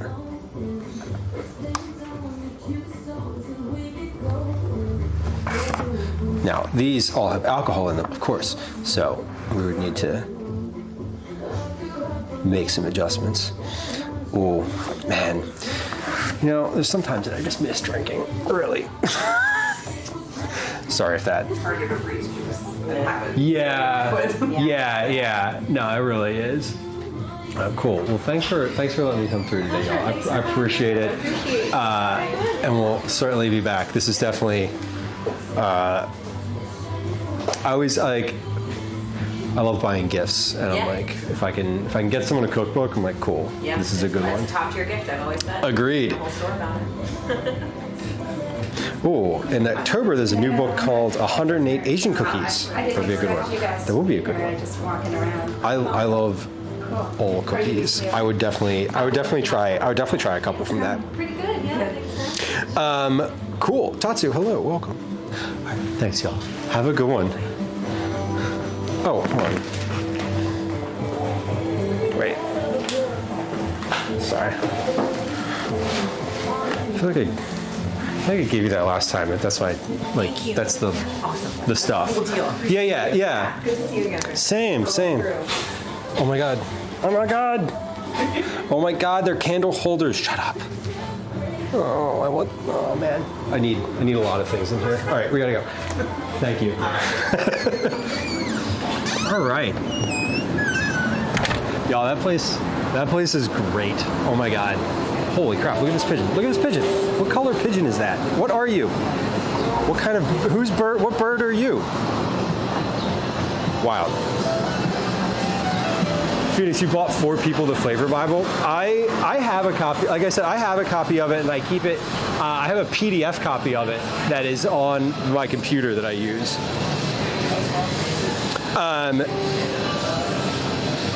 Lemon, I'm interested in that. I'm definitely interested because I feel like my cookies are very like the cookies that I've made, generally speaking, have been like aggressively American. And it would be nice to branch out to like different cookie confections. Like I know that cookies as a cookie are not like, they're not as culturally pervasive as like a dumpling or a thing in a, you know, meat on a stick or things wrapped in pasta/bread, but they are, I feel like even if it's not, you know, inherent culturally, like a cookie can be made. A cookie can be translated. Baker, that's cool. That's amazing. The 100 Cookies book I have, a friend of the stream purchased that and had it sent to the house, and I love it. Subtle Asian baking. Excellent. I will definitely check it out. I'll keep that in mind. I was curious about the seasonality thing. Before asking that question, I'd never really considered that there might be seasonality among cookbooks or among like the industry. Of course, there's seasonality in like every industry. Why wouldn't there be seasonality in the publishing and cooking? Lemon, thank you. I appreciate it. I'm standing here trying to like look it up on my phone. I would appreciate that. Thin waffle cone cookies. I love waffle cones. I had a recipe that was in Discord recently for kitchen sink cookies. That sounded pretty good. Tatsu said, I find Asian cooking and baking so comforting during the winter. I mean, baking during the winter is the best. When you can have your oven on. Aside from like those cookies that had the gochujang cookies, which I don't know if I would. I don't know if I would be the one to make that designation, but I don't think that's what we're talking about when we say like Asian cookies, like just because they have gochujang in them, you know. Ooh, Lemon, are you doing some development and coding? That sounds fun. The thing that I would like StreamerBot to post whenever someone hits a multiple of 20 check-ins. That's what I want it to do. It's been on my list to build for a long time, and I just haven't. And like that's the thing that I think I would prefer. Not prefer. That's like if it was going to post anything to Discord, that's what it would be. The other thing that I'd like it to do, and I know StreamerBot can do, but it can't with using a cloud OBS, is post screenshots. If someone does like command screenshot, you can just have StreamerBot post it to Discord using a webhook, but I can't do that because it's not, the OBS is in the cloud. It's in the cloud. Woma, a traditional Palestinian cookie recipe. You sent me the one. Would you be willing to like share a recipe that would be, accessible is not the right word, but something that would be like a good representative of what you're talking about? Because if there was something.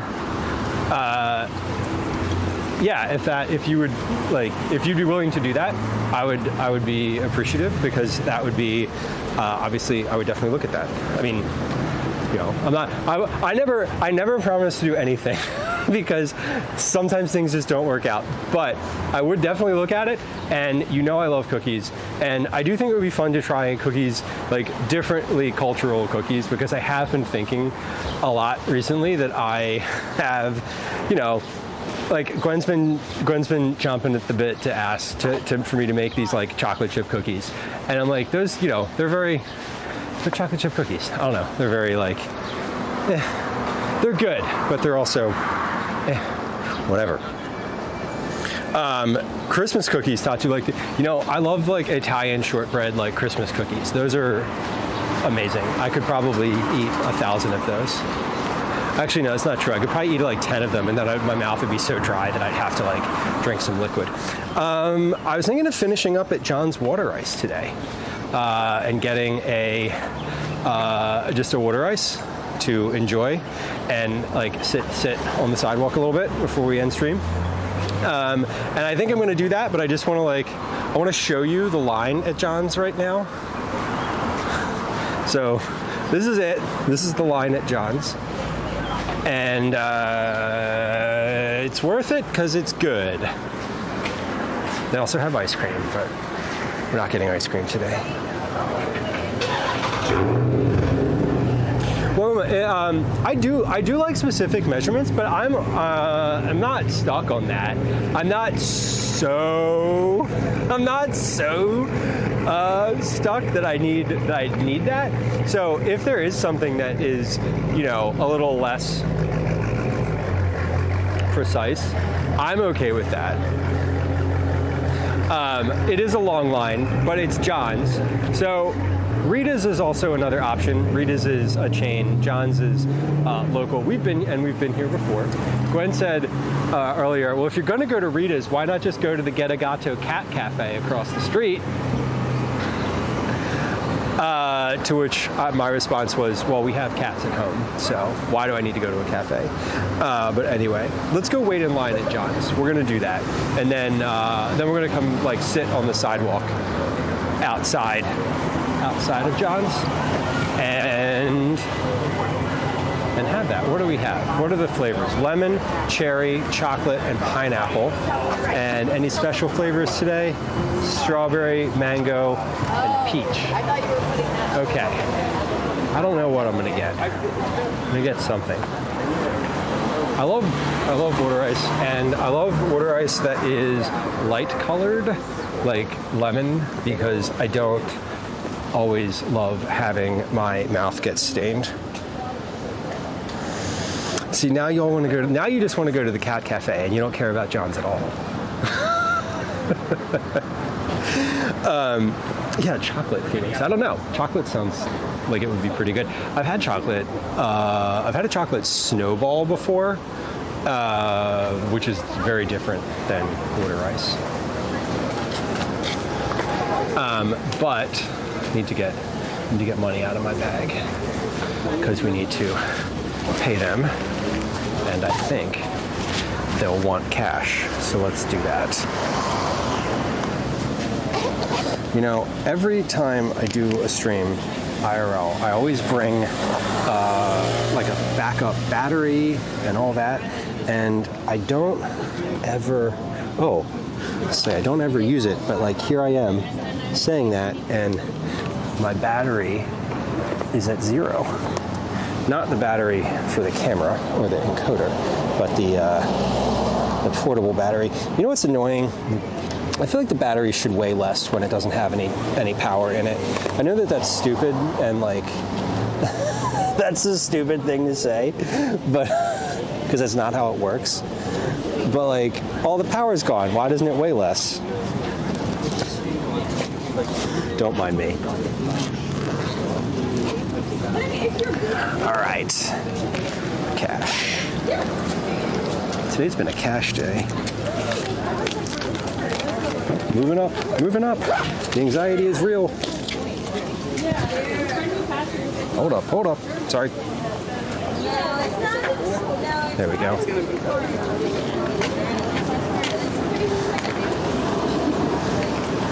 It would be nice, Sofa, if I agree. Like, oh, this battery's empty. Now it doesn't weigh anything.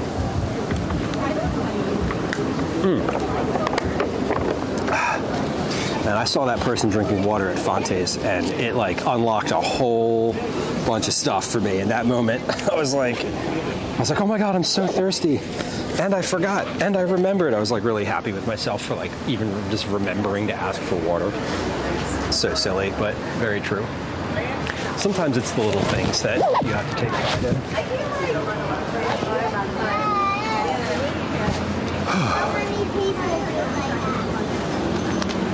Wow. John's is popping today. But I'm thinking pineapple. I feel like that's the move. It makes sense when you think about electricity being the food of electronics. When we eat something in a package, the package weighs less. Yeah, I'm like, you know, I know that it's. I'm like, does energy weigh? Does energy have weight?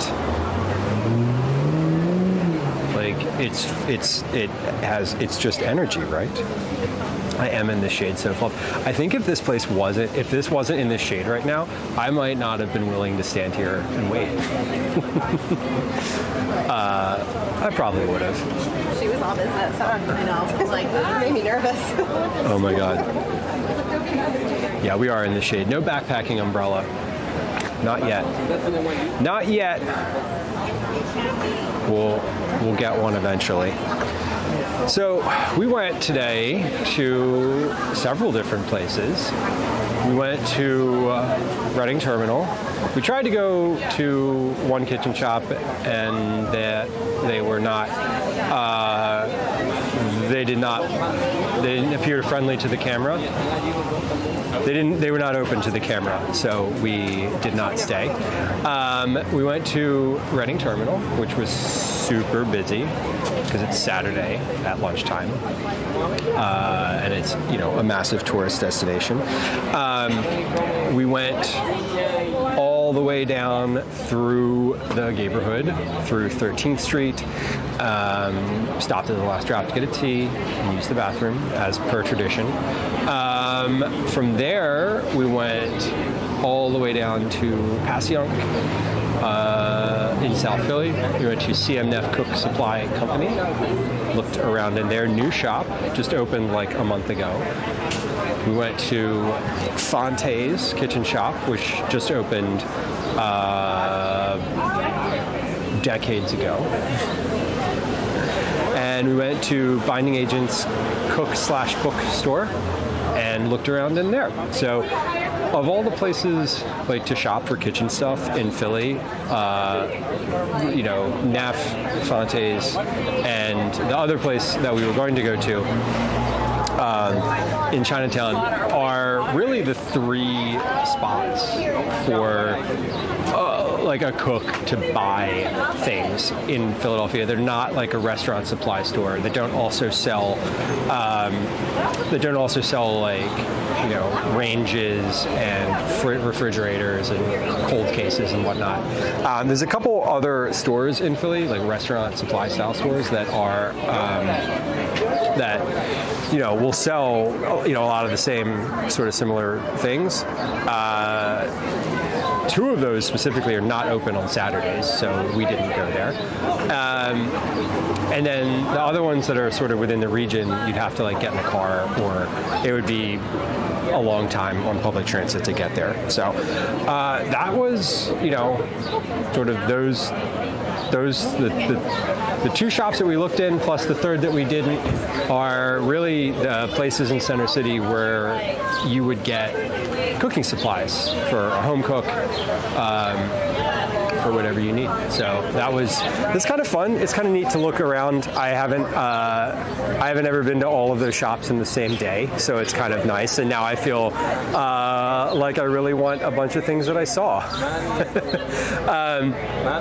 And the bookstore is super cool. I am really, like, I hope that place continues. I hope that place is doing well, and I hope they continue to do well, because I like appreciate that they're there, because otherwise you're sort of like, you know, taking whatever major publisher throws at Barnes & Noble. You know, if you're trying to do in-person shopping. Obviously you could order any of those online, but you know. But I like to shop local when I can, so that's what we're doing.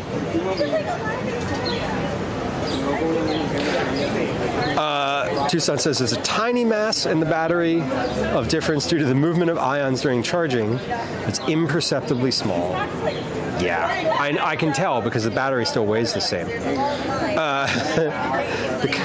The conservation of mass applies to electrochemical reactions within the battery, meaning the total mass remains essentially constant. Damn.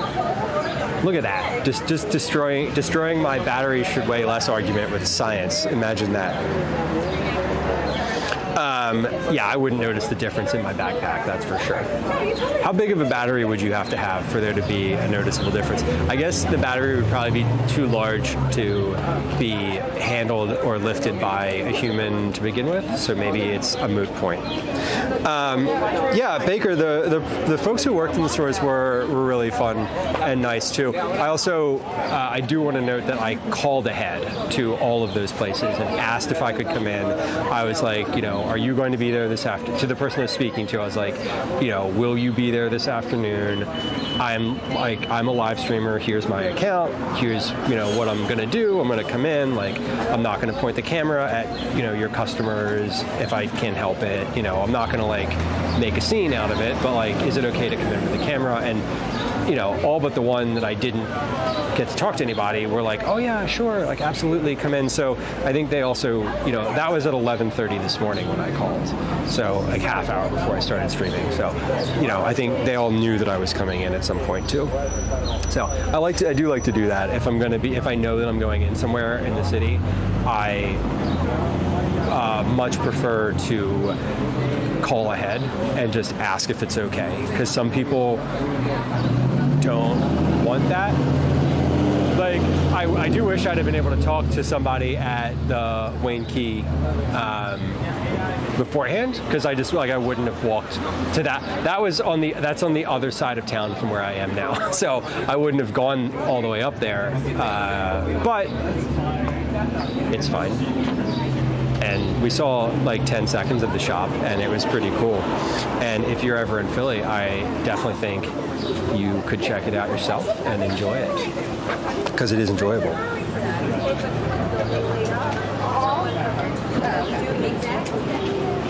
The people in the suits and bow ties just now? Were they around? Oh no! You know what that is? Phoenix, I think there's a church that's right up the street from here. I'm guessing that they're involved in a wedding, because it's a Saturday afternoon and it's real nice, and it is that time right now between ceremony and reception. If you've been invited to weddings before, you know exactly what I'm talking about. It's that's my guess, because there's a big Catholic church like right up the street. Like, I can see it from where I am. It's like right up here. So my guess is a wedding. We could ask them.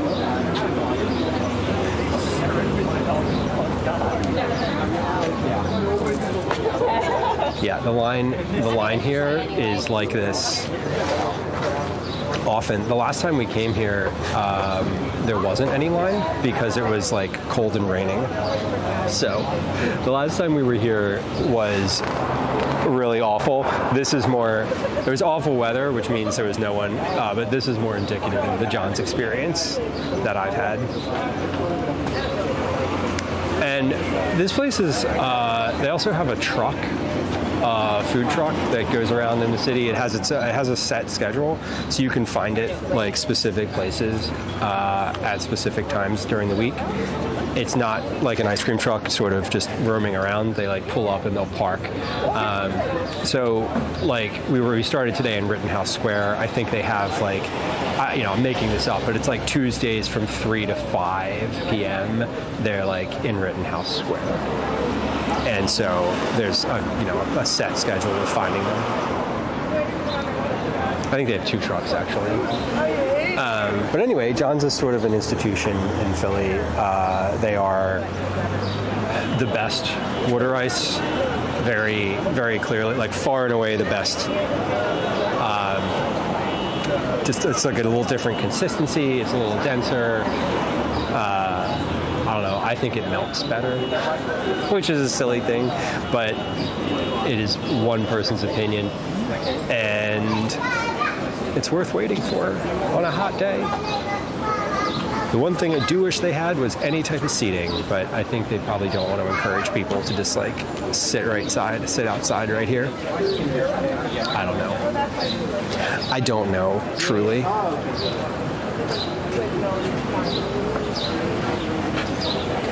That's a small, I think. I'm not sure. Yeah, we're on, what is this intersection? 7th and Catherine.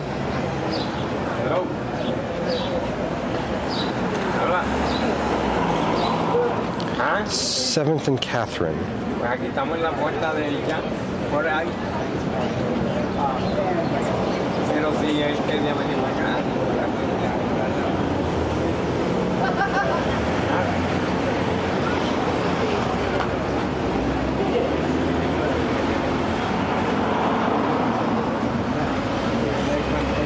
Man, there are. Whew, it's warm just standing here in the sun. It really is. It's a nice day out though. I've had slushies but never water ice. So slushies from do you mean like no, it's a Slurpee. I was thinking a 7-Eleven. So slushy is basically like shaved ice with like I'm going to describe a dessert, and you tell me if this is what you mean by a slushy. So like shaved ice from a machine, fill a cup with that, and then you squirt however many squirts of like liquid sugar flavoring into the top of that. Would that be sort of what your interpretation? Or a slushy is like a cone, like a snow cone, right? Would that be a better description? Because I think a snow cone is probably more familiar. Like a snowball is basically a snow cone in a cup with a spoon. And water ice is texturally different than those. It's like it's not shaved ice. It's like it's almost like soft ice cream. It's a unique. Here we call Slurpee slushies. Okay. Well, I do love a Slurpee. When I was a kid growing up, I used to love Slurpees. It was like my favorite little treat. Go to the 7-Eleven, like with some regularity. What license plate is that? Missouri, obviously. Okay.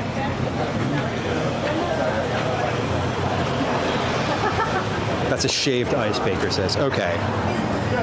Slushy is drinkable. For EGs, shaved ice would be more like a snow cone format.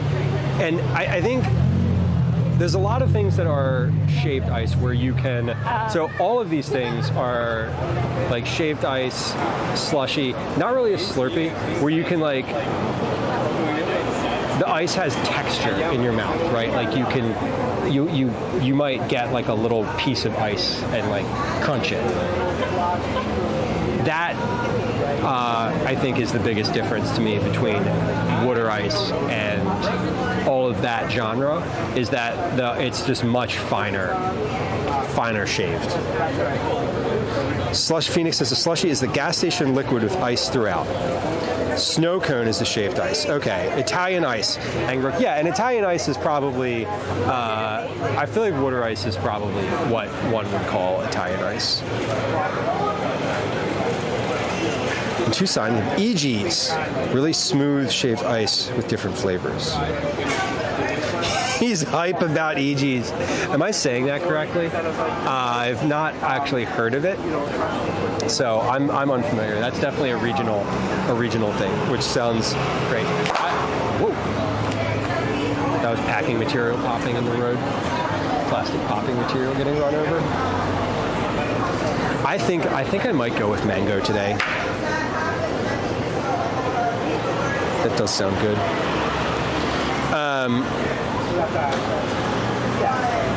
This is just a slushie, but okay. Lemon, it's always so funny. I love the like regional enthusiasm about foods because it's the same type of thing that people here are like, yeah, you gotta go to a Wawa. Like, you gotta go to a Wawa. They're great. And you go to a Wawa and you're like, this is Sheetz. Or like, this is just Buc-ee's. What are we doing? Like, why is this isn't special? You know, and you're like no, but no, but like, I always feel like those types of food things mean something because they have a connection to a past, as opposed to being like truly a standout representation of the form. But that said, I haven't had it, so I'm not making that judgment call in this situation.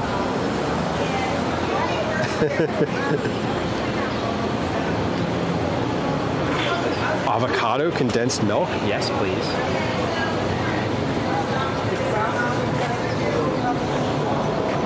Ooh. Yeah, the line is bigger now than it was when we started. So that's pretty good. Let's see. What are we getting here? I think I said I saw mango on their specials, so I think I might get that. Angry Rook says Wawa's not as good as Sheetz, which is not that great. The big difference for me is Wawa has deli sandwiches and Sheetz doesn't in some, I don't know, like, I feel like Wawa is like not necessarily better. Wawa has like a deli counter, and I feel like Sheetz has like prepared hot foods, but I don't know. There's something about now I'm talking like nostalgia, right? Where like I used to go to Wawa to get meatball subs at 2 o'clock in the morning when I was in college, and like that's the meatball sub I'm remembering when I'm like, Wawa has really good meatball subs. So it's not the same meatball sub that you would have in the afternoon when you go and you're like, this isn't that special. Is there a spot over here? Yeah, maybe we sit over there. But we're getting there. Ice cream. We're gonna medium. I'm gonna get a medium water ice today. I think I got a small before, but that was when it was cold and raining, and now that it's not, I want something more substantial. Where should I sit? I want to sit here too. I might sit on the sidewalk over there. Shake Shack and In-N-Out. See, yeah, Shake Shack, we have one in Philly. When it came to Philly and it launched, it was like lines around the corner, you know, super popular, and they've maintained. I mean, there's still like, you know, still a big business in that spot where they are, but you know, I think the hype died down, and now they're just like, you know, now it's just like the Shake Shack. It's not as special anymore. Angry Rook used to go to Wawa 25 years ago. Yes, exactly. They're not what you remember. No, they're not. But here's the thing. That meatball sub from Wawa or wherever you get it, or whatever sandwich it is for you, hits in a very specific way. Because you're like I've had circumstances before where I'm like driving home and it's late and I'm hungry. Like, this happened a couple months ago. I was out. I didn't really have dinner while I was out. And it was like 11 o'clock and I was like heading home, and I was in a car in the suburbs, and I was like, I am legitimately hungry right now. I gotta eat, like, you know. And there's a Wawa, and I pulled in, and I got myself a meatball sub, and I ate that sub in the driver's seat of my car, in the Wawa parking lot, and it was like the best thing that I ate that week because of the time and the place, not because it was good. It was good.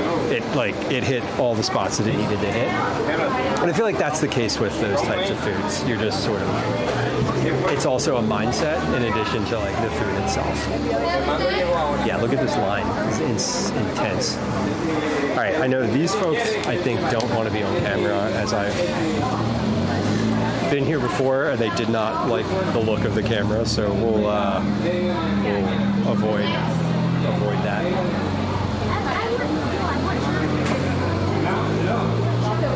Yeah, they do have mango and peach. Oh, can I get a mango and peach mix? That's what I want. So you want the mix? For both.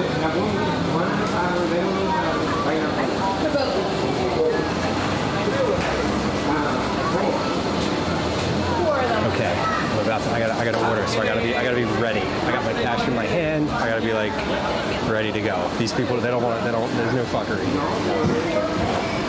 You gotta step up, or like if you step up and you fumble, they look at you scornfully, as they should.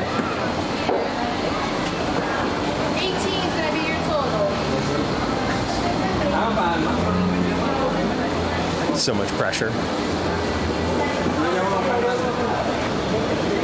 Yeah, the mango and the peach are both on their specials board today. Their standards are lemon, chocolate, cherry, and pineapple, all of which are delicious.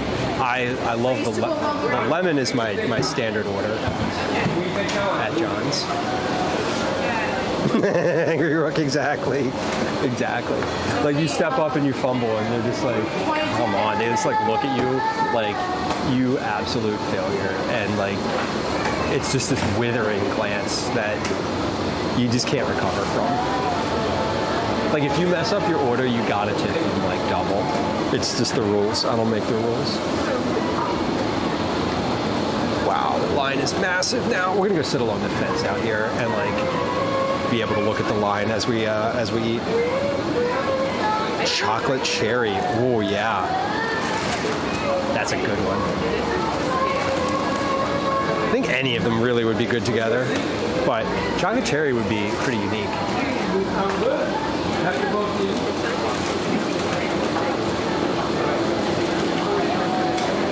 Yeah, so this is. Let me give you a. Maybe I can give you a quick peek inside of here if they. Probably not. This person's also a child. Hi. Can I get a quart of anything else for yours? And then I'll go for ketchup. And then can I get a lid? Yeah, I'll come with a lid. Okay.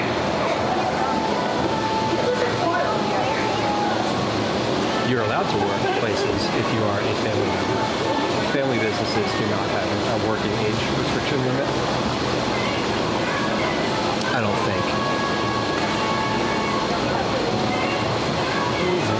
Yeah,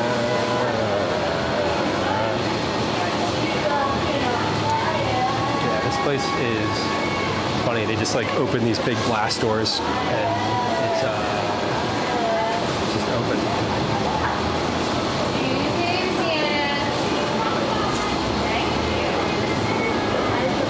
All right, I'm next. Where's the bag then? We're gonna go.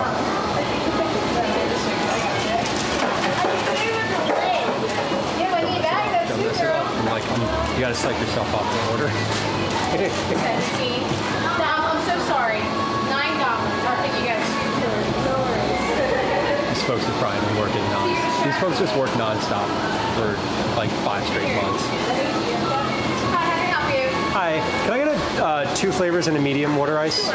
Awesome. Can I get the mango and peach? Is that it for you? That's all, thanks. $3.50.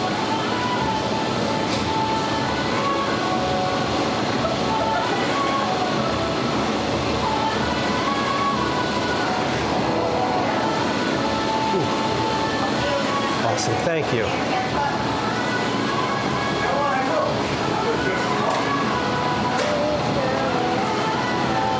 Spoons, napkins. Change, thank you. Appreciate it. You're welcome. Have snacks? Okay, get my water ice here, and let's go find a spot. Let's go find a spot along the fence up here. All right. Rent out. I don't know. I think your dad One day. Oh my God. You have this itch. You have this problem. Oh my gosh. Well, it's not any specific person, but I got to tell you that line smells like BO a little bit. Maybe it's me. But It is definitely a sweaty day here in Philadelphia. Okay, let's stand here for a second. I'm gonna get the tripod back out so I can actually like not have to use my hands. Wait, where is the tripod? Where did I put the tripod? Shit, I didn't leave the tripod somewhere, did I? That would be really annoying. No, I didn't. Okay, there it is. Would not be surprising if I left the tripod somewhere, but it would be annoying. Okay. Wow, that camera is hot. Sheesh. Okay. There we go. John's water ice. This is a mango. That's the mango. That's the peach on top. Baker says, generally you can work as a child as long as you do under a certain number of hours a week. That doesn't interfere with school hours. Yeah. 91 in Philadelphia. Hey, is the thing at the top of the screen here updating? It should be like up here somewhere. It says like location, temperature, etc. Sometimes it updates, sometimes it doesn't. It's always on. I'm curious if it actually updated today or not. I tried to fix it. There wasn't something wrong, quote unquote, wrong with it, but it wasn't updating right. There we go. This is a water ice. So it's really like very very fine shaved ice. I'm trying to see if I can, I don't know how well that's translating to the camera, but you can see it's like very fine. You want deodorant? I do. I did put deodorant on today.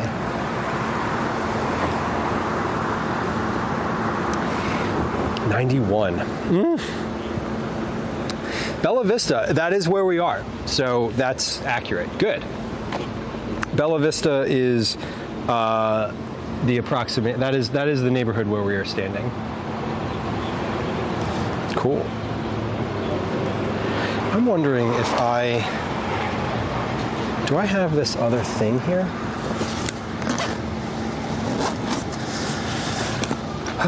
Man, we did a little walking around today, huh? More than I was expecting, I think. We also like did a little, no I don't, okay. We also have we did some extra walking to get to some places that we didn't need to get, and we didn't even need to go all the way out to downtown, but we did, and it's okay. It's very smooth.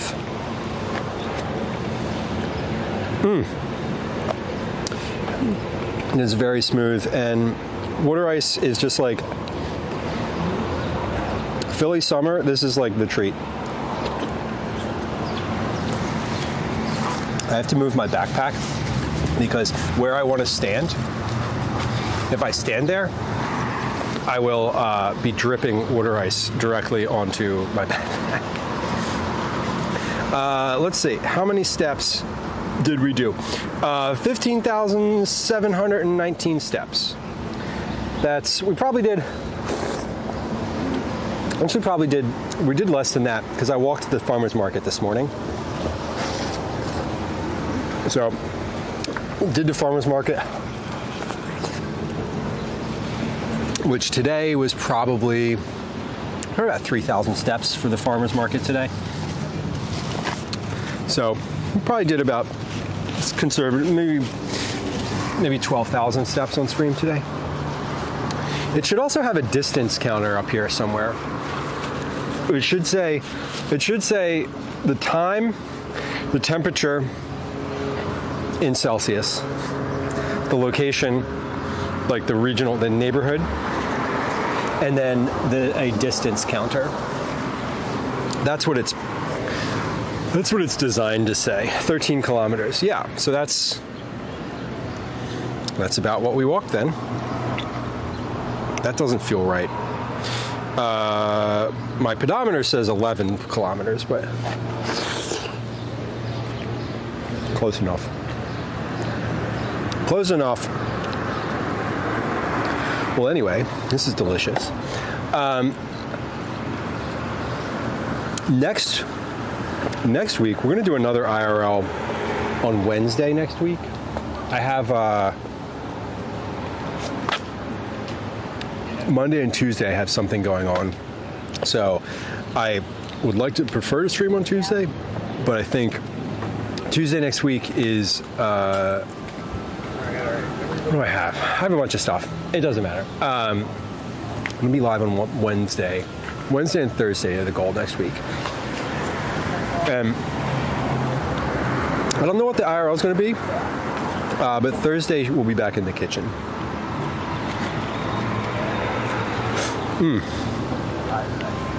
Oh yeah. Hold on, now we're getting to the peach underneath. Damn, those are good.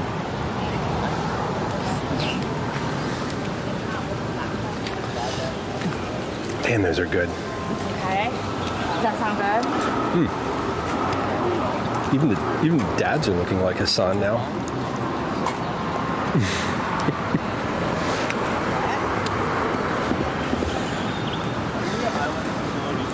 I wish there were more cooking stores in Philly. There used to be some other ones. So there used to be one called Kitchen Capers downtown that I actually went to. That was my primary one until they closed because it was the easiest to get to. And there used to be Williams-Sonoma, which is something of a kitchen store. Williams-Sonoma is like a kitchen store if you just have like a shitload of money and you just want to buy a bunch of like the most expensive thing, like good quality, but like the most expensive version of the thing. Williams-Sonoma is nice because they always give you free coffee. Is it Williams-Sonoma I'm thinking of? Yeah, Williams-Sonoma. The kitchen store. Thursday's the last day of school. Well, good luck. Good luck getting to it. You're almost there. Almost there. We had our last day a week ago yesterday. Phoenix says, I wish there were more cooking stores in general. Yeah, I feel like Amazon and sort of internet ordering has taken a lot of that out of, like, a lot of those. It certainly, I think, put a lot of those types of places under. I have to imagine. There wasn't a lack of people cooking.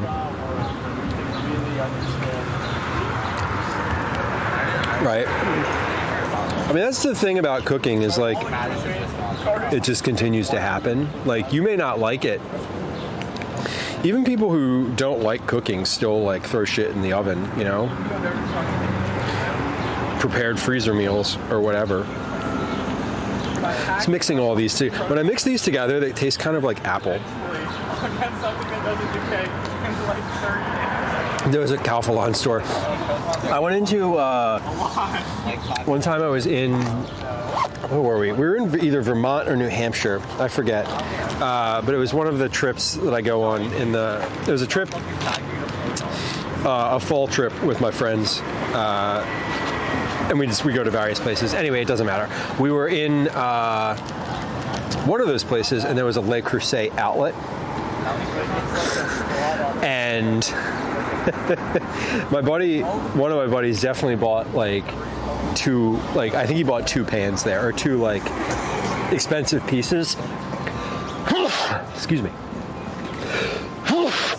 Pardon. So yeah, those are definitely dangerous.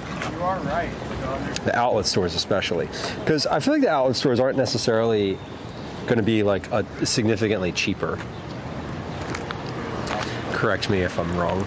I feel like outlet shopping is a trap. Canadian Tire. So if I went to Canadian Tire when I was in Toronto last, and it was funny. I was like, what did I go to Canadian Tire for? I went to Canadian Tire to buy candles because the Airbnb I had stank. So I was like, where was I? I was in the grocery store, and I was like, I asked in the grocery store, I was like, do you guys have candles here? And they were like, no, but you should go to Canadian Tire. And I was like, excuse me? Like, what do you mean? What do you mean Canadian Tire? Like, I didn't know what it was. And I was like, I'm, you know, in my head, I was like, you know, sir, I may sound American, but I'm not an idiot. It turned out I was. But yeah, I walked through there and I was like, oh my God, so much stuff. It's like what the dollar store would be if things just weren't $1, if it was just like a store with like a bunch of stuff. And you got your Le Creuset outlet. I have 2 Le Creusets at the house. One of them I own, the other one is a friend of mine's. One of them I got as a gift years ago. 12 years ago.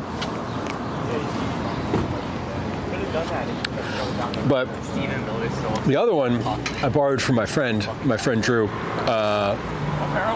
a year ago, probably.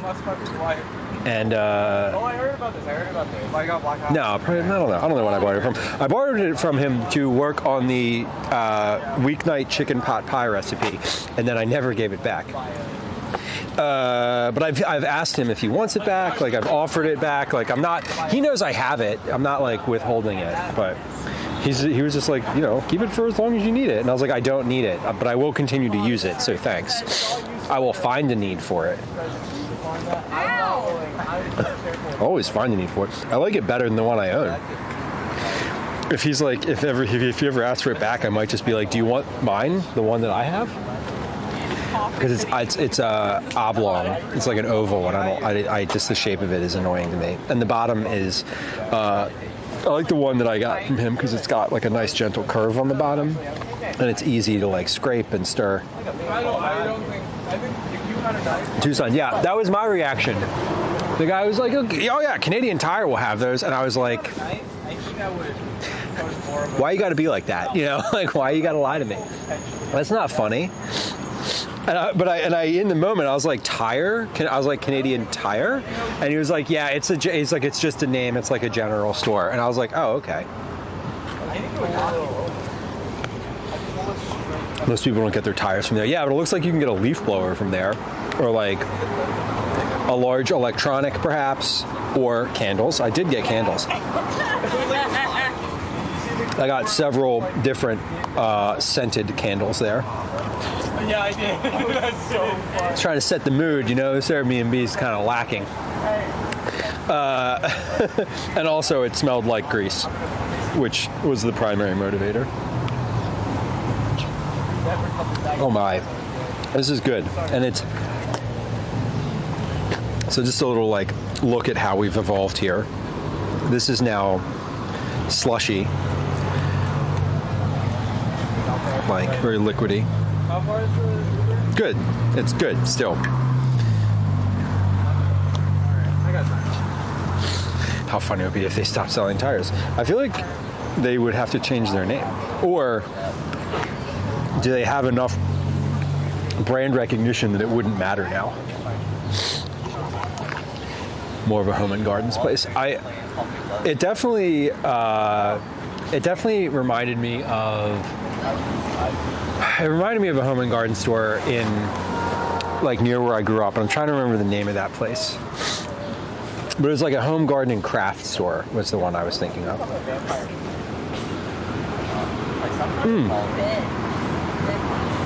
Wow, that's so good. I could eat a whole other one of these right now.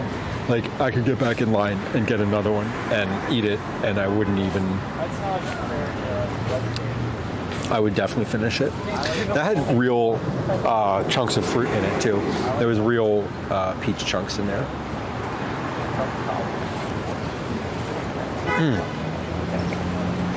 God, amazing. Amazing. So good. John's is not open during the winter, so like they're definitely a summer. They're a spring and summer business, and they're worth it. It's worth it. I don't know anything about the owners or the people or any of that. Sometimes you gotta just enjoy the product. All right, I got my wet wipe, sticky water ice. Okay, y'all, we had a good little walk around today. Gwen and Calvin should be finishing up at the movies. They went to see, who did they go to see this afternoon? Or what did they go to see? They went to go see How to Train Your Dragon, I believe, which I don't know anything about, but sounds fun. So why not?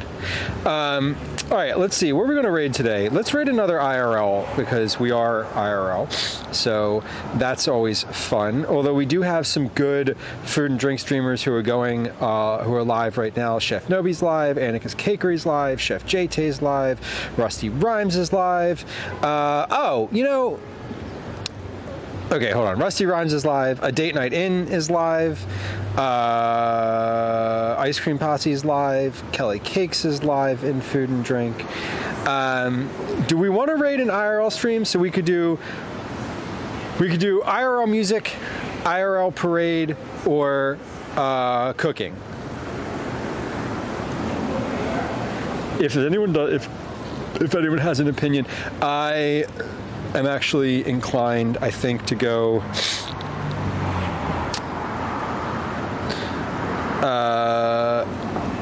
Luke Skywalker, welcome in. Hey, Luke Skywalker, guess what? I have been watching the Star Wars movies. I've been watching the Star Wars movies. I'm up to the third.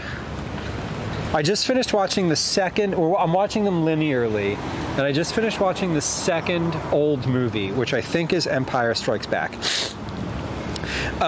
Okay, parade sounds fun. We're going to go to Mix. Welcome in. We're going to go raid Dynamite Twins, who we've raided before. They are at the Mermaid Parade in New York City, which, if you're not familiar, is a really amazing. Is a good time. It looks like a good time. Their coverage of the Mermaid Parade last year was also really good, so I kind of love that. But I also want to say Rusty Rhymes is live. Rusty Rhymes is making tater tots with Whiskey Monster, another food and drink streamer. So absolutely a two friends of the stream. Let's find the Dynamite Twins. Where are they? I saw that they were live. I saw that they were at the Mermaid Parade. Where are they? Same category and... Wait, are they not live anymore? No, wait.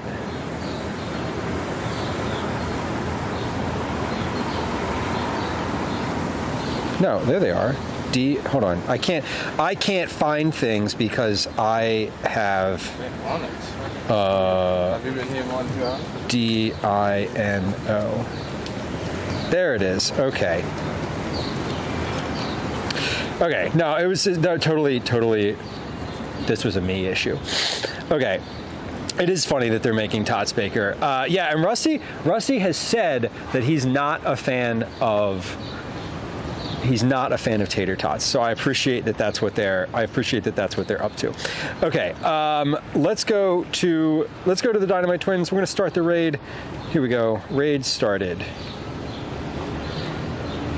Okay, it's getting ready. It says getting ready. What does that mean? Okay, there we go. All right. Oh, that's a long countdown. Is it always a minute? That's wild. Okay, next stream for me is going to be Wednesday. Wednesday we'll be live in the afternoon. Morning, we're going to start in the morning sometime, probably around 11 a.m. We'll be doing an IRL, so the next time we're live, we will not be in the kitchen. I don't know where we're going or what we're doing. I don't know at all what the weather's like, so it's going to be whatever, you know. We're going to be out in Philly. We might not be in Philly. We might be somewhere else. It depends if I have the car or not. I don't know. Angry Rook, that's great. I did not know that that was a thing, and I appreciate that it was. Cool. Well, thanks for hanging out today, y'all. I hope you enjoyed a little walk around in Philly. I enjoyed a little walk around in Philly. I'm going to take myself on a little walk back to my house, maybe to the bus. We'll see. And I'll catch you all next week if I don't first see you in chat. It says we're rating in 4, 3, 2, 1, 0.